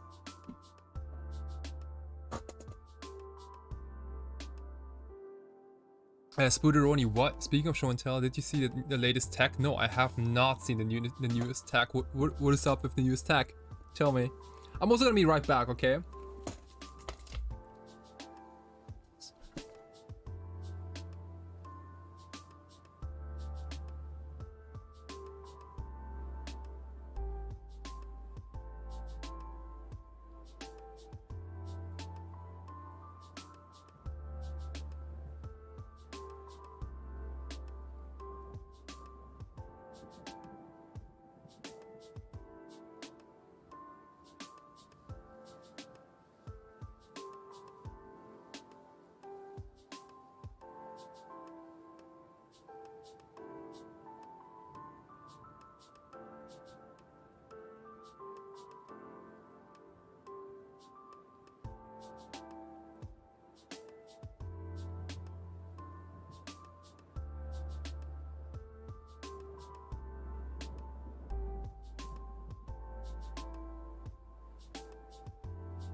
Alright, back everyone.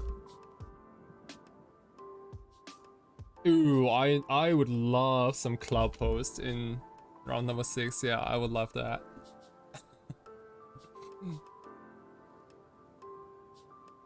I mean, we are great. Like, I mean, do you want me to call this deck 4-color Doomsday because Edge of Autumn is a green card? Is that what you're saying?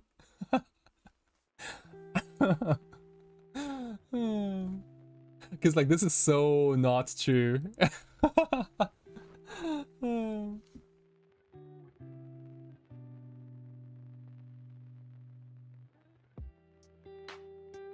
Yeah, Spudoroni, I'm curious. Like, what is the newest tag in for Sneak and Show?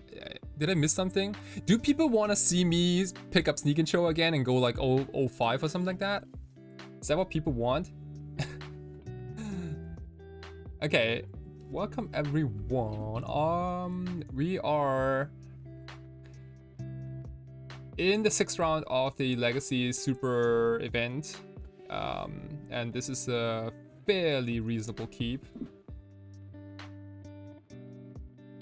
I like those hands a lot. Ooh, exploration. I see. Welcome, exploration type of deck. You're very welcome. I like it a lot when people start with exploration against Doomsday. Oh wow, there's a temp on Doomsday. I'm gonna chill for the time being though.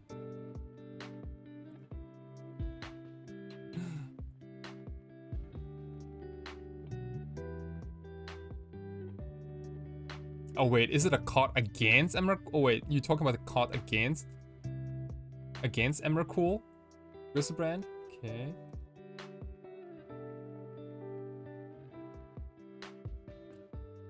So there we go. So what? Sludge monster, 5-mana creature horror. Whenever sludge monster enters the battlefield or attacks, put a slime counter on up to one other target creature. Non-horror creatures with slime counters on them lose all abilities and have. You want to be sliming on people?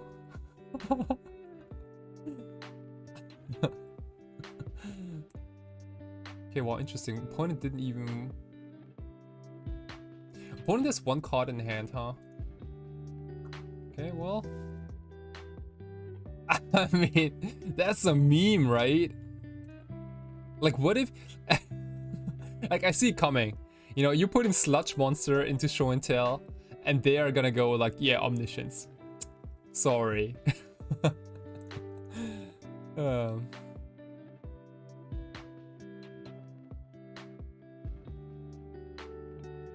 Here goes Doomsday. I don't think that lands plays Endurance main board. I mean, you can technically cast it, but I don't think they... Does lands play Endurance main board? They have like 1 card in hand. I don't think I want to play around it.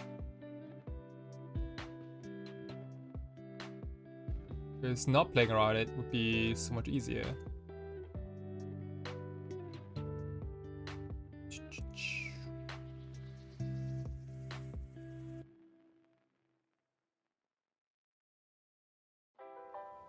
Well, like these days you never know, because like Endurance has good game against Delver, and maybe lands, I don't know, maybe they want to improve the Delver matchup a bit.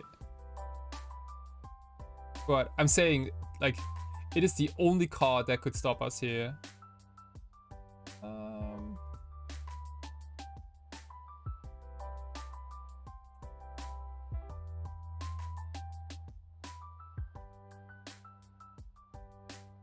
But I feel like we have this one locked up here.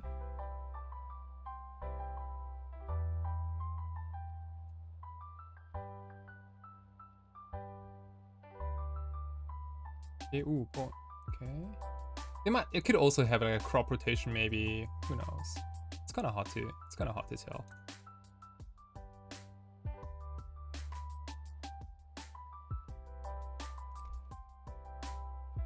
Okay. We took game 1. Easy clap. Took us a minute and a half, 2 minutes maybe, for game number 1. That's good, that's good.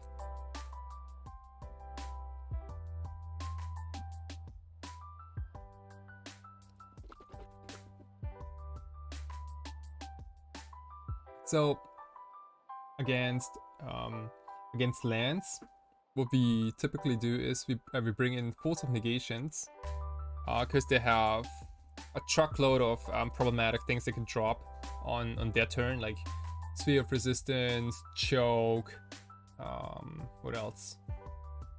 I guess that's mainly it. But like still, you know, like those cards are problematic. Cavern of Souls is an old star against lands, by the way.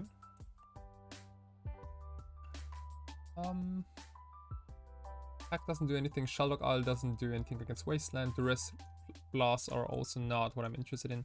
I'm interested in getting rid of let's see here. I am interested in getting rid of let's see. Yeah, Duress Thoughtseize, and 2 copies of Daze. Like Daze is mediocre against lands. They can, most of the time they can pay for Daze, and yeah, period. Like most of the time they can pay for Daze. Period. That's the reason.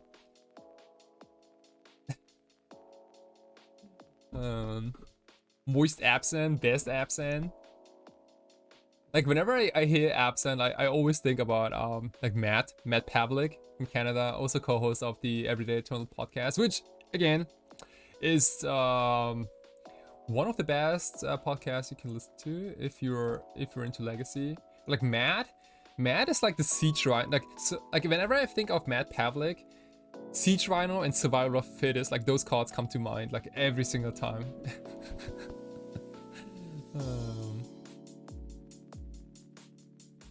I wonder what getting Dazed would feel like in real life. Probably like, I mean, kick in the balls, probably, right? Like a soft kick in the balls, maybe.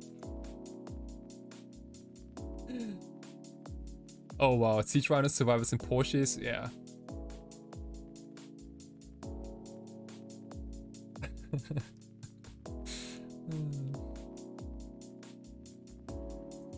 Yo, this is Forrest Demir Doomsday. Like, you might get a judge call for saying that.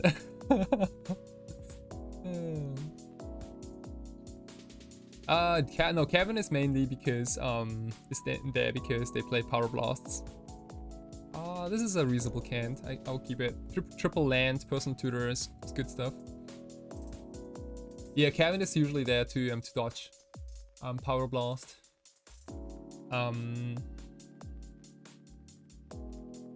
And it also supports our mana, like our mana base quite a bit. Like, look at this, for example. Like, opponent goes Tiger Go, like they are 100% holding a Power Blast here. I could bet money that they have Power Blast in hand.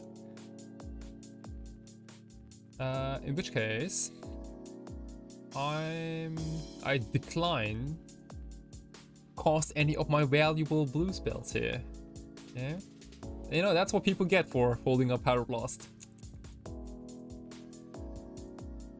Okay. Ooh, I see. No Acciona. We could Brainstorm here and get it blasted and then follow up with Ponder. I don't dislike it. But, you know, another thing is that we are supposed to not do anything here. Yeah, it's, you know, as long as we don't get wasted, like we are jamming this Doomsday next turn, like, you know. They better have something lined up. Yes, Wasteland. Yeah, Wasteland doesn't do anything because we have fetch. And now it is time to unleash the Doomsday.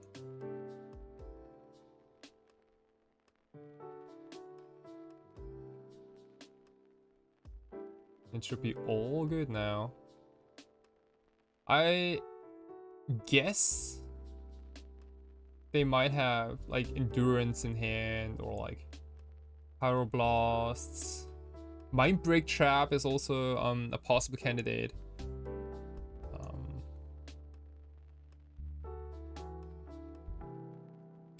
Wait, is the Legacy Challenge top 8 competitor control for days? I think so, yeah. What is a Doomsday Quicken list? Holy shit, what does that even mean? Angel's Grace, you sure? In that case, I'm gonna... Wait, did I cut all my discard? I think I did. Well, that's unfortunate. Yeah, if they have the Angel's Grace, then we are dead.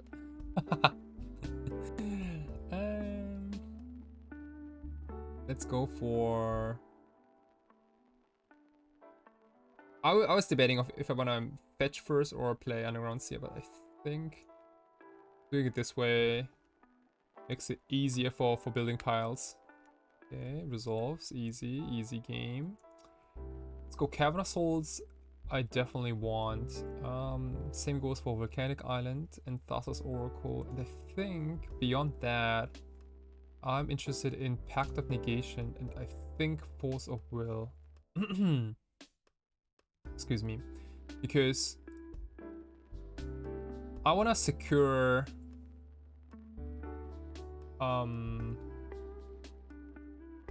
like I want to make sure that we don't get beaten by Pyroblast and Endurance mostly. Cavern of Souls beats Pyroblast, and Pact and Force of Will, we have plenty of blue cards to pitch here. Might be good enough for Endurance. We also have 1, 2, 3, 4, 5. We have 5 minutes. They need like Quattro Wastelands to waste us out of the game. I think this is fine. You're waiting for me to brew a list of Doomsday Quick? Wait, you're like, I should do the work? You wait. You... What? Is this how it works? Are people like now going like, yeah, you know, I feel like Siege Rhino... I don't know, Recurring Nightmare, go. Like, no, Siege Rhino, Doomsday, go. And you want me to build a reasonable deck? Is that what's going on? Is that how the rules are written? Wait, what? Rhino Day?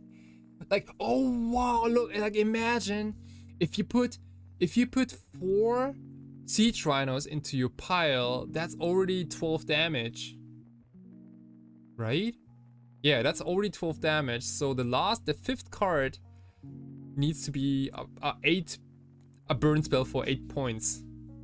Is there a burn spell which deals 8 points of damage?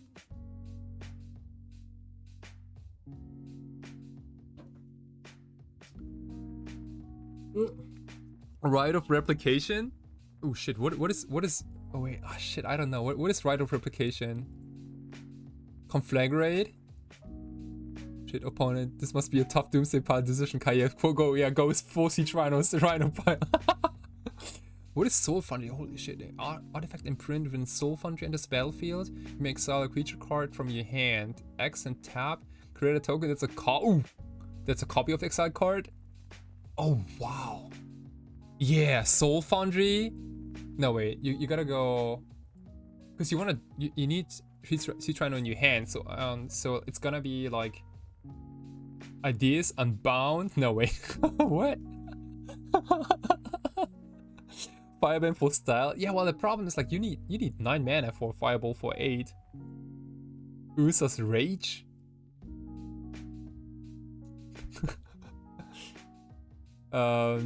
Anyway, let's confirm this. This is a fine pile. Oh my gosh. You all got crazy ideas. I love it.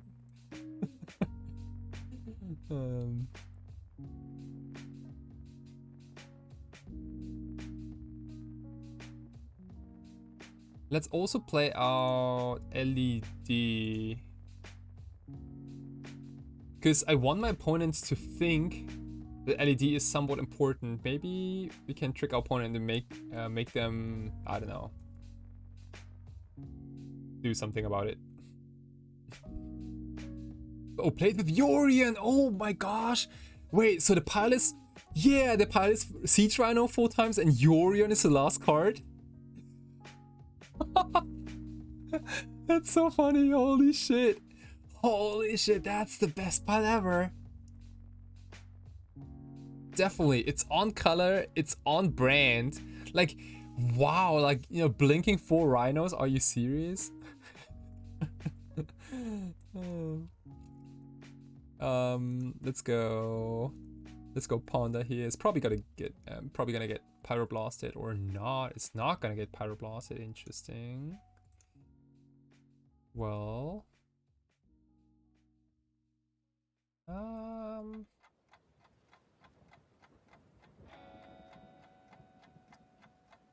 yeah. 3 spells plus Doomsday plus Mind's Desire for 5. Reveal 4 Rhinos and Yorion. Oh my gosh, may I come please? Holy shit, is that like the real 4 Rhinos and Yorion? Holy shit. I mean, you can decide how in which order to cast them, right?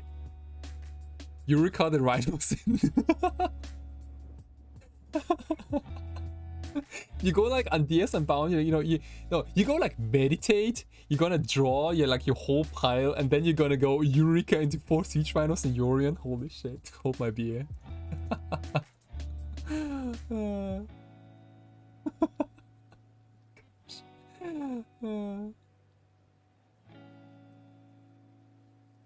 Okay, everyone, we are about to close out the game here with 0 cards in library. And that's the Oracle of Cavern of Souls with triple counter backup. And I'm curious what my opponent can do against such power. Yeah, we have triple counter up. So we can pretty much deal with anything here. But like Eureka, those right? This is so cute. Holy shit! Like man, this is such a. I don't think anyone can beat Rhino Doomsday. That's just too powerful. Like how are you supposed to beat it?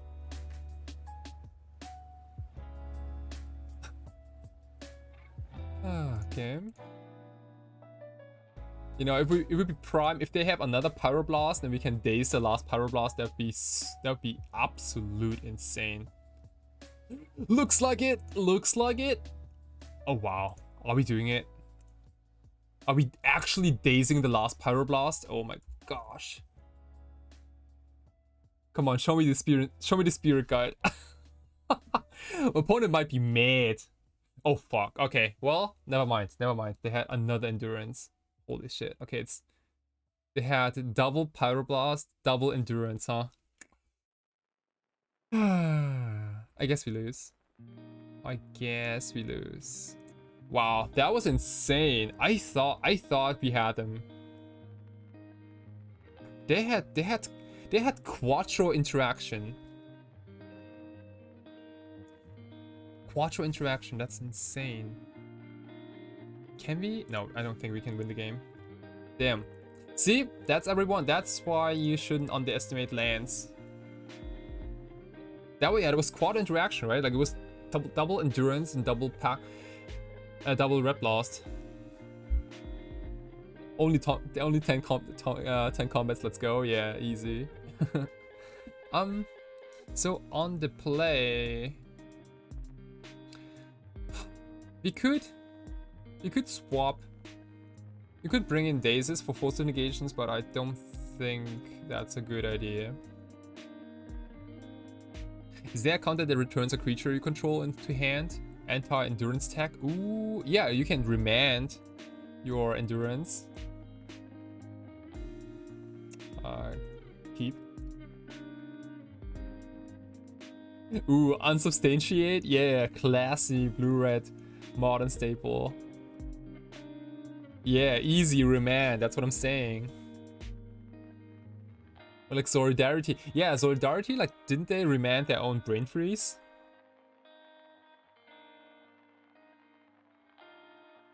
Yeah, it probably needs to be a bounce spell. So, unsubstantiated is probably the best.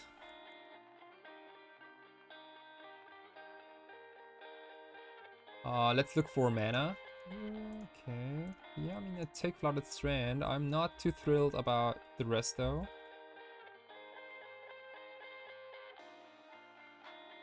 Oh, remanding your own heights?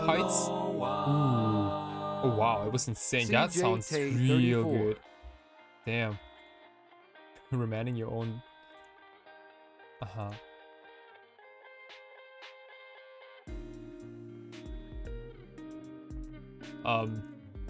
Also, you guys probably know Stefan Schütz, from what's that weird country? Austria. There was a time when he played Canadian Threshold with Nimble Mongoose, and also what's it called? A copy of Remand. Österreich.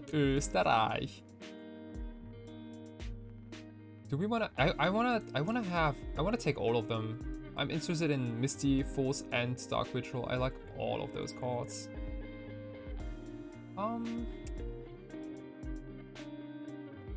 I'm particularly interested in. Oh, I like all of those.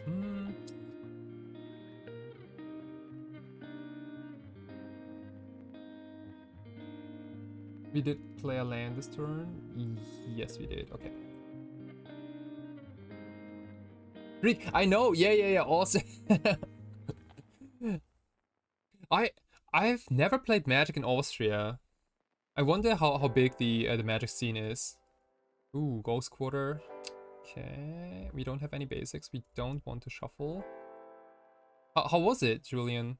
How is Magic in Austria?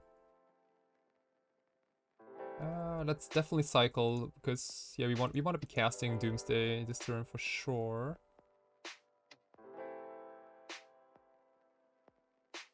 Nice. Okay, so let's see here. We gotta basically do the same again.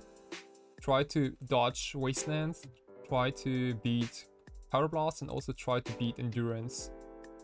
So we can, in exchange, I think it's okay to be a little slow. They have like 0 permanence.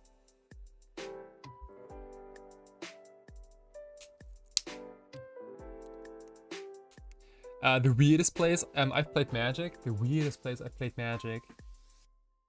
Wow. The weirdest place I played Magic.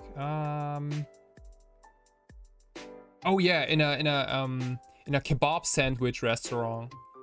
So we were playing this legacy tournament in Berlin, and the event was over. It was like 11 p.m. or like close to midnight, and like, you know, a couple of us wanted to get like a drink, but also play Magic, and like, but we couldn't find a proper location, so we ended up going to like this kebab sandwich restaurant, and like everyone ordered a kebab sandwich, and you know how messy everything gets like when you eat kebab. Like, you can't. There's no. I have yet to see someone who can properly eat a kebab sandwich, you know, without like just ruining the table and ruining the face and everything, right? And then we all thought, yeah, I guess that'd be a good idea to go to that kebab sandwich place, and also, like, you know, play Legacy with our expensive dual lands without even like freaking like washing your hands. That was terrible idea.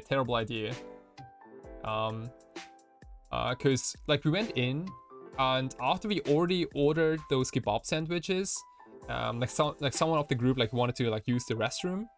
I was like, oh yeah, sorry, like restroom is like, you know, it's you know, can't use it. It's I don't know, like some pipe broke or something like that, and you know, they had to fix it. And it's like, oh holy fuck.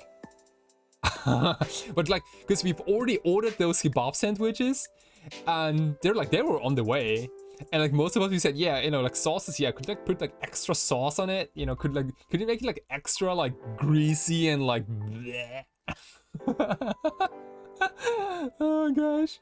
And then the guy tells us that the restroom doesn't work.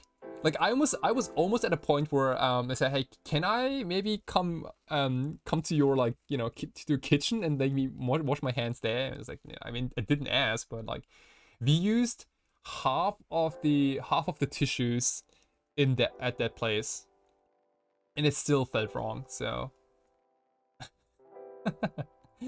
let's go underground Volcanic Island, by the way, and I feel like we wanna also play a Lotus Petal, maybe, question mark. It could be a good idea. Cavern of Souls, Lotus Petal, Pact of Negation, Dust Oracle, Volcanic Island. So this beats double. Opponent needs another 2 Wastelands. We do have Pact and Force of Will. This pile is slow though. This pile is very slow.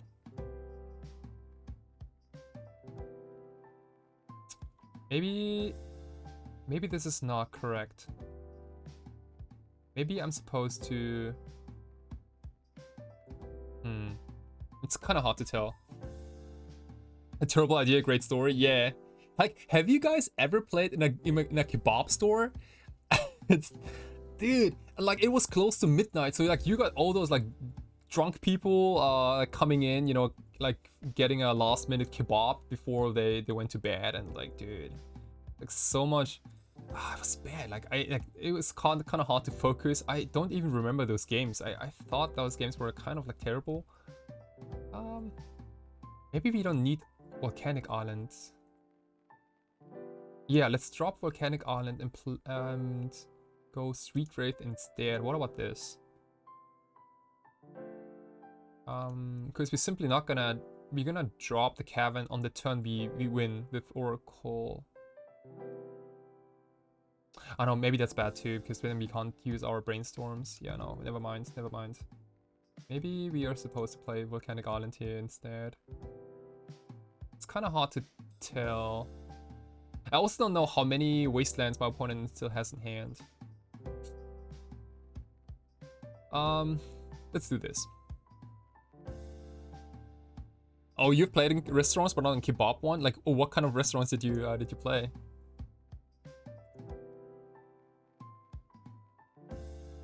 Go Pact of Negation, Plaza, like this.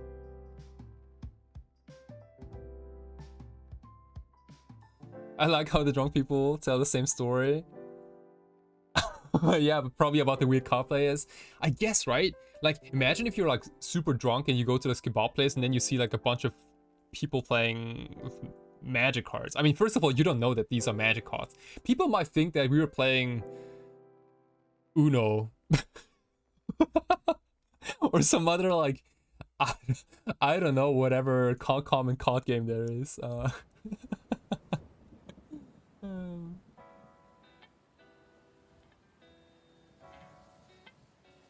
Okay. No play, huh? Interesting. Yeah, I mean... one thing I can do here is I can brainstorm into Lotus Petal and play Petal now to play around a Sphere of Resistance. Maybe that's smarter. Yeah, it sounds a little smarter. You can play around Mindbreak Trap. 2. Okay. Let's see. Okay, so we go Pact Oracle, play out the Lotus Petal, and pass the turn here.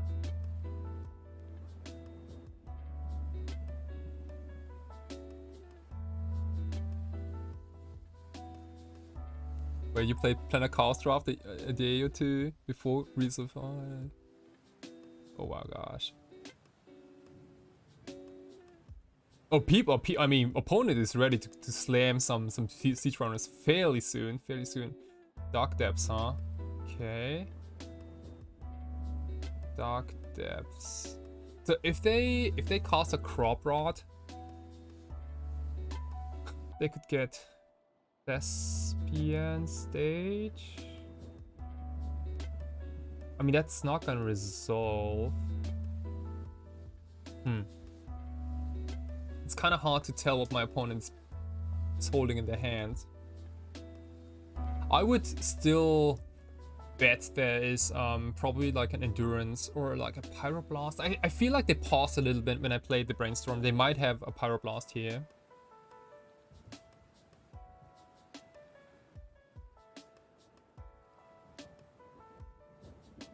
Yeah, crop rotation is probably one of the spells I have to force, but I don't want to force because that means I have one less force for endurance. You know, that's the real problem. Let's go end of turn brainstorm here. We're gonna draw the whole deck, more or less. Okay, so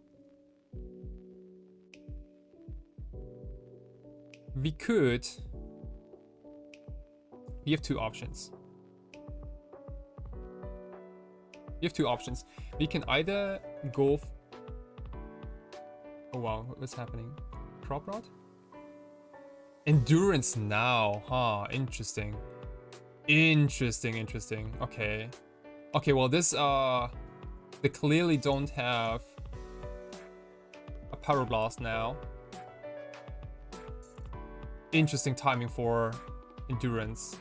I did not see this coming. Smart. Top card of our library is Pact of Negation. Smart. Like, if we take our draw step, then, you know, we wrap up with the game. They could evoke another Endurance now, but all it does is that, like, it just gives them... It gives them a... Oh, wow, they have another Endurance. Interesting. Okay. You got it. Oh, wow. How do they know that I have Pact on top? That's like good reads. Oh, opponent, yeah, opponent has very good reads on the situation. Like, we top deck the Pact now. We have to pass. And now, if the last card is Testament Stage, I'm dead. Okay. Sphere, I don't care. I don't care about Sphere. Wow, it's... Yeah, damn. Those reads were insane. As if they knew that our top card was Pact of Negation. We need... I think we need one more turn, I think. Okay, Horizon Canopy is getting cracked here. Schadenport is fine. Schadenport doesn't do anything here. We can still... Yep. We can still cast our Oracle if you want to. Okay, so we have currently... Let's see here. I guess how many Endurance? Probably like the full set is what I guess. So we could...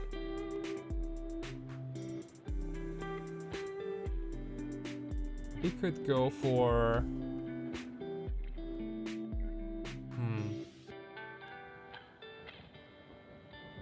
Could play Cavern of Souls and then Brainstorm of it at the end of turn. Yeah.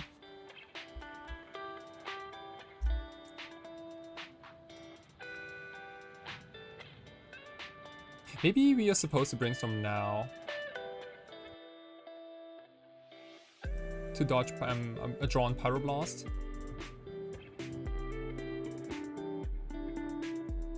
Okay, so Doomsday on top and then whatever card. Doesn't matter too much. Maybe Brainstorm here.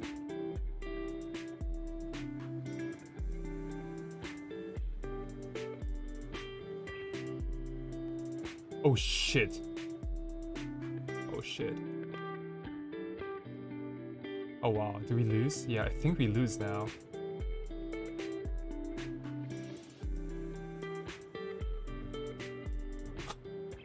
I think we lose this round.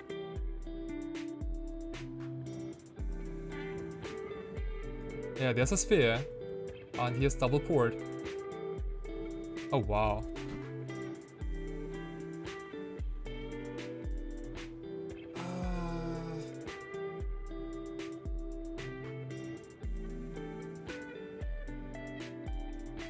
Insane. I'm still kind of like mind blown about those endurances, like how...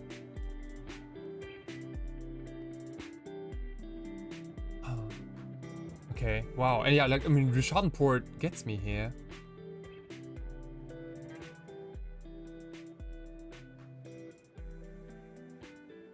Okay.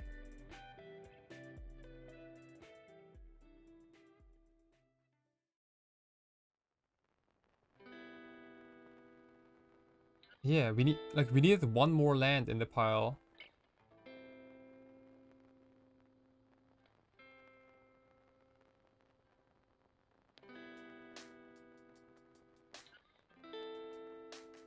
Wow, that's crazy. Yeah, we lose. Yeah, we lose. We lose 2 lands.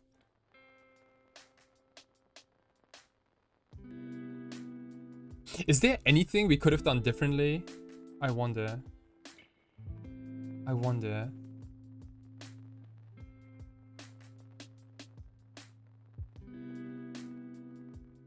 I wonder if there's anything I could have done differently in this game.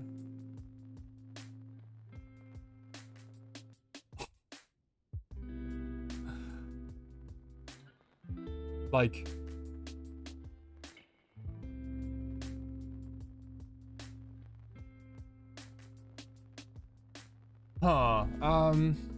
let me think here. So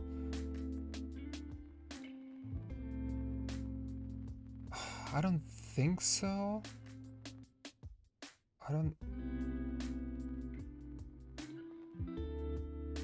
But I was also at 6 life. Maybe my pile was too slow.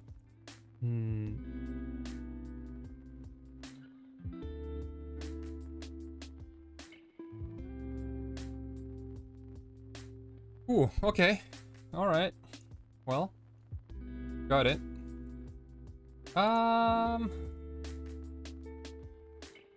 Did we lose 0-2 or 1-2? 1-2, okay.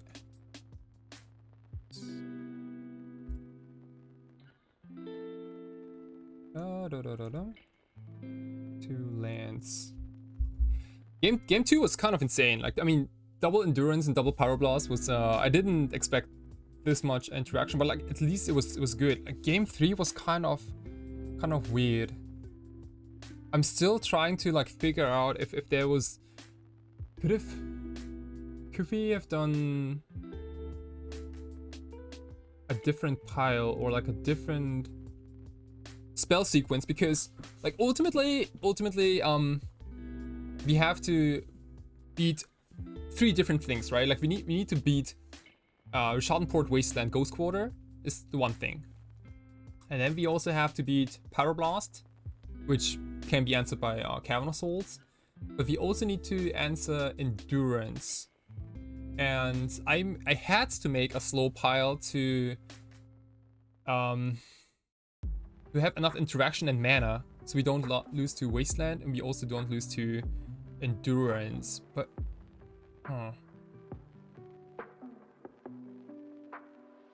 maybe I was not supposed to counter the first Endurance? No, I mean, that can't be right. That can't be right, though.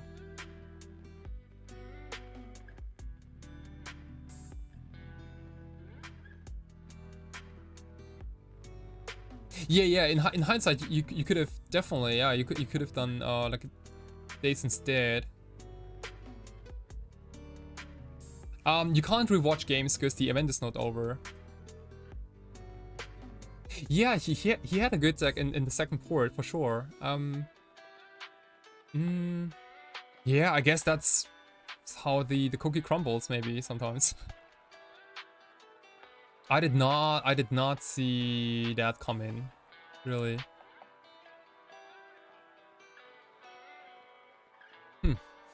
You know what?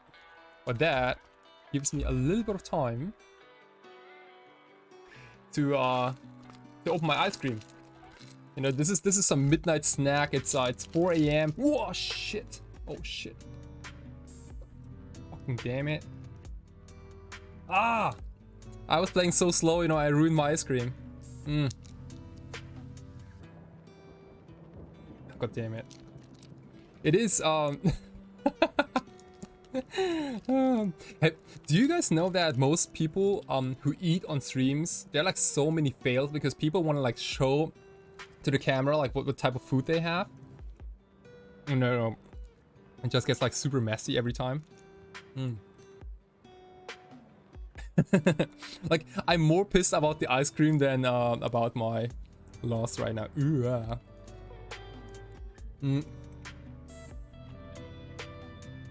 But damn. And you know what? Now I also remember. This is also, by the way, this is matcha cream iced tea. It's awesome. Everything with matcha is insane. But like back to the kebab story. So Like as I was saying, wait, let me. I'm also kind of like way too bright here. So as I was saying, oh, way better. As I was saying, so the worst location for Doomsday, no, for playing Magic was that kebab restaurant, right? Because like we ordered all the food, kebab obviously. I mean, like if you go to a kebab place, there's also like literally nothing else you can order. Like you can get fries, you can get a kind of awkward Turkish pizza kind of thing, but it really doesn't taste like pizza. Kebab sandwiches, like, you know, 3-4 different kinds, and that's it. And maybe some dessert, right? And you know, like real man, they eat dessert first. Anyway, so we were there, like, you know, like hands all messy, bathroom didn't, you know, was closed, like we couldn't wash our hands and anything. And it's like, you know, like some of us were like almost about to leave. And then there was like this one guy in the group who's like, you know, I'd like to eat some ice cream now. It's like, dude.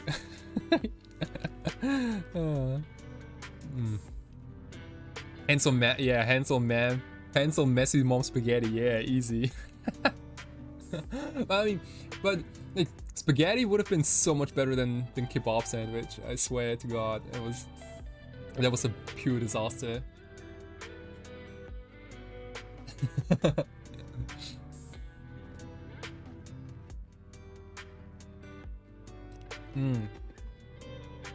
I'm gonna be right back in a second, okay?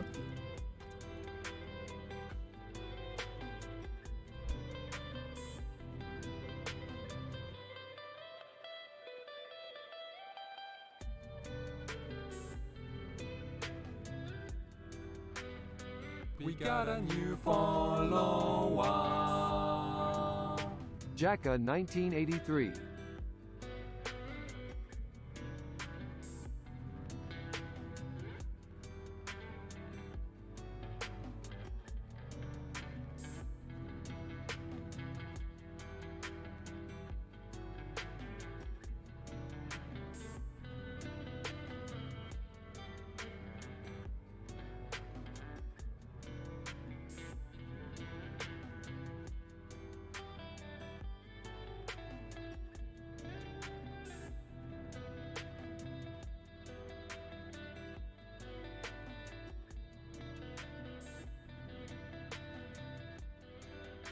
Oops.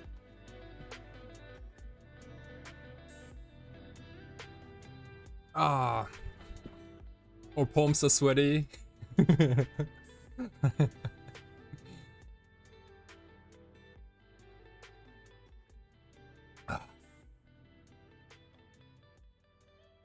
All right. We were almost done, by the way, with the construct. Oh.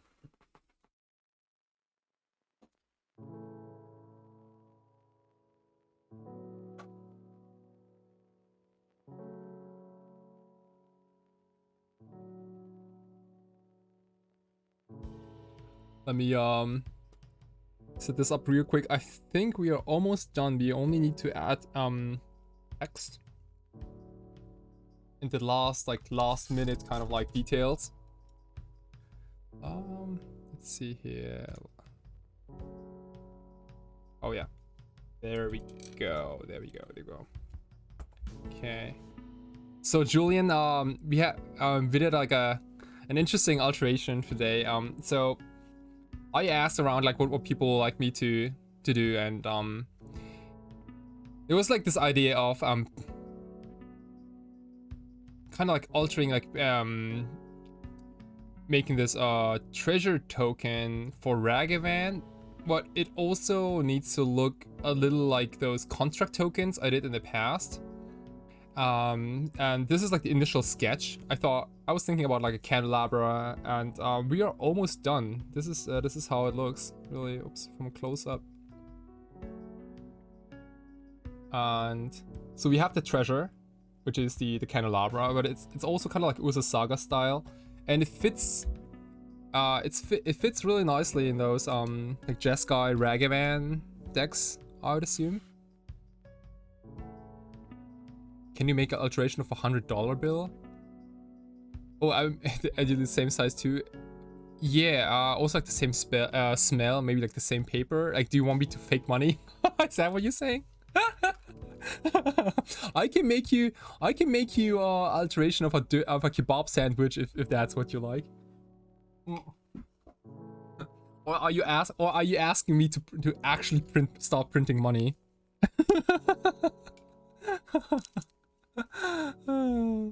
Wait, like so I pay you $30 for my obviously like, all my alterations are $30. So yeah, you give me $30 and I give you a complete like authentic $100 bill alteration. And oh. I mean that's a win-win situation, right? Isn't it?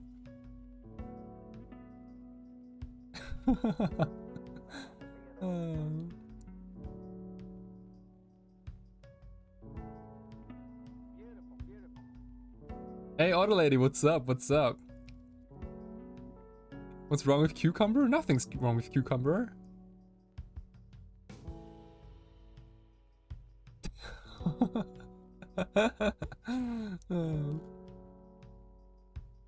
Let's see.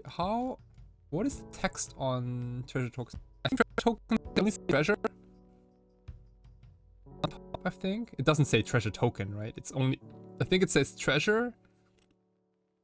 And then what? And a token artifact dash treasure.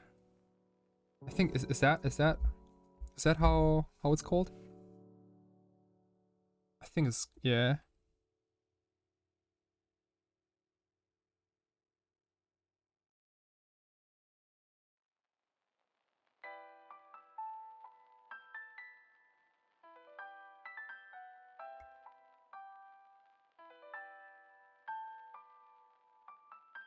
So for the title I use an 0.5 millimeter pen, and for the text inside I'd probably go down to like 0.1.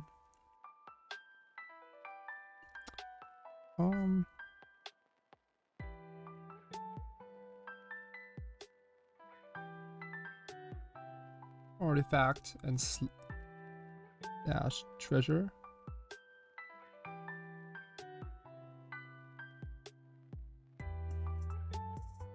Tap sacrifices artifact.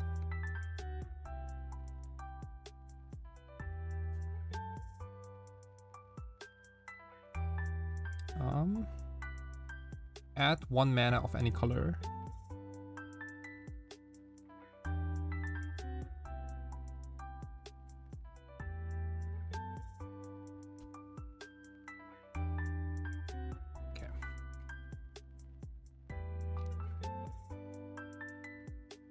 Flavor text could be some lines by Gollum. I appreciate. I mean, if I go flavor text, do I have to write it in italic?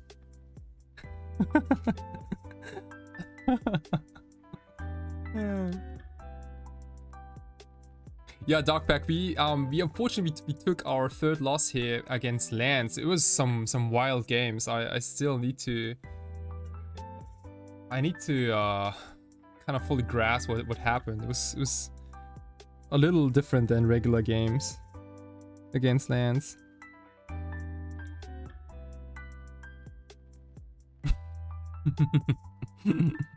Yeah, I mean, if you want me to write a quote a quote or something, then sure, anything.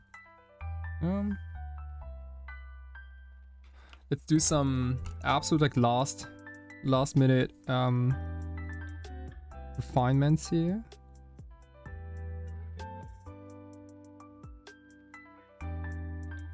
So okay, like that. What I usually do in when I'm almost done with alterations is like checking if all those lines are like if everything makes sense, you know, like if I missed any shadow effects, for example, or like like the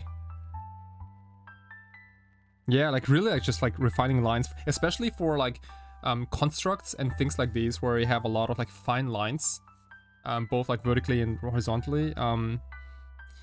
You wanna check if those align well, things like that. Okay.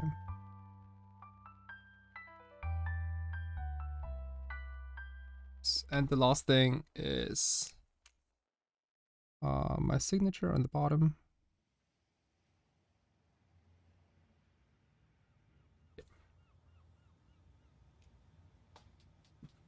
There you go. Yeah, right in time. I think next round is gonna start in a couple of minutes. We are done. We have finished our treasure token, a Ragavan treasure token in Ursus Saga style. This is a cool thing. I dig it a lot, actually. This is a cool idea. Thank you so much for your ideas. I was not planning on doing something like this on camera today. I was not prepared. Like, I thought that we're gonna be, I don't know, like altering like a swamp or something like that. Like, you know, I had the swamp ready. But like, you guys had like so many better ideas. Robots, you will take 10%. Okay. Yeah, sure. I mean, if you can sell, you know what? You get 10% off for your next order, for your next alteration request. How does that sound? Oh.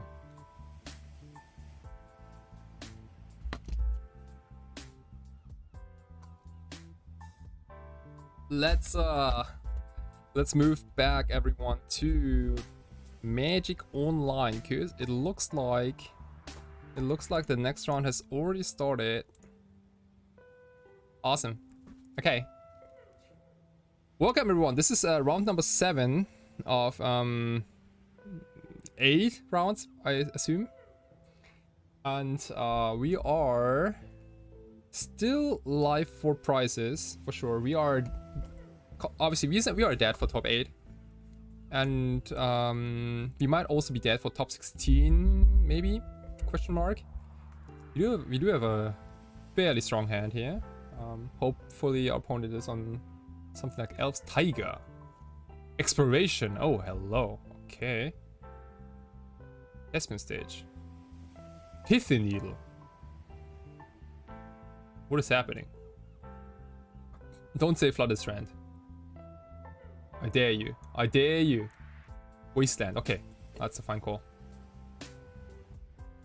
Oh wow, we got a turn 1 win. We got a turn 1 win.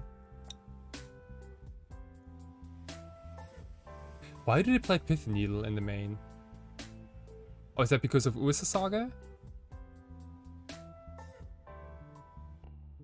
It might be. It might be because of Ursa Saga, right? Like, why else would you wanna run Pithy Needle in the main board?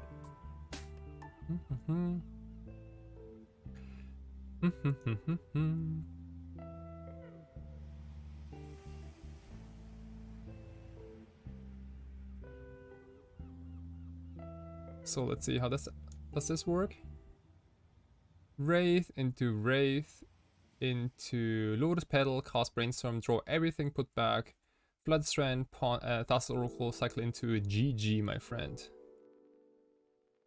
Oh, this swap between Map, Foundry, 1/3 Pirate, Spellbomb. Ooh, okay. Yeah, I can see that. The Piratic Spellbomb probably against Ragavan. Correct.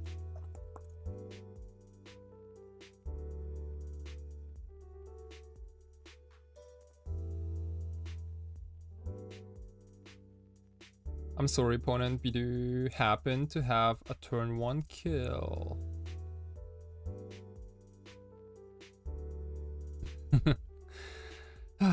Isn't it nice, everyone, you know, to have those no-brainer turn 1 kills every now and then.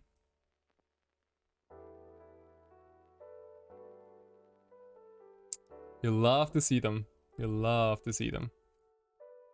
Like, imagine if I was playing Bant Miracles. Like, I would, oh man, it would, like, game 1 would probably take like at least 25 minutes. um,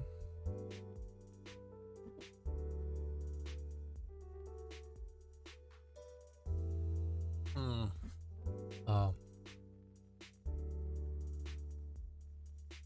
Oh, robots. Yeah, I mean, oh, you want to buy it for 90%? Yeah, sure. I mean, we can make it happen. Just, you know, let me know in your. And maybe you want to contact me on my homepage, like SAWATARIX.com. You can also commission more alterations if you want, or like I don't know, make more of them or whatever you like, really. Sure, yeah. I mean, we can do anything, even a boat. Band Miracles, yeah, would not be allowed on Autobahn. Like Uro would be not allowed on the Autobahn. That stinky little fella, he's like ruining everything. Like Uro is so sticky and slow, and I don't know.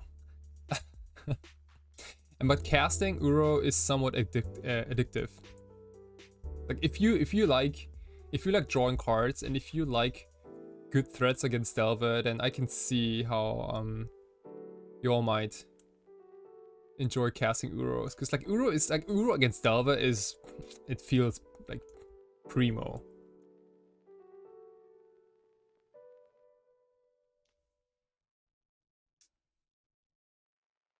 Yes, yeah, please. My homepage is usually the best way to do it. Yeah. Take a look. I mean, I have all my previous alterations lined up, so you can take a look at them, see what you like. And there's a contact form on the bottom. Just drop me a line, anything. You can send me your cards and I can alter them, or I can also get cards for you in Japan and alter them and then send them over to you. No problem. Goal is to make everything as easy as possible and as convenient as possible. I also do ship worldwide, and this hand is. Yeah, this hand is okay, serviceable. Exploration, sure. You do have an emergency force of negation. Ooh, wasteland, okay. I don't think we care about wasteland, because we have so many lands. Yeah, let's get Doomsday and. Don't worry about it.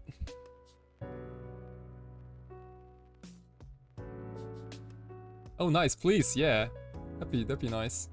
Okay, please no Tespin stage. Tespin stage wins the game.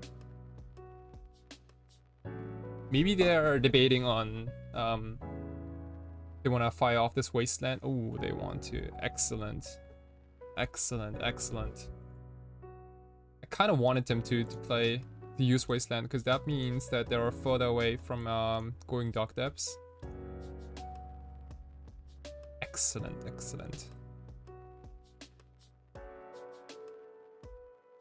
Okay, so we're gonna do the same thing. Ooh, my opponent doesn't have red mana. Okay, so we might get away with let's see here. So we do have ideas on bound. So why don't we should probably draw Pact of Negation for turn and go Ideas Unbound into 2 Lotus Petals. Is that good? So this way, so we draw Pact of Negation, so we are endurance proof. And then we fetch Underground Sea and cast Ideas Unbound, draw the whole deck. Yeah, I guess that's reasonable. I mean, we win next turn and we have pack back up, so let's try it. In which case, the order doesn't really matter. I wanna have Dasa as much on top as possible, just in case, like if we end up not casting Ideas Unbound for whatever reason. Ever thought about putting a second Oracle in? No, never. I think playing two Thus Oracle is a terrible idea for Doomsday, in Legacy at least. I like the second Oracle in Vintage because you have Demonic Consultation. But I'm really not a fan of playing two Thus Oracle in Legacy at least.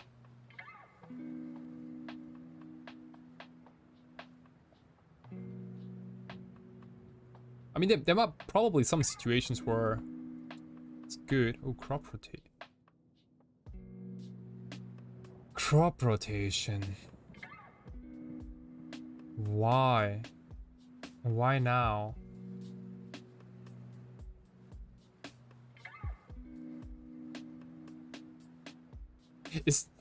Wait, is there anything they can do here? So they could crop rot for Wasteland, that doesn't do anything. Crop rot for an untapped Tiger, for a Pyroblast, for example, or like Red Elemental Blast. But then we could also pact that. I want to keep my Pact of Negation for Endurance. So let's see what they do. Let's see what they crop rot. I don't... Is there a land that makes me draw a card? Whoa, that'd be a terrible land, Julian. I mean, Cephalic Colosseum is the closest, but like, it's blue. Okay, so there's Tiger. Do they wanna... Okay, interesting. So, I have 3 cards left in the library. Is Petal, and Oracle in a random order, because I fetched. The question is, do I want to... If I pact the Pyroblast, I can attempt to win, but I lose to Endurance. Or I could let this Pyroblast resolve, keep up Pact of Negation for the Endurance if they have one, but I might have to pass a turn like 1, 2, or 3 times.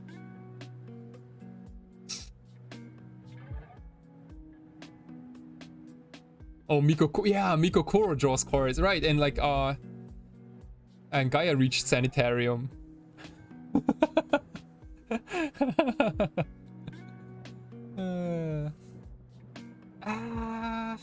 This is a tough spot. Do they have Endurance in hand? I mean, obviously they could also just not have anything and we just pack the Pyroblast and we win the game.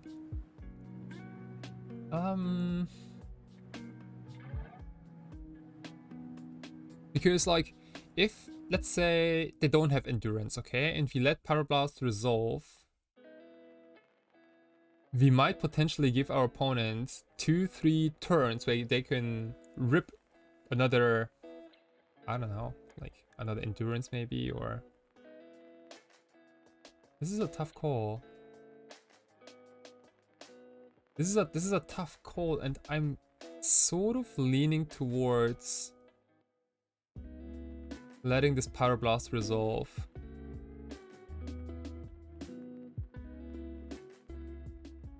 Like, one problem is that they could also, like, if they resolve Life from the Loam, I could also be a lot of trouble, because they get back Wasteland and Dock Depths. This is a real tough call. I honestly don't know what the right call is.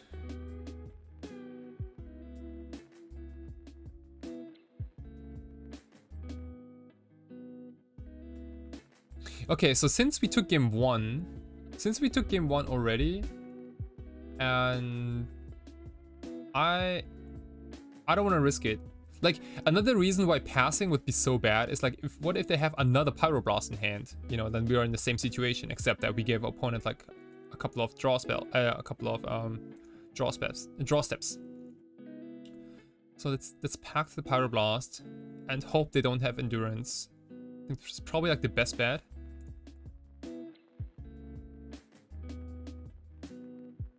Again, like, I mean, they are not on a Brainstorm Ponder deck, so we might simply... Oh, sweet, okay. Easy. Easy clap. Easy clap. Okay. There you go. You know, this is sometimes what you get for overthinking. Oops. Okay, let's go. Oh, this is lands 2-0. Easy peasy. And let me quickly check how many rounds is this tournament. So we have, oh, this is an 8-round tournament, right? Because like if they're like between 129 players and 212, it's 8 rounds. Okay, sweet. So looking at the price payout, how would you see easy clap in Japanese? Oh, it's no, you can't see that. You can't say that. It's gonna be like rakusho. Rakusho means like, you know, easy clap kind of thing. It's not a clap, but rakusho is like easy peasy kind of thing, you know. Whenever you play you know, like at a competitive tournament, you say like, you know, how was it? You say like rakusho is like, you know, it's like one of the coolest things you can probably say. People like, hey, damn, this guy got balls.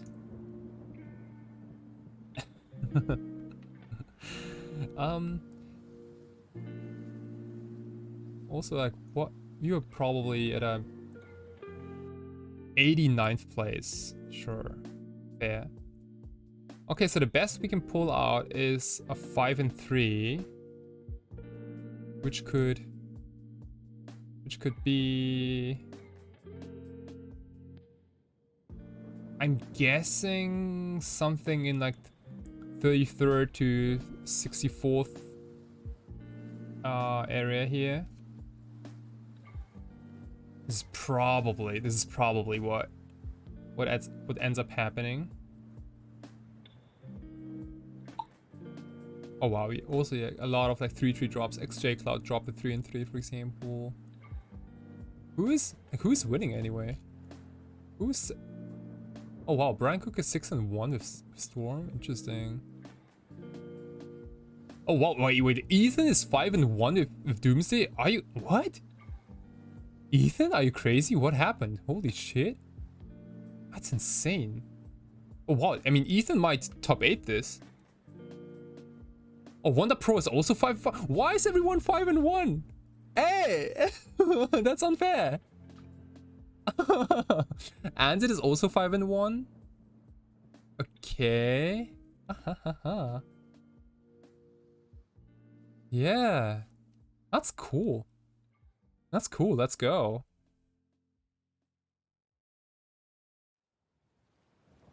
Oh, Kisma Husky is also... Wait, what? Oh, yeah? Oh, nice. Wow, there's a lot of... Is there like a lot of Doomsday in the top tables?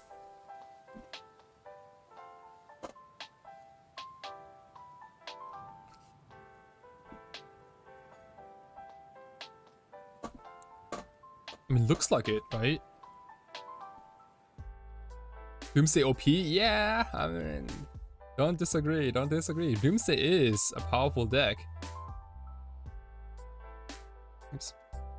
Doomsday is, actually, I mean, it depends on your opponent's decks, right? But like, Doomsday has a lot of, like, you almost want to call them free win matchups. You still can't believe lands one? Yeah, dude, I'm still like... Gotta dodge those Delvers. Yeah. Yeah, that's probably what might have happened. So, I mean, like, Brian Cook is on Storm. That's a non-Delver. JPA is 5-0, 5-1. He might also be on a non-Delver deck. What else? I also know that Minas, Japanese player, really good, cool dude. He's also usually on a non-Delver deck. Antit is definitely on non-Delver. Yeah. So I can't say for sure, but we might You might be looking at a Delva Light top 8 maybe. Oh, JPS on Jeskai Ragavan. Oh wow, what? Oh, okay. Maybe you want to scratch the last part then. I mean, who else is battling? Okay, like McVinsource, Little Sparrow on Lance. Infocil there. Deem Forax, I think, is on Delver.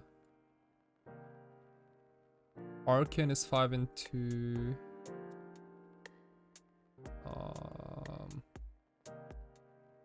Yeah, and then then you know, and then it starts like the dead, drop dead territory. You see like a lot of like grayed out names. Sakuragi is also out of the tournament. Yeah. Yoshiwara, Vivarus are also another test player. Ooh. Okay, and then yeah. Okay, and then oh wow. Grizzlepuff battling in 3-4. Cool dude. And by the way, I listened to the Ilupantas podcast the other day. I mean, their editing is like kind of like whatever, but like it's interesting what they have to say at least. Interesting topics here and there.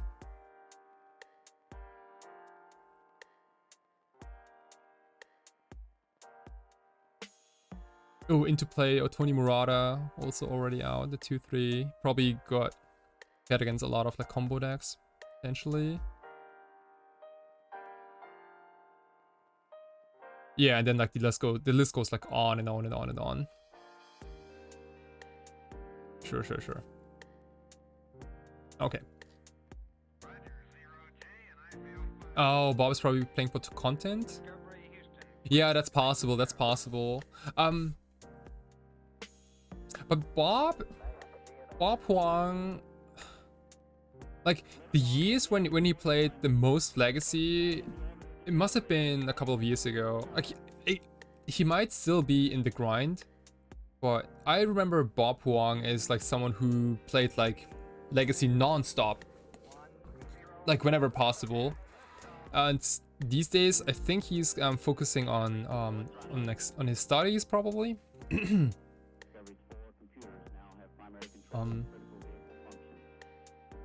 Bob is a professional hiker now. Oh wow, is that something you can study?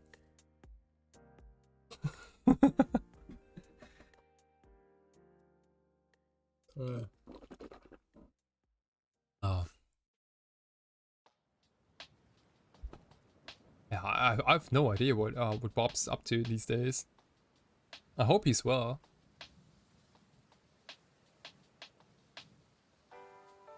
Oh, JPA beats Wonder Pro. Oh wow. Okay. Oh yeah. Okay, that makes sense, right? So Jeskai, Doomsday. Yeah, I mean, can happen.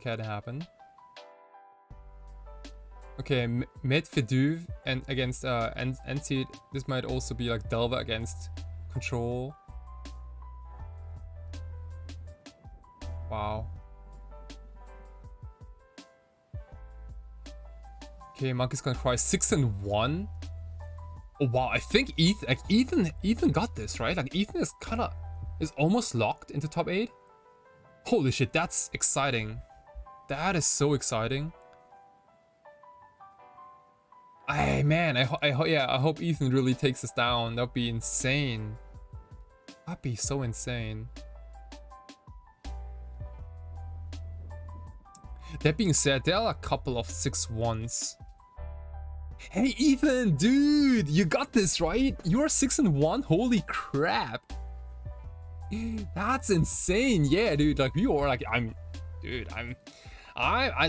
just like chilling way like down the line. Yeah, like 89th place, like whatever. Like I got nothing to say here, but like you are killing it today. Damn, like, I want to hear all the stories. What happened?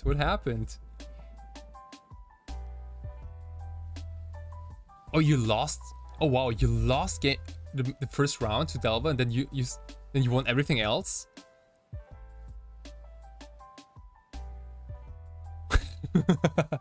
Yeah, monkeys can try.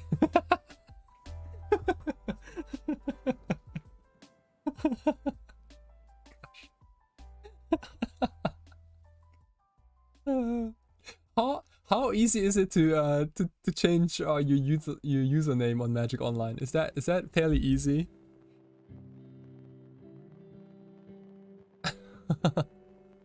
Did I finish all my matches? No, there's one more round to go.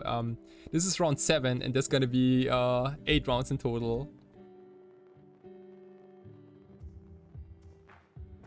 Oh wow! Oh, wow! Oh, this match was Delva. Holy damn! Ragavan can't cry.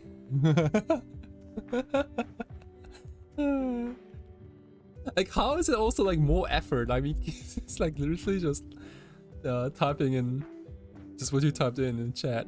Okay, that is insane. So Ethan, like, what do you think? Like, looking at this, this might be somewhat of a Delva Light top 8, maybe, or like at least like Delva Light top 16 even. Like, what do you think? You probably like in your past rounds, you probably played against some of those top players here, I assume.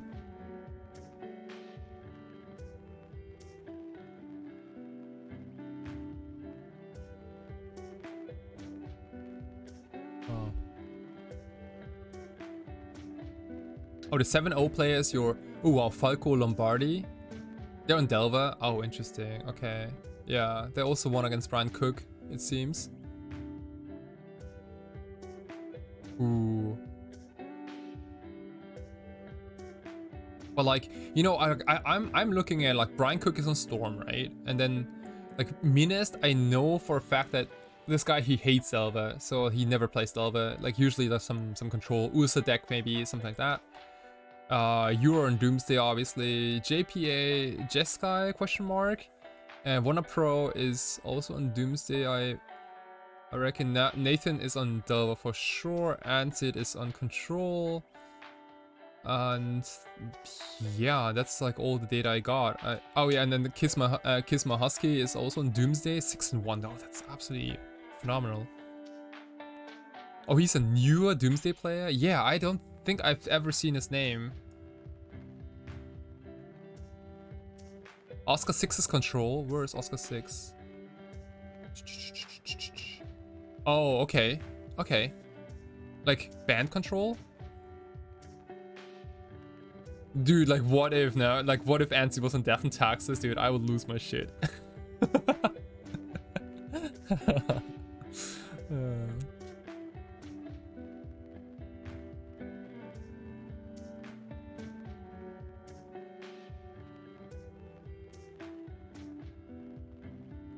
Wait, what? I remember, like, I once produced content with you in it. With whom? Like, with me? No. I remember someone involved suggested your name. Your name, right? Morning Krill experience? What? Experience with animals? What are you talking about? Julian, what are you talking about?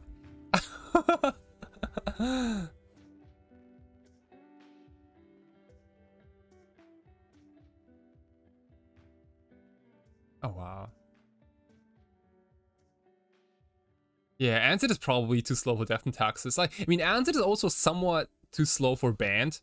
Like, have you guys watched Ansid? I mean, he's a powerful magician. You know, he knows how to play Legacy, or like he know how Legacy works as a whole, which is, you know, like pretty much like the fundamental like base for like being a successful Legacy player.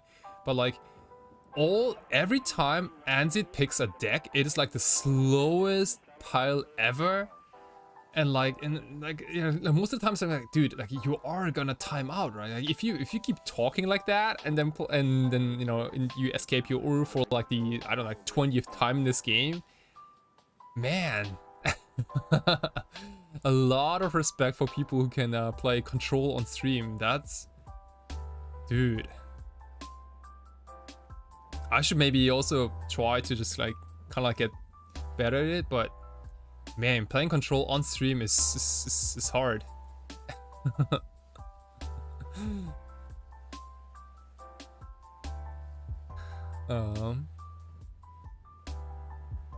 By the way, what? Oh, Kai, Japanese princess getting married? No, I'm not getting married. I'm not getting married, and also no one... Wait, and no one sent me an invitation. What happened? Well, that's... Yeah, what's that all about, huh? You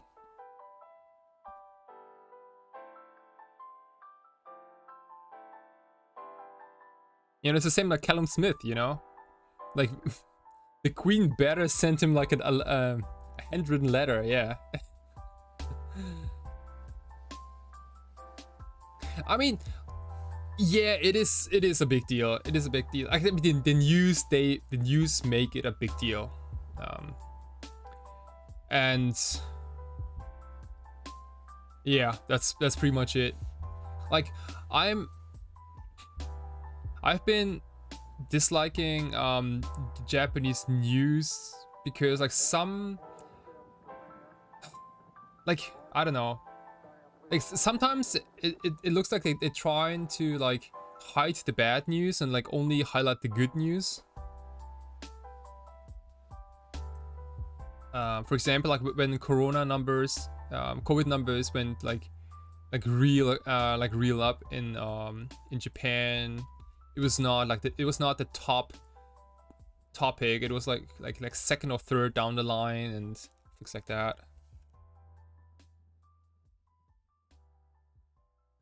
Yes, yeah, kind of. It's, you know, it's Spunky. It's somewhat similar to history lesson. So like in Japanese school, in history lesson, like I'm not a history expert, but what I've heard from my friends is that if you go to a Japanese school and during history lessons, they usually skip all the bad things, like the bad stories that happened in the Second World War, like all the bad stories that happened to Japan, which is, I just think it's fair, you know, like, because first of all, it's long gone. It's like 100 years ago.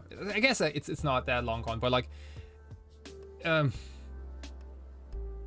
I think like people wanna, like, you wanna tell people the truth. That's all I'm saying. Anyway.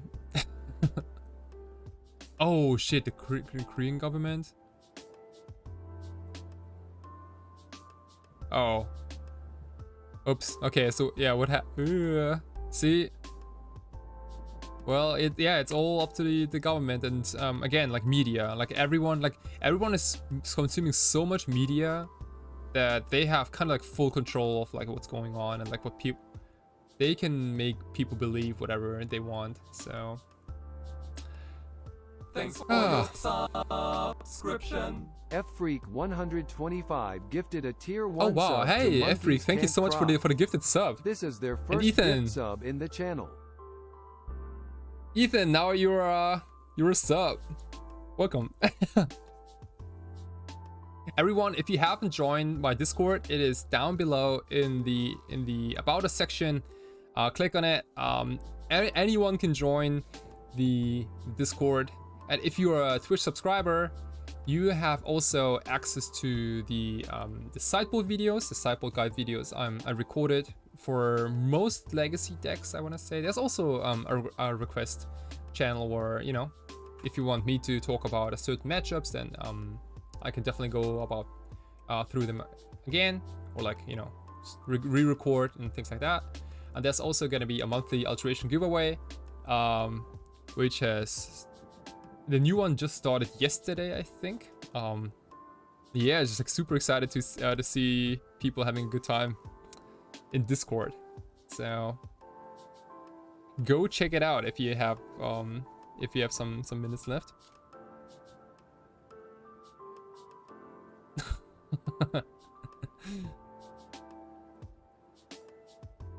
Hey Jackie Brown, ciao ciao.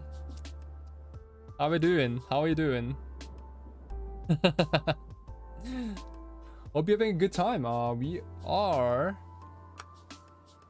The link to the Discord is down below. If you click on About, then you have all the panels, and then click on Discord, and then boom, you're in.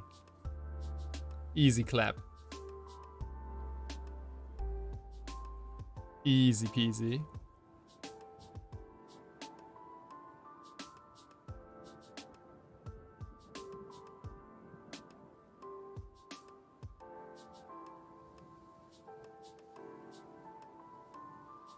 Right, you know what?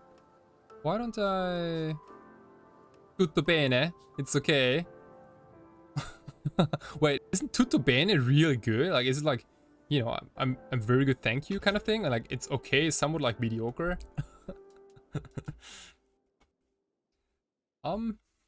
Let me quickly show you, Discord. Oh, tutto bene is, it's all good? Oh, okay, well, never mind then. My Italian probably sucks. So it's called SAWATARIX Discord. I know it's the most creative name ever. And yeah, so you basically start here and you know, it's just like some general rules, blah blah blah, and also like how you can connect your Twitch to Discord. OldRocket_27. Hey, Old Rocket, thank you so much for the follow. Appreciate it. Thank you. Welcome.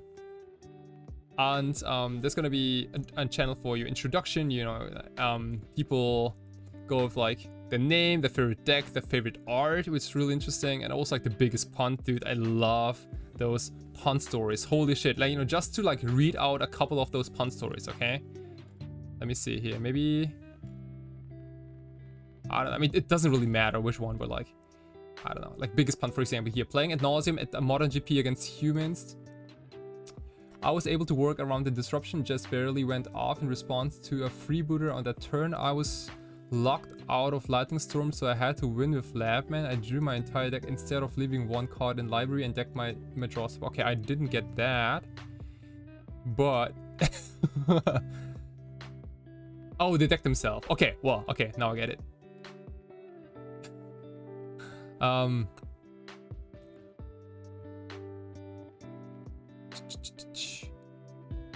Like, for example, like biggest punt ever, try to wasteland another wasteland in response to that wasteland activation, thinking it was going to counter it for some reason. This was my first GP in round 8, so a bit delirious. That's kind of cute though. I think everyone in their life has at least tried it once to wasteland your wasteland in response. That's a classy punt.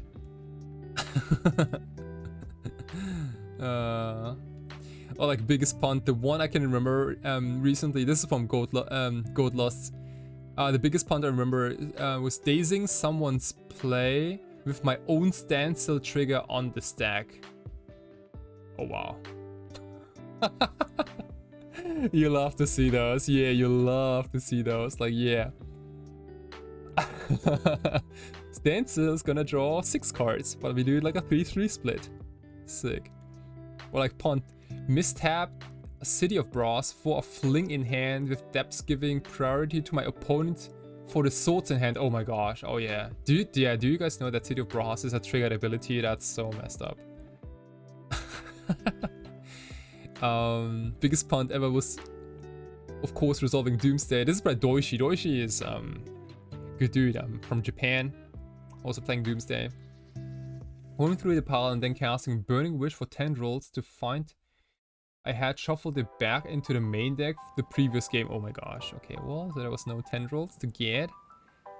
Biggest punt was registering a Doomsday list for a league and going through round 1 to realize I forgot to include Thassa's Oracle in the deck entirely. What the actual hell?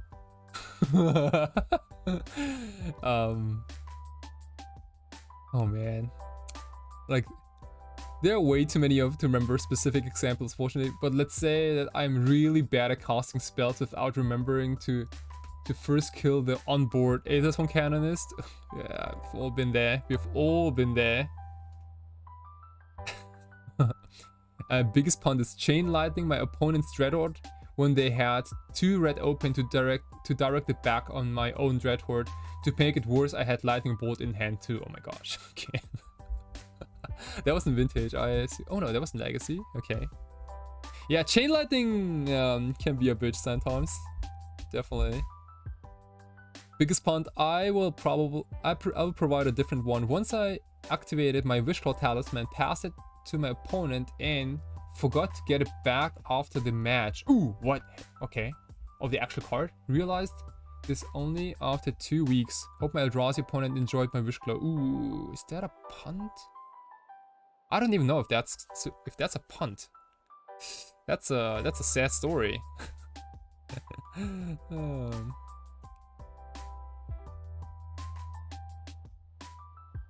What else? Biggest punt. I've died too far to my too many summoners pacts.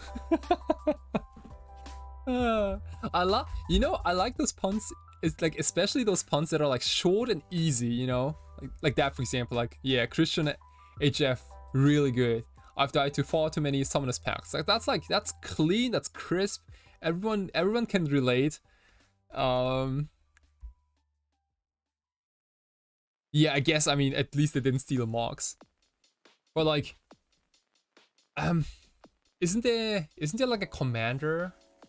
What's it called? Like, I think it's like Jeskai colors, and like the commander is all about like giving opponents your stuff and like taking it back and like donating things and like stealing and all that kind of nonsense. Like I just Zedrew, yes, Zedrew, that like whole horseman, horse person, horse boy, and like that to me is somewhat of a risk. The goat man, yeah, that to me is like somewhat of a, man, I don't know, like kind of like risky thing to do, you know. Like, not only are you, because like especially in EDH, people might be sipping beer, people might be, I don't know, like smoking, or like, I don't know, like just having a good time, you know. And like, and after a game, and like decks are like 100 cards, and it might be hard to remember like what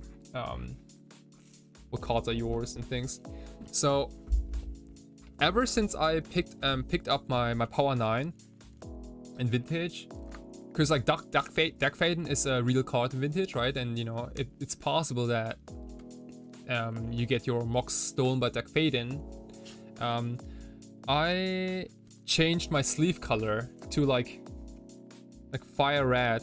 It is like, red is not a common color, I think, for sleeves. I was like mono black sleeves like for like almost 10 plus years, like almost always black matte kind of thing. But like black sleeves are so common that it makes it real easy for cards to, you know,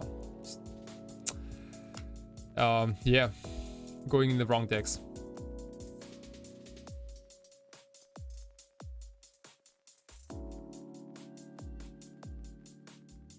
You're yellow and orange, dude. Yeah, it was like pink, like some weird colors going on. Oh,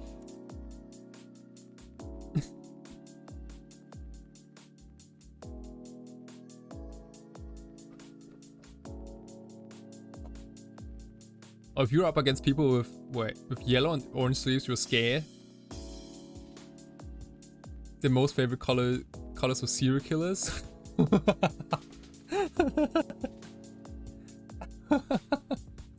Sure.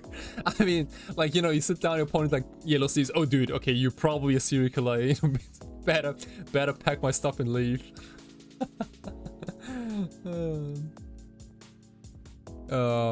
What else? Dude, like those punt stories, like they're never ending. Biggest punt: finals of a 60-player legacy tournament, and it was streamed, casting attacks and probe, and missed with Cabal Therapy after. Won that tournament though. Jesus Christ. Jesus Christ. Cast attacks and probe and missed with Cabal Therapy after. It's like like some people want to flex and go like, oh no, Cabal Therapy, yeah, I'm like attacks and probe. I'm not gonna write it down, you know. I'm gonna keep it all here in my brain, you know. And then they cast Cabal Therapy and miss. Pony sleeves are 12 posts or lands. Ooh, is that so? Potentially.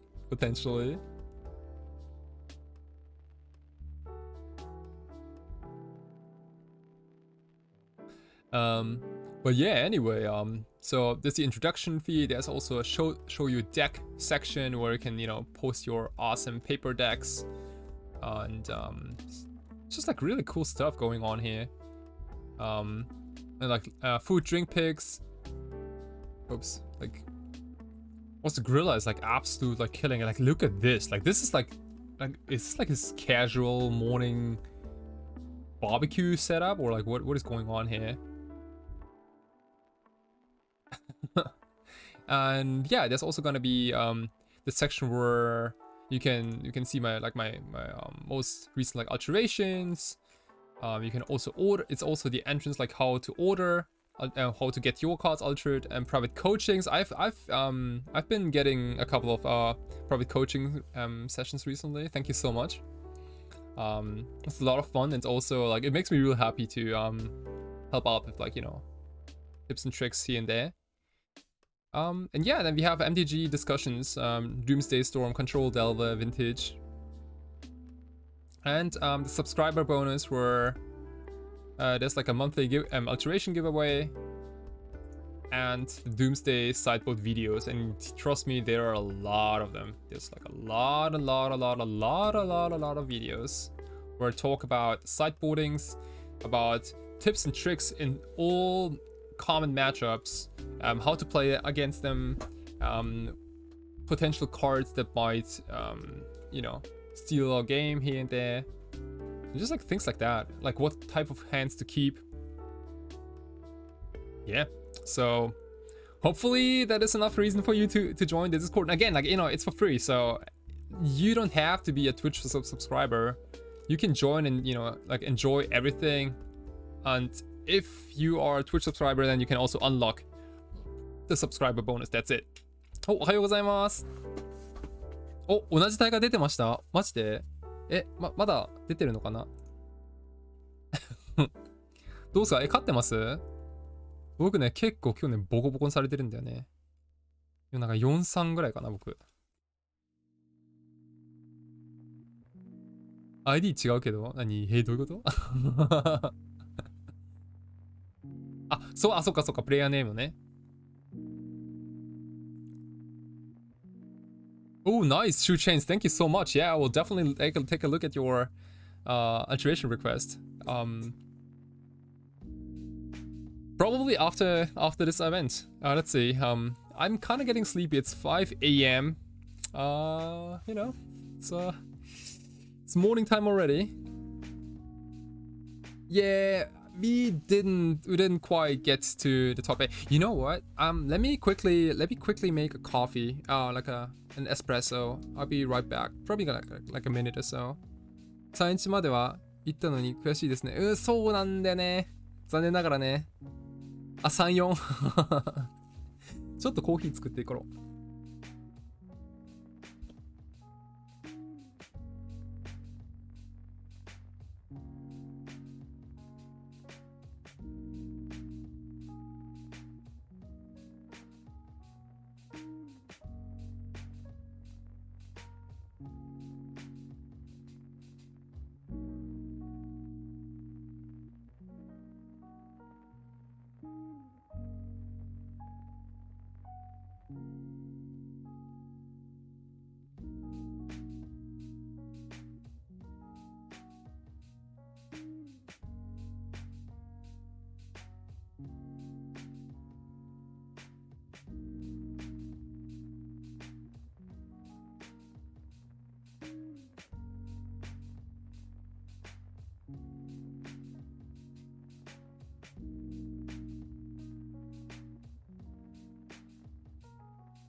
Okay, welcome back, everyone.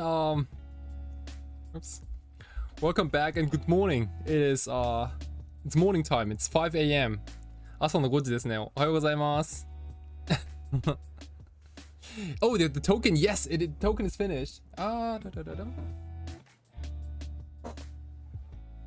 will take a better photo later, but like the token looks kind of like. I hope you guys can see that. You know what? Let me take a proper photo. So I can screen share it. It's probably a little better. Oh, the cup is super cool. Yeah, that's so like a friend of mine, like it made this like by hand. Like he's yeah, like he does all this kind of stuff. Like I like people who you know, who craft things, or like who I don't know, brew their own beers, or like they craft something, or they build, I don't know, like houses, or like whatever, like, you know, like whatever it is. I like people who, yeah, just, you know, do things.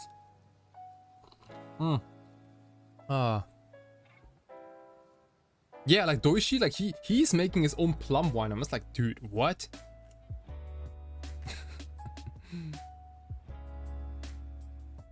Okay, let me quickly take a photo here. Nice.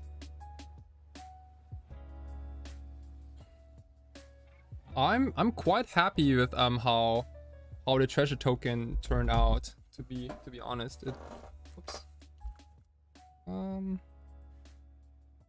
Like it was like a somewhat of a spontaneous experiment. Let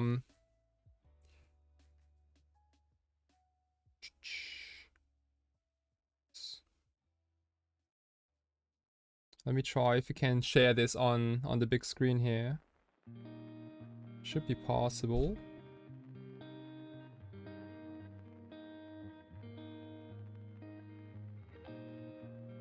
Let me see.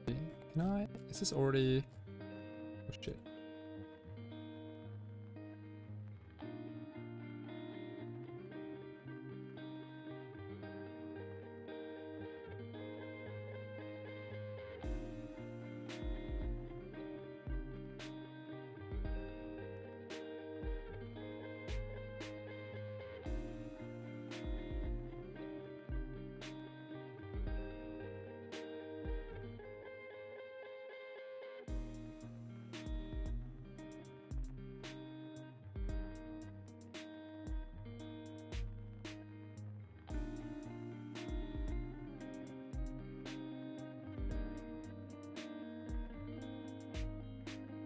Okay.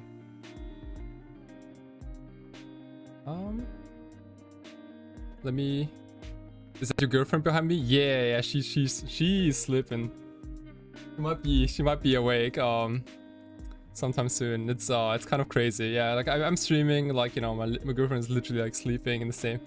You know, it's no cat. It's the same size though. Like she has the size of a cat. Yeah, she's the smallest girlfriend I've had in my life.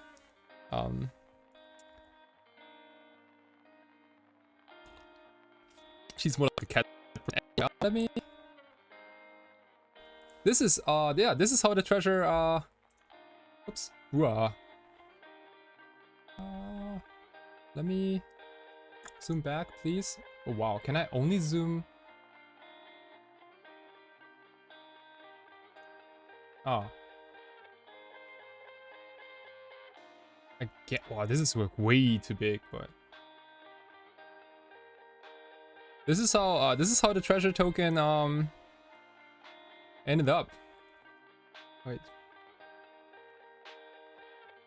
I guess I will never get this right with the zoom. Yeah. This is the token we finished on stream today. I kind of like it. That's an interesting looking token. Oh.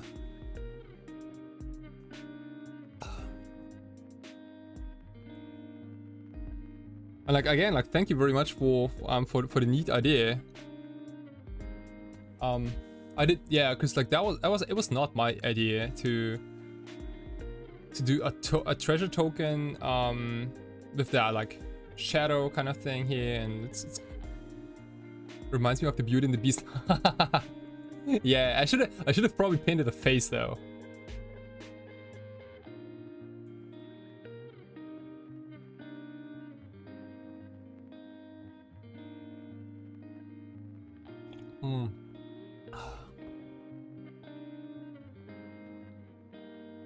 Let's see. Ooh, it looks like we are about to play the last. Yeah, the last round. There we go. Okay, welcome everyone. This is your boy Kai Sawatari, aka SAWATARIX of Magic Online. Good morning everyone. It's 5 a.m. Sun's coming up, and we are on the play against our last opponent for today. And we have an okay hand. I will keep this because we have Thoughtseize and Ponder.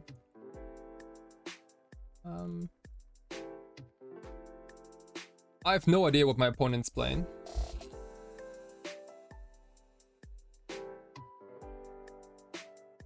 Let's see.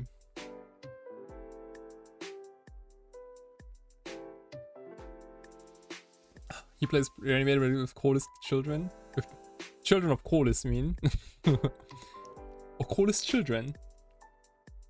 More mulligans to a 6-card hand. I would keep this hand against almost any opponent. In Tin Fins? Or maybe, you know, maybe we are getting old, you know, like old people used to say Tin Fins. Maybe new people, like young people say like Reanimator with Coldest children. It's kind of hard to. Okay, let's see. Thoughtseize. I'm a big fan of turn 1 Thoughtseize against unknown opponent turn 1. Way more than Ponder. Oh wow, this is indeed Reanimator. Entomb, unmask, faithless looting. Oh.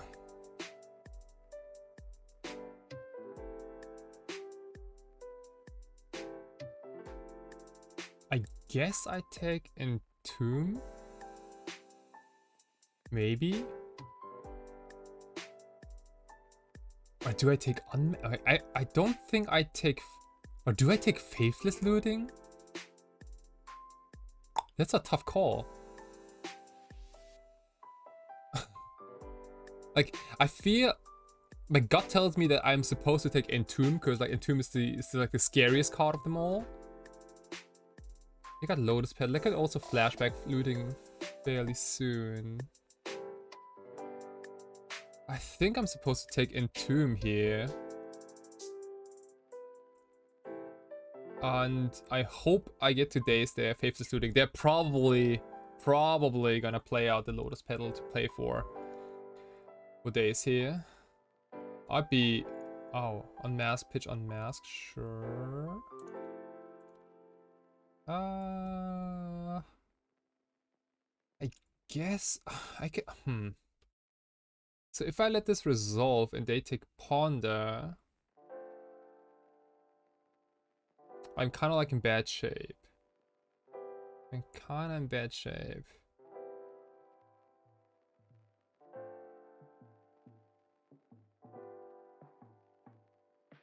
On the other hand, like, I mean, what is my opponent gonna take anyway? Like, if they take Ponder, then I still have 2 counters.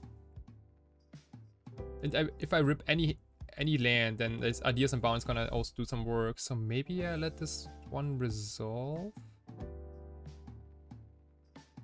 Like, the thing is, like, if they take if they discard Forceful Will anyway, then why should I even counter this? Like, you know, I could hide info. Like, now they're 100% not gonna play Fifth Looting in my days. Okay, they took the Forceful Will. Interesting. They took... Okay. No, Fifth is looting this turn. Interesting. Okay, let's mean. No, here's a Ponder.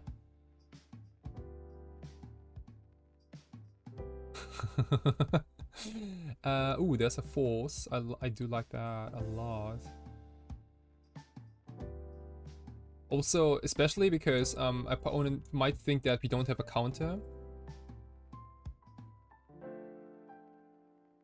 And next turn, we Faithless Looting. They got 2 cards in hand. One of them is Lotus Petal. I guess I let this one resolve. I guess this is fine. Next turn, I'm gonna be casting Ideas Unbound, looking for more gas. Opponent discarded. And he discarded Animate that and Lotus Petal because those 2 unknowns in hand. No fatty just yet. It's good news. That's really good news.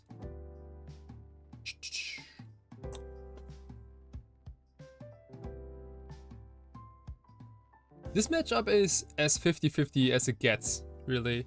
Doomsday is superior in all combo matchups, like against Storm, against Sneak and Show, against Omni, against Oops All Spells, against against Storm, against the Mirror also. Important. You are always ahead. Black-Red Reanimator is the only deck where I think the matchup is even.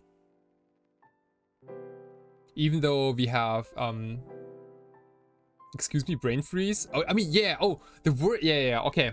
You know what, how's it called? Spiral Tide.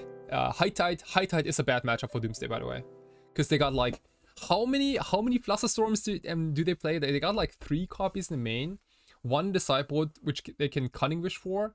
And then they also got like 4 Merchant Scrolls, so they technically have like 7, no, they have like 10 Flusterstorms main. They have Predict. They have Force of Will. They have Draw 7s. They have like so many bad things for Doomsday. I don't think the matchup is like remotely close. So you're probably looking at like, I don't know, like 10% maybe from Doomsday's perspective. Okay. Okay.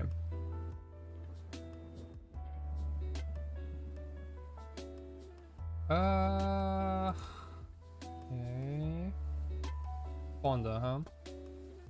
Alright then. Let's discard Thassa, Edge, and I think Dark Ritual. Now we have double counter up. Thassa's Oracle in the graveyard is a little scary because they can cast Reanimate on that, which we definitely have to force. Yeah, dude, like I see it coming. Probably opponent probably goes like Wall Therapy on Force Will and then goes like Reanimate on my Thassa's Oracle. I see it coming.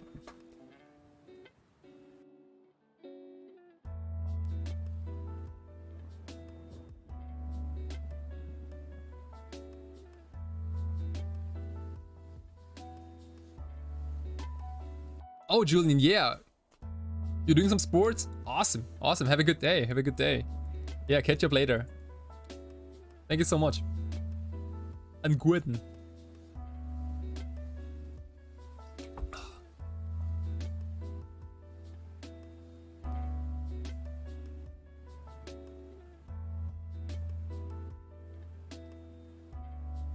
Okay, Swamp's getting tapped. Flashback, maybe? If they flashback Faithless Looting, I'm definitely 100% gonna daze.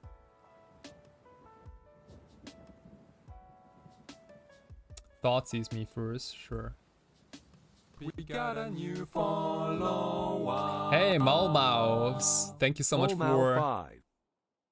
Thank you so much for the. Holy shit! There's. Are you guys? Fuck! Let's.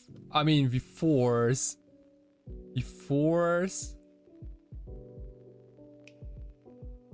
Ooh, Ethan, are you? Oh wow, are you out of your mind? Are you what? Congratulations, dude. Damn it, nice, well deserved. Well deserved, yeah. Yeah, man. Spam those emojis. Holy shit, that's awesome. You know, while you made top A, like I'm getting my Thassa's Oracle reanimated. That's awesome. Damn. So, a question to you, like, are you interested in playing the Pro Tour? By the way, is that something that interests you? Or have you ever played at the Pro Tour?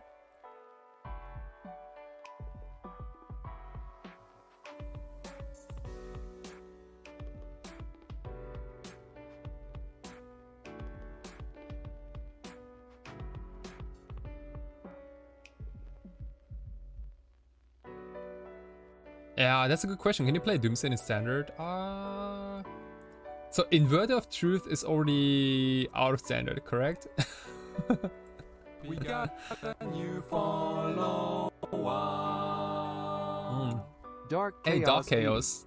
Thank you so much for the follow. Okay, now we are somewhat even. As weird as it sounds, like opponents on 0 cards in hand. But now I'm terrified because I don't have any, like, sheets are down.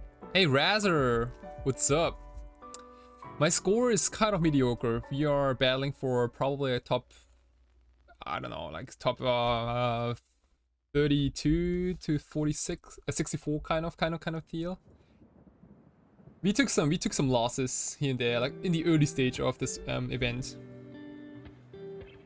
Unfortunately, you know, like things just didn't go our way. It happens.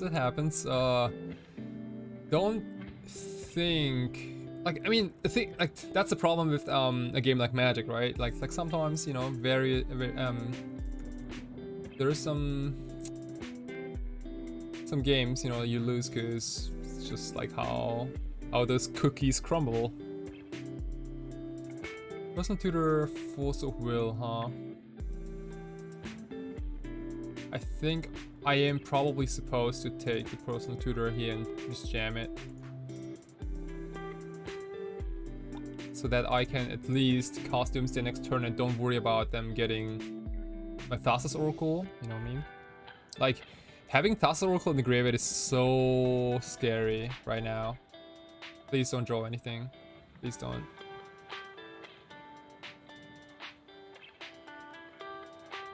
Come on. They can Faithless Looting this turn. And like they got like no fatty in the graveyard. There are, you know, like miles behind in terms of like, you know, like setting things up. But we have this Thassa's Oracle chilling in the yard, and this is like, if they can reanimate my Thassa's Oracle, we are done here. We are.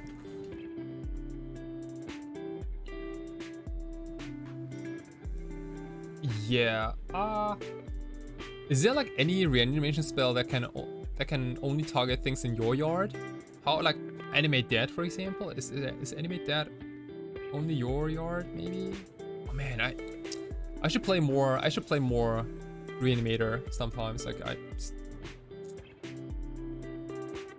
beaten by own Oracle, yeah. Oh, Exhume is forced to? Oh man, I mean I can pick Street Wraith, no problem. Okay, so they flashbacked looting, but again, no creature in the yard. So we are simply setting up. Okay, we'll get that Thassa's Oracle out of there.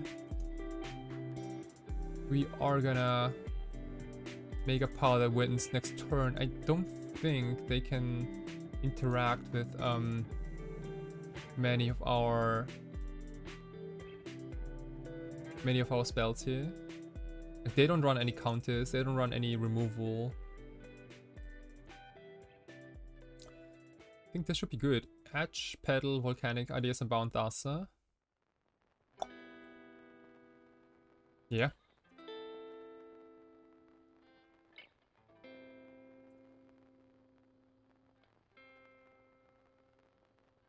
Nice. Okay.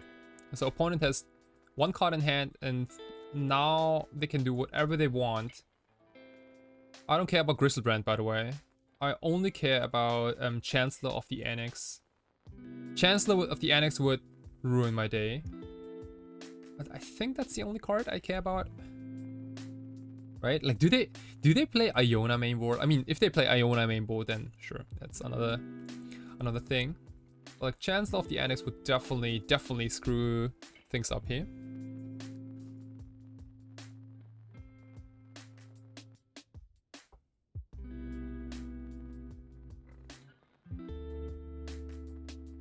Also, like, what happened to things like Sire of Insanity?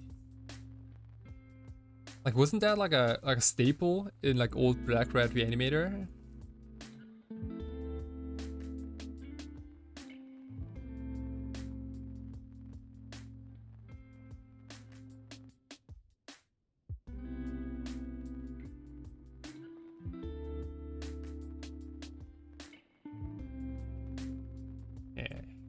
So F6, do whatever. Okay, I was gonna say like do whatever you want.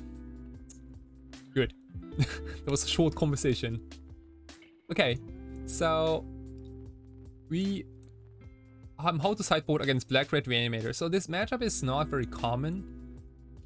You face it sometimes in leagues, but again, like it's not common enough for people to have a specific sideboard against it. That being said, Force of Negation is an all-star. In this type of matchup, it's just like, you know, another force they have to use. Especially good against forcing a Faithless Looting. So these are the main cards you want to bring in. This card is somewhat so-so. What I want to do is, since I have played one Duress to Thoughtseize, I want to make a split.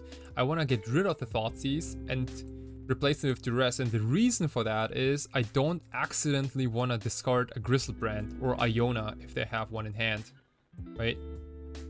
Because that would be like absolute like disaster if that happens. So Duress makes sure that we can only take discard reanimation effects and tombs, that sort of deal. But overall, Dress is a somewhat mediocre card against Black-Red Reanimator. The last card we cut against Black-Red is a Cycler. And here's why. So against Black-Red, you don't need to finish the game immediately as long as you have counter magic up or disruption. It's fine.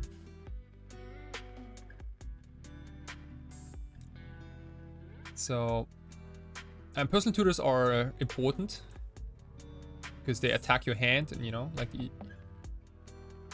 exactly, yeah. If you don't lose, we win. That sort of yeah. That's exactly what I was trying to say. Okay. Let's give it a spin. We took game one.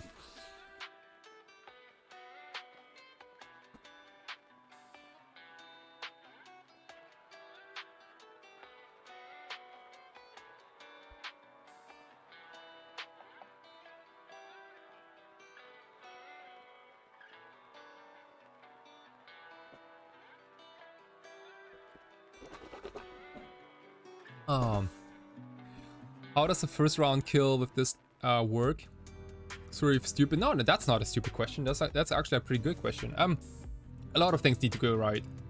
You need a Resolve Doomsday, and you need yeah, like two Cyclists, for example.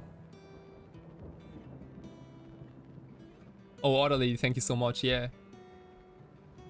So opponent kept 7 on the play.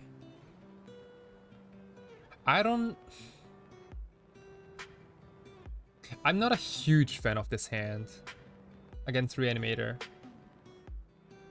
because it just doesn't do anything. Like, it doesn't counter. Like, if they kept 7, they could easily lead on like a, I don't know, like Entomb plus Reanimate type of deal hand.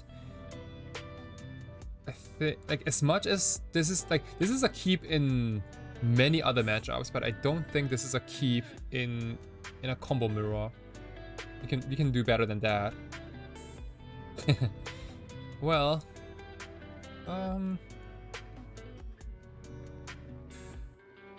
this hand also kind of sucks.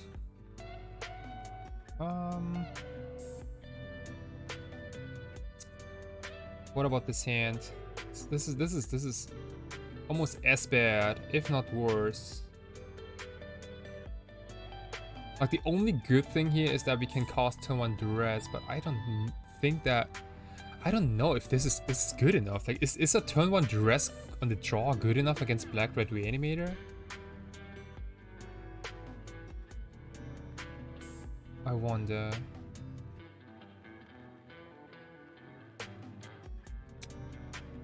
I mean, like having dark ritual and brainstorms. Like this hand is, we bottom Oracle, right? But like this hand is somewhat strong against turn 1 discard, turn 1 Thoughtseize, for example.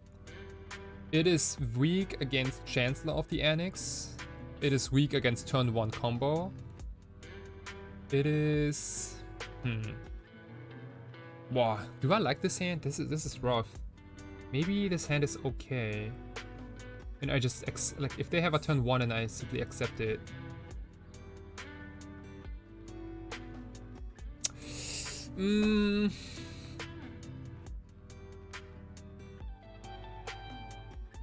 Like this hand can easily backfire. And like if they go like turn 1 discard, and like the more we mulligan, the better their turn 1 discard is against us. I think I'm probably supposed to keep this. Like even though I'm not thrilled, I probably can't mulligan this. Let's find out. Let's find out.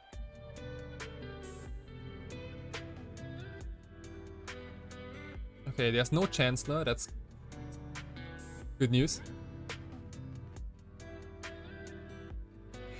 Right, Ethan. Like exactly. Like it's kind of hard, right? Like it's because like they always represent turn 1 Entomb Reanimate, but they don't have to. Like there are a lot of keeps they can have with like a somewhat like slow medium speed type of hand.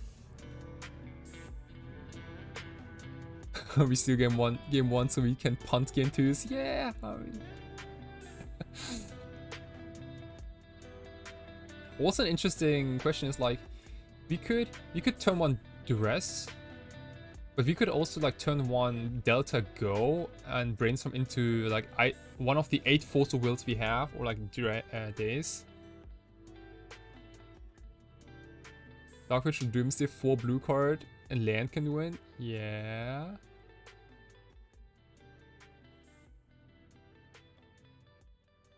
Opponent's probably thinking like, oh, the reason why Black-Red Reanimator like might take a lot of time during the main phase is that they might have an all-in unprotected combo. Like for example, let's say like land, Dark Ritual, Entomb, Exhume, but no discard spell, and like they immediately lose if the opponent has a Force of Will. It's like the like. What's the correct play? Like, I don't know, like what do we go for it? Yes, no, that type of question.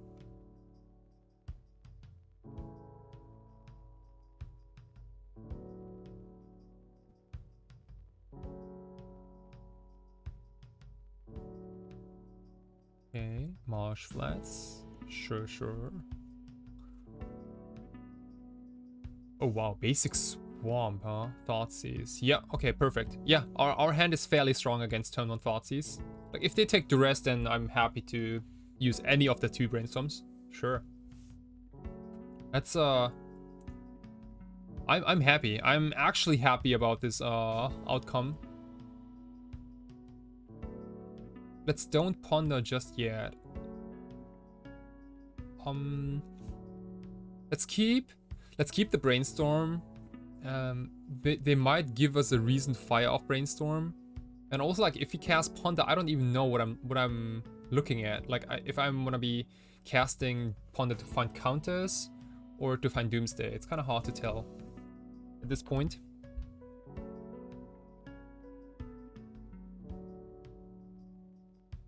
Oh yeah, fetching swamp was weird too. Maybe they have all the duels in their hand. Or they are just simply lazy. Or they think that I run back to basics, dude. Like next level brain. Yeah. It's probably the back to basics.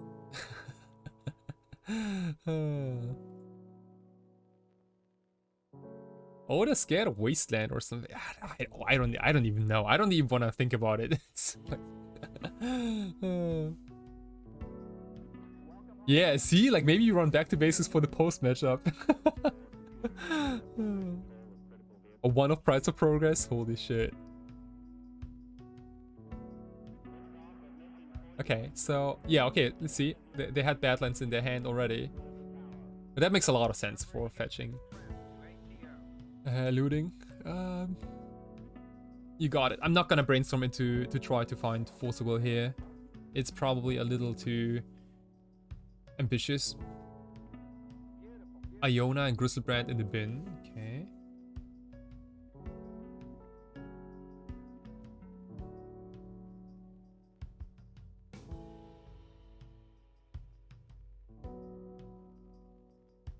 Reanimate on Iona. We have a lot of outs. We have 12 outs. We have we have 4 days. We have 4 Force of Will. We have 4 Force of Negation. We have 12 outs in the deck. So hitting one of them with Brainstorm is fairly reasonable. これね、多分これ8回戦だけだと思うよ。うん。なんかね、210なんだっけ、12人とかをなんか超えると、9回戦になるから。これで終わりだと思う。let's get a... Okay, wow, we hit double counter. Sure. So the question now is, what do we wanna pitch? We have 3 cards left in hand. I feel like... お、あっさり負けちゃった。うん、お疲れお疲れ。ゆっくり寝てくださいね。I think I wanna be casting Personal Tutor next turn. Maybe.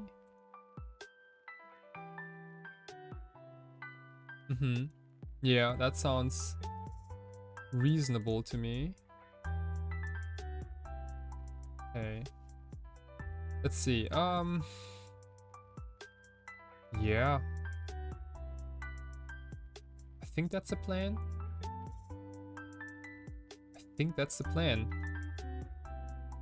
うん、頑張る頑張る。大丈夫大丈夫。これ、もしかしたら勝てるかも。リアニメートだからね。大丈夫よ。ご心配なく。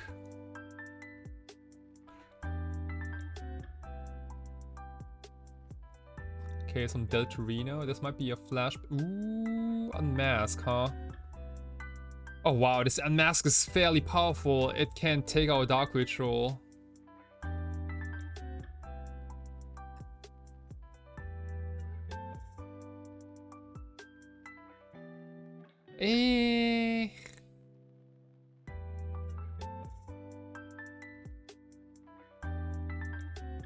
Oh, Marcus, good point about Power Blast, sure.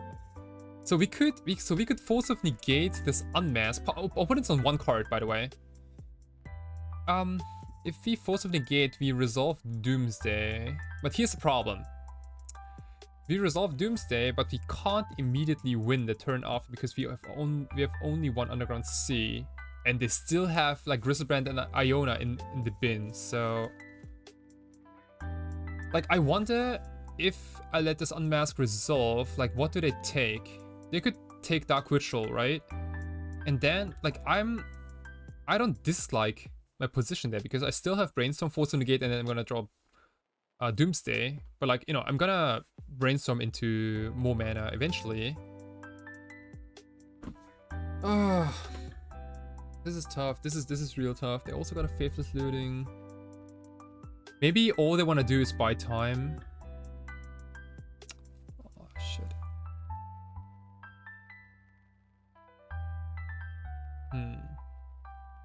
Let's see here. So they have Faithless Looting in the yard. So if I let Unmask resolve and they take Dark Ritual, it slows me down by a lot. And maybe time is exactly what they need with Faithless Looting. I don't feel great about this, but maybe it's time to push.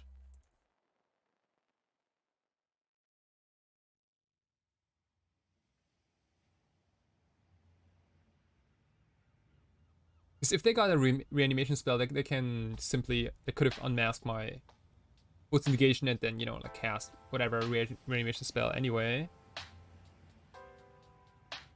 And Black Red Reanimator also has a lot of... Oh wow, is this a... Did I have something?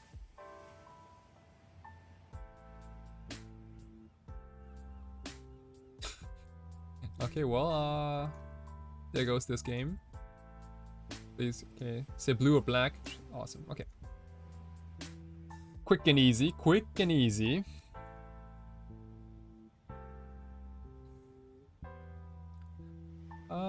Let's run it back exactly as it is. We are favored in on the play, especially because Chancellor of the Annex is not as painful if you're on the play. Daze is pretty much life, the whole game. And we are in the driver's seat. Also, like, Duress is so much better on the play than on the draw against Black Red Reanimator.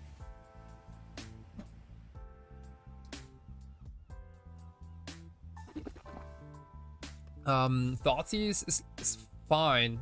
Like, but like I don't see any card I want to cut for Thoughtseize. Because everything in the deck is... Oh, look! Look at that! Look at that, Eddie! Holy shit. Okay, so you know what? You know what the line is here? I'll tell you what the line is, okay? This is gonna be Underground Sea, Dark Ritual, Doomsday, and the top card is gonna be a Duress. And we're gonna Street Wraith and Duress turn 1 and have Force up. How about that? Holy shit, that is... This is a brutal turn 1. This is like turn 1 Doomsday plus Duress you, plus I have Force 2.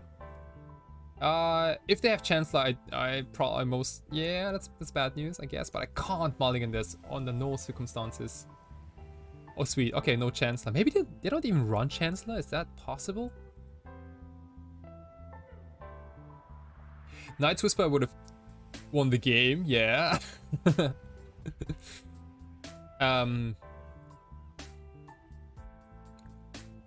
God damn it. What a nice opener. What a nice opener for the last game today. So, we're looking at Thassa's Oracarino. We are looking at... we have to pass a bunch. But since they kept 7, I'd rather cycle immediately into Duress and Duress them and then Force up. That's like so much better at like trying to not lose. And I'm willing to you know, pass twice. That's just like what it is. So the pile's gonna be Duress, Delta, Wraith, Oracle, Volcanic Island. B, instant draw 3 cards, lose 3 life. I would play a card if the card reads black, instant draw 3 cards, you lose all your life but 1.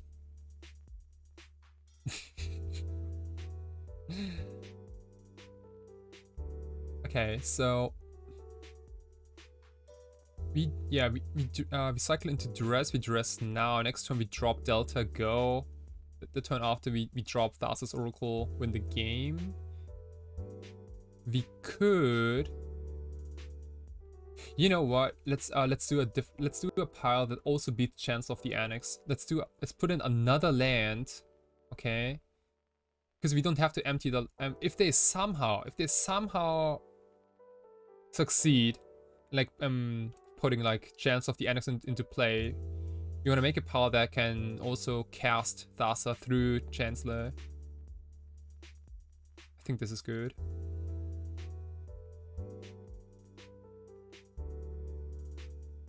Volcanic, Underground Sea,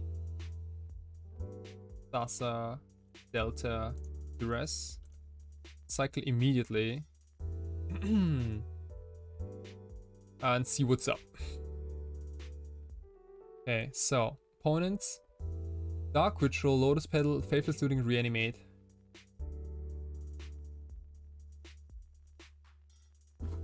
So I guess I'm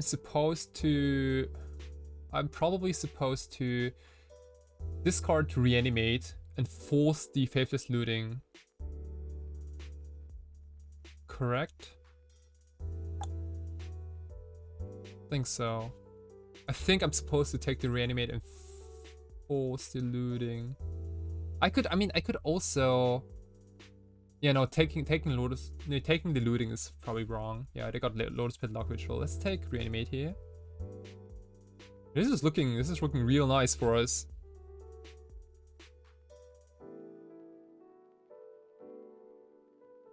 Delta, sure.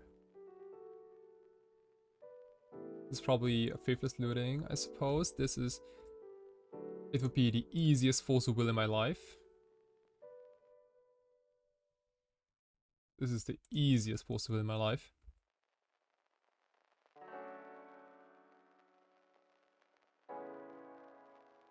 It was also like that opening hand was fire. Okay.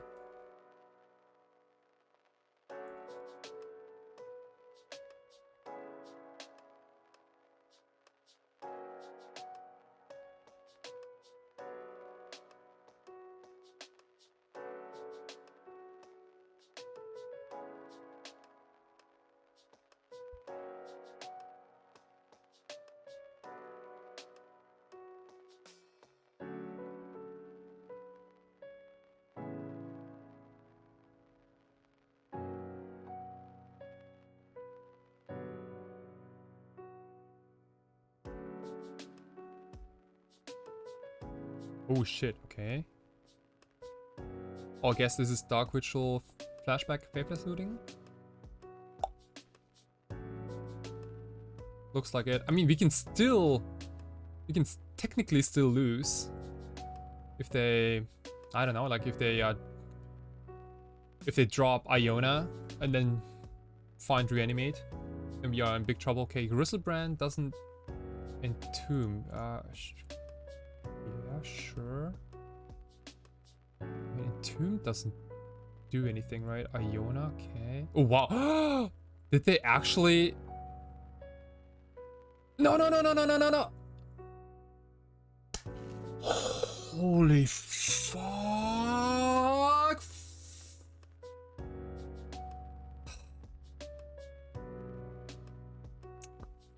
Oh man.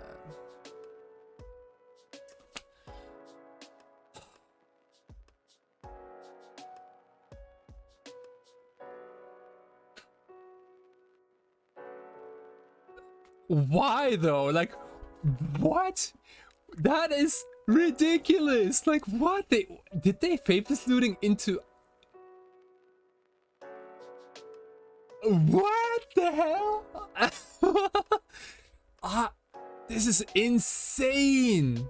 This is absolute. Yeah, this is okay. I can't win.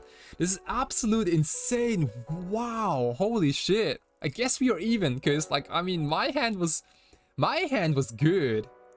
I didn't think I can lose this game.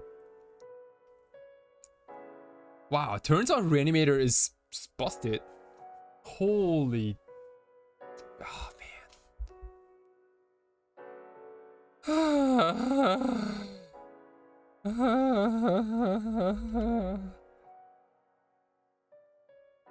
Oh man. Yep. All right. That's how it all ends. That's how it all ends.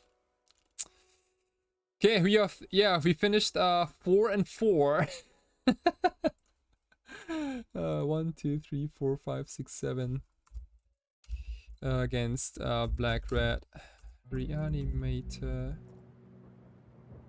Ethan is top 8. Yeah, Ethan just, you know, he's destroying it. Nice, real nice. Real good to see Ethan, yeah, making top 8 in like such a big event. Like, this is like 200 player tournament. This is no joke.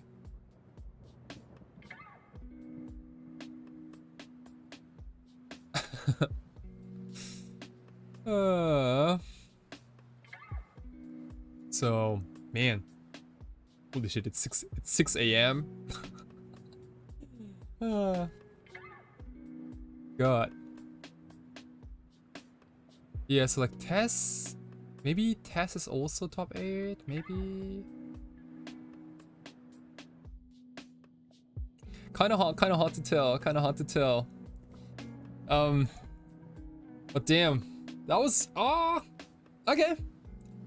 It was not the most like the best run in terms of like tournament finish. But you know, like you can't top 8 everything, you know, and it was still a lot of good Magic we played, I think.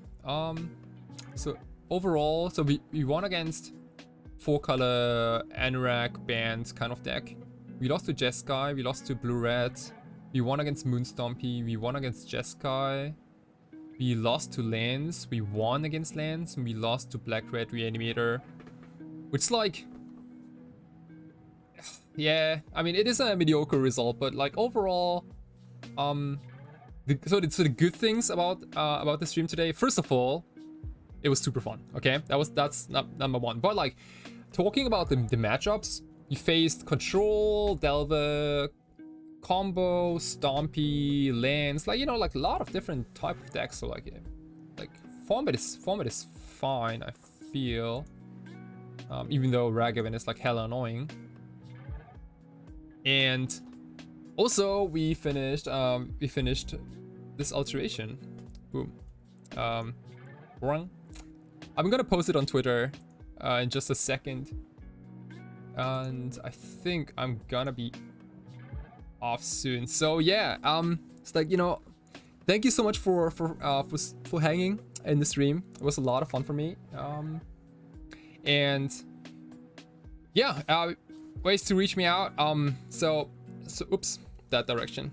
SAWATARIDoodles.com. That's my main homepage. That's where all my art is displayed if you are interested in my art, and also my card alteration. If you want to get your cards altered, you know, visit my homepage, drop me a line. I've done many alterations already for a lot of Magic players.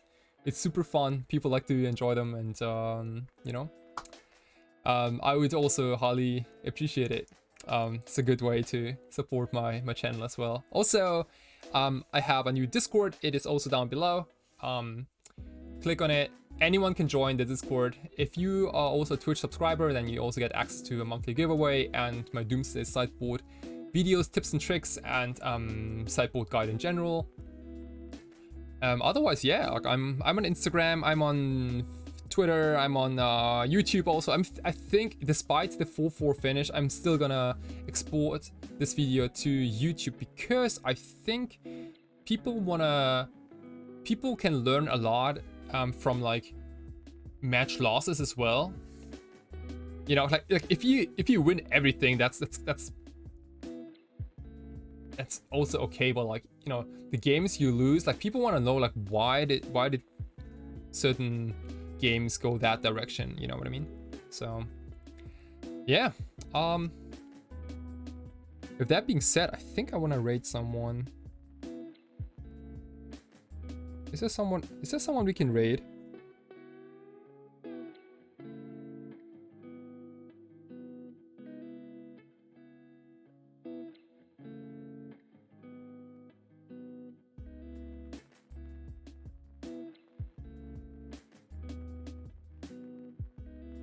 Maybe baby. Oh, I'm actually level 1 is streaming Vintage. That's always exciting. It's always exciting. Yeah, let's do that. You guys, y'all wanna see some Vintage action? I'm actually level 1 is you know, he's cool dude. Oh, let's see. It's like a couple of cool people streaming. Holy shit, there's like a lot of cool things going on.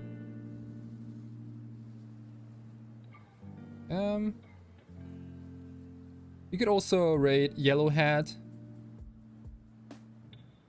Maybe, you know what? Let's go with actually level 1.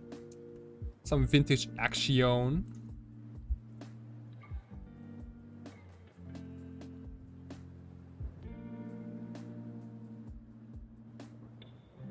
I'm actually, holy shit, level 1. Okay, thank you so much for, everyone for hanging around, sticking to the stream. It was a lot of fun, again, as always, and hopefully see you in one of my future streams as well, probably in the next couple of days. I can't wait. And also, thank you always for your support. It was a lot of fun for me, and you'll be seeing all those matches on YouTube probably tomorrow, or you know, like the next couple of days. I wish good luck to everyone who made the top 8. Biggest shout out to Monkeys Can't Cry, or like Ragavans Can't Try. And yeah, hopefully Ethan takes the whole thing down. It'd be absolute insane if that happens. And yeah, everyone have a good night, have a good morning, have a good afternoon, whatever your time zone is. It is 6 a.m. in Japan. I'm gonna take a short little nap in just a second, and hopefully be back with another stream, hopefully very soon. So have a good one, everyone, and now have fun with yeah, with I'm actually level 1 vintage Magic. Let's go.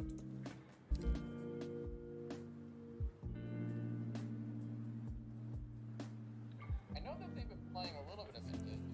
They played Bug. They won a challenge with Bug months ago. Yeah. Oh, what's up, Kai? Welcome everybody. We're winning in for top 8 challenge.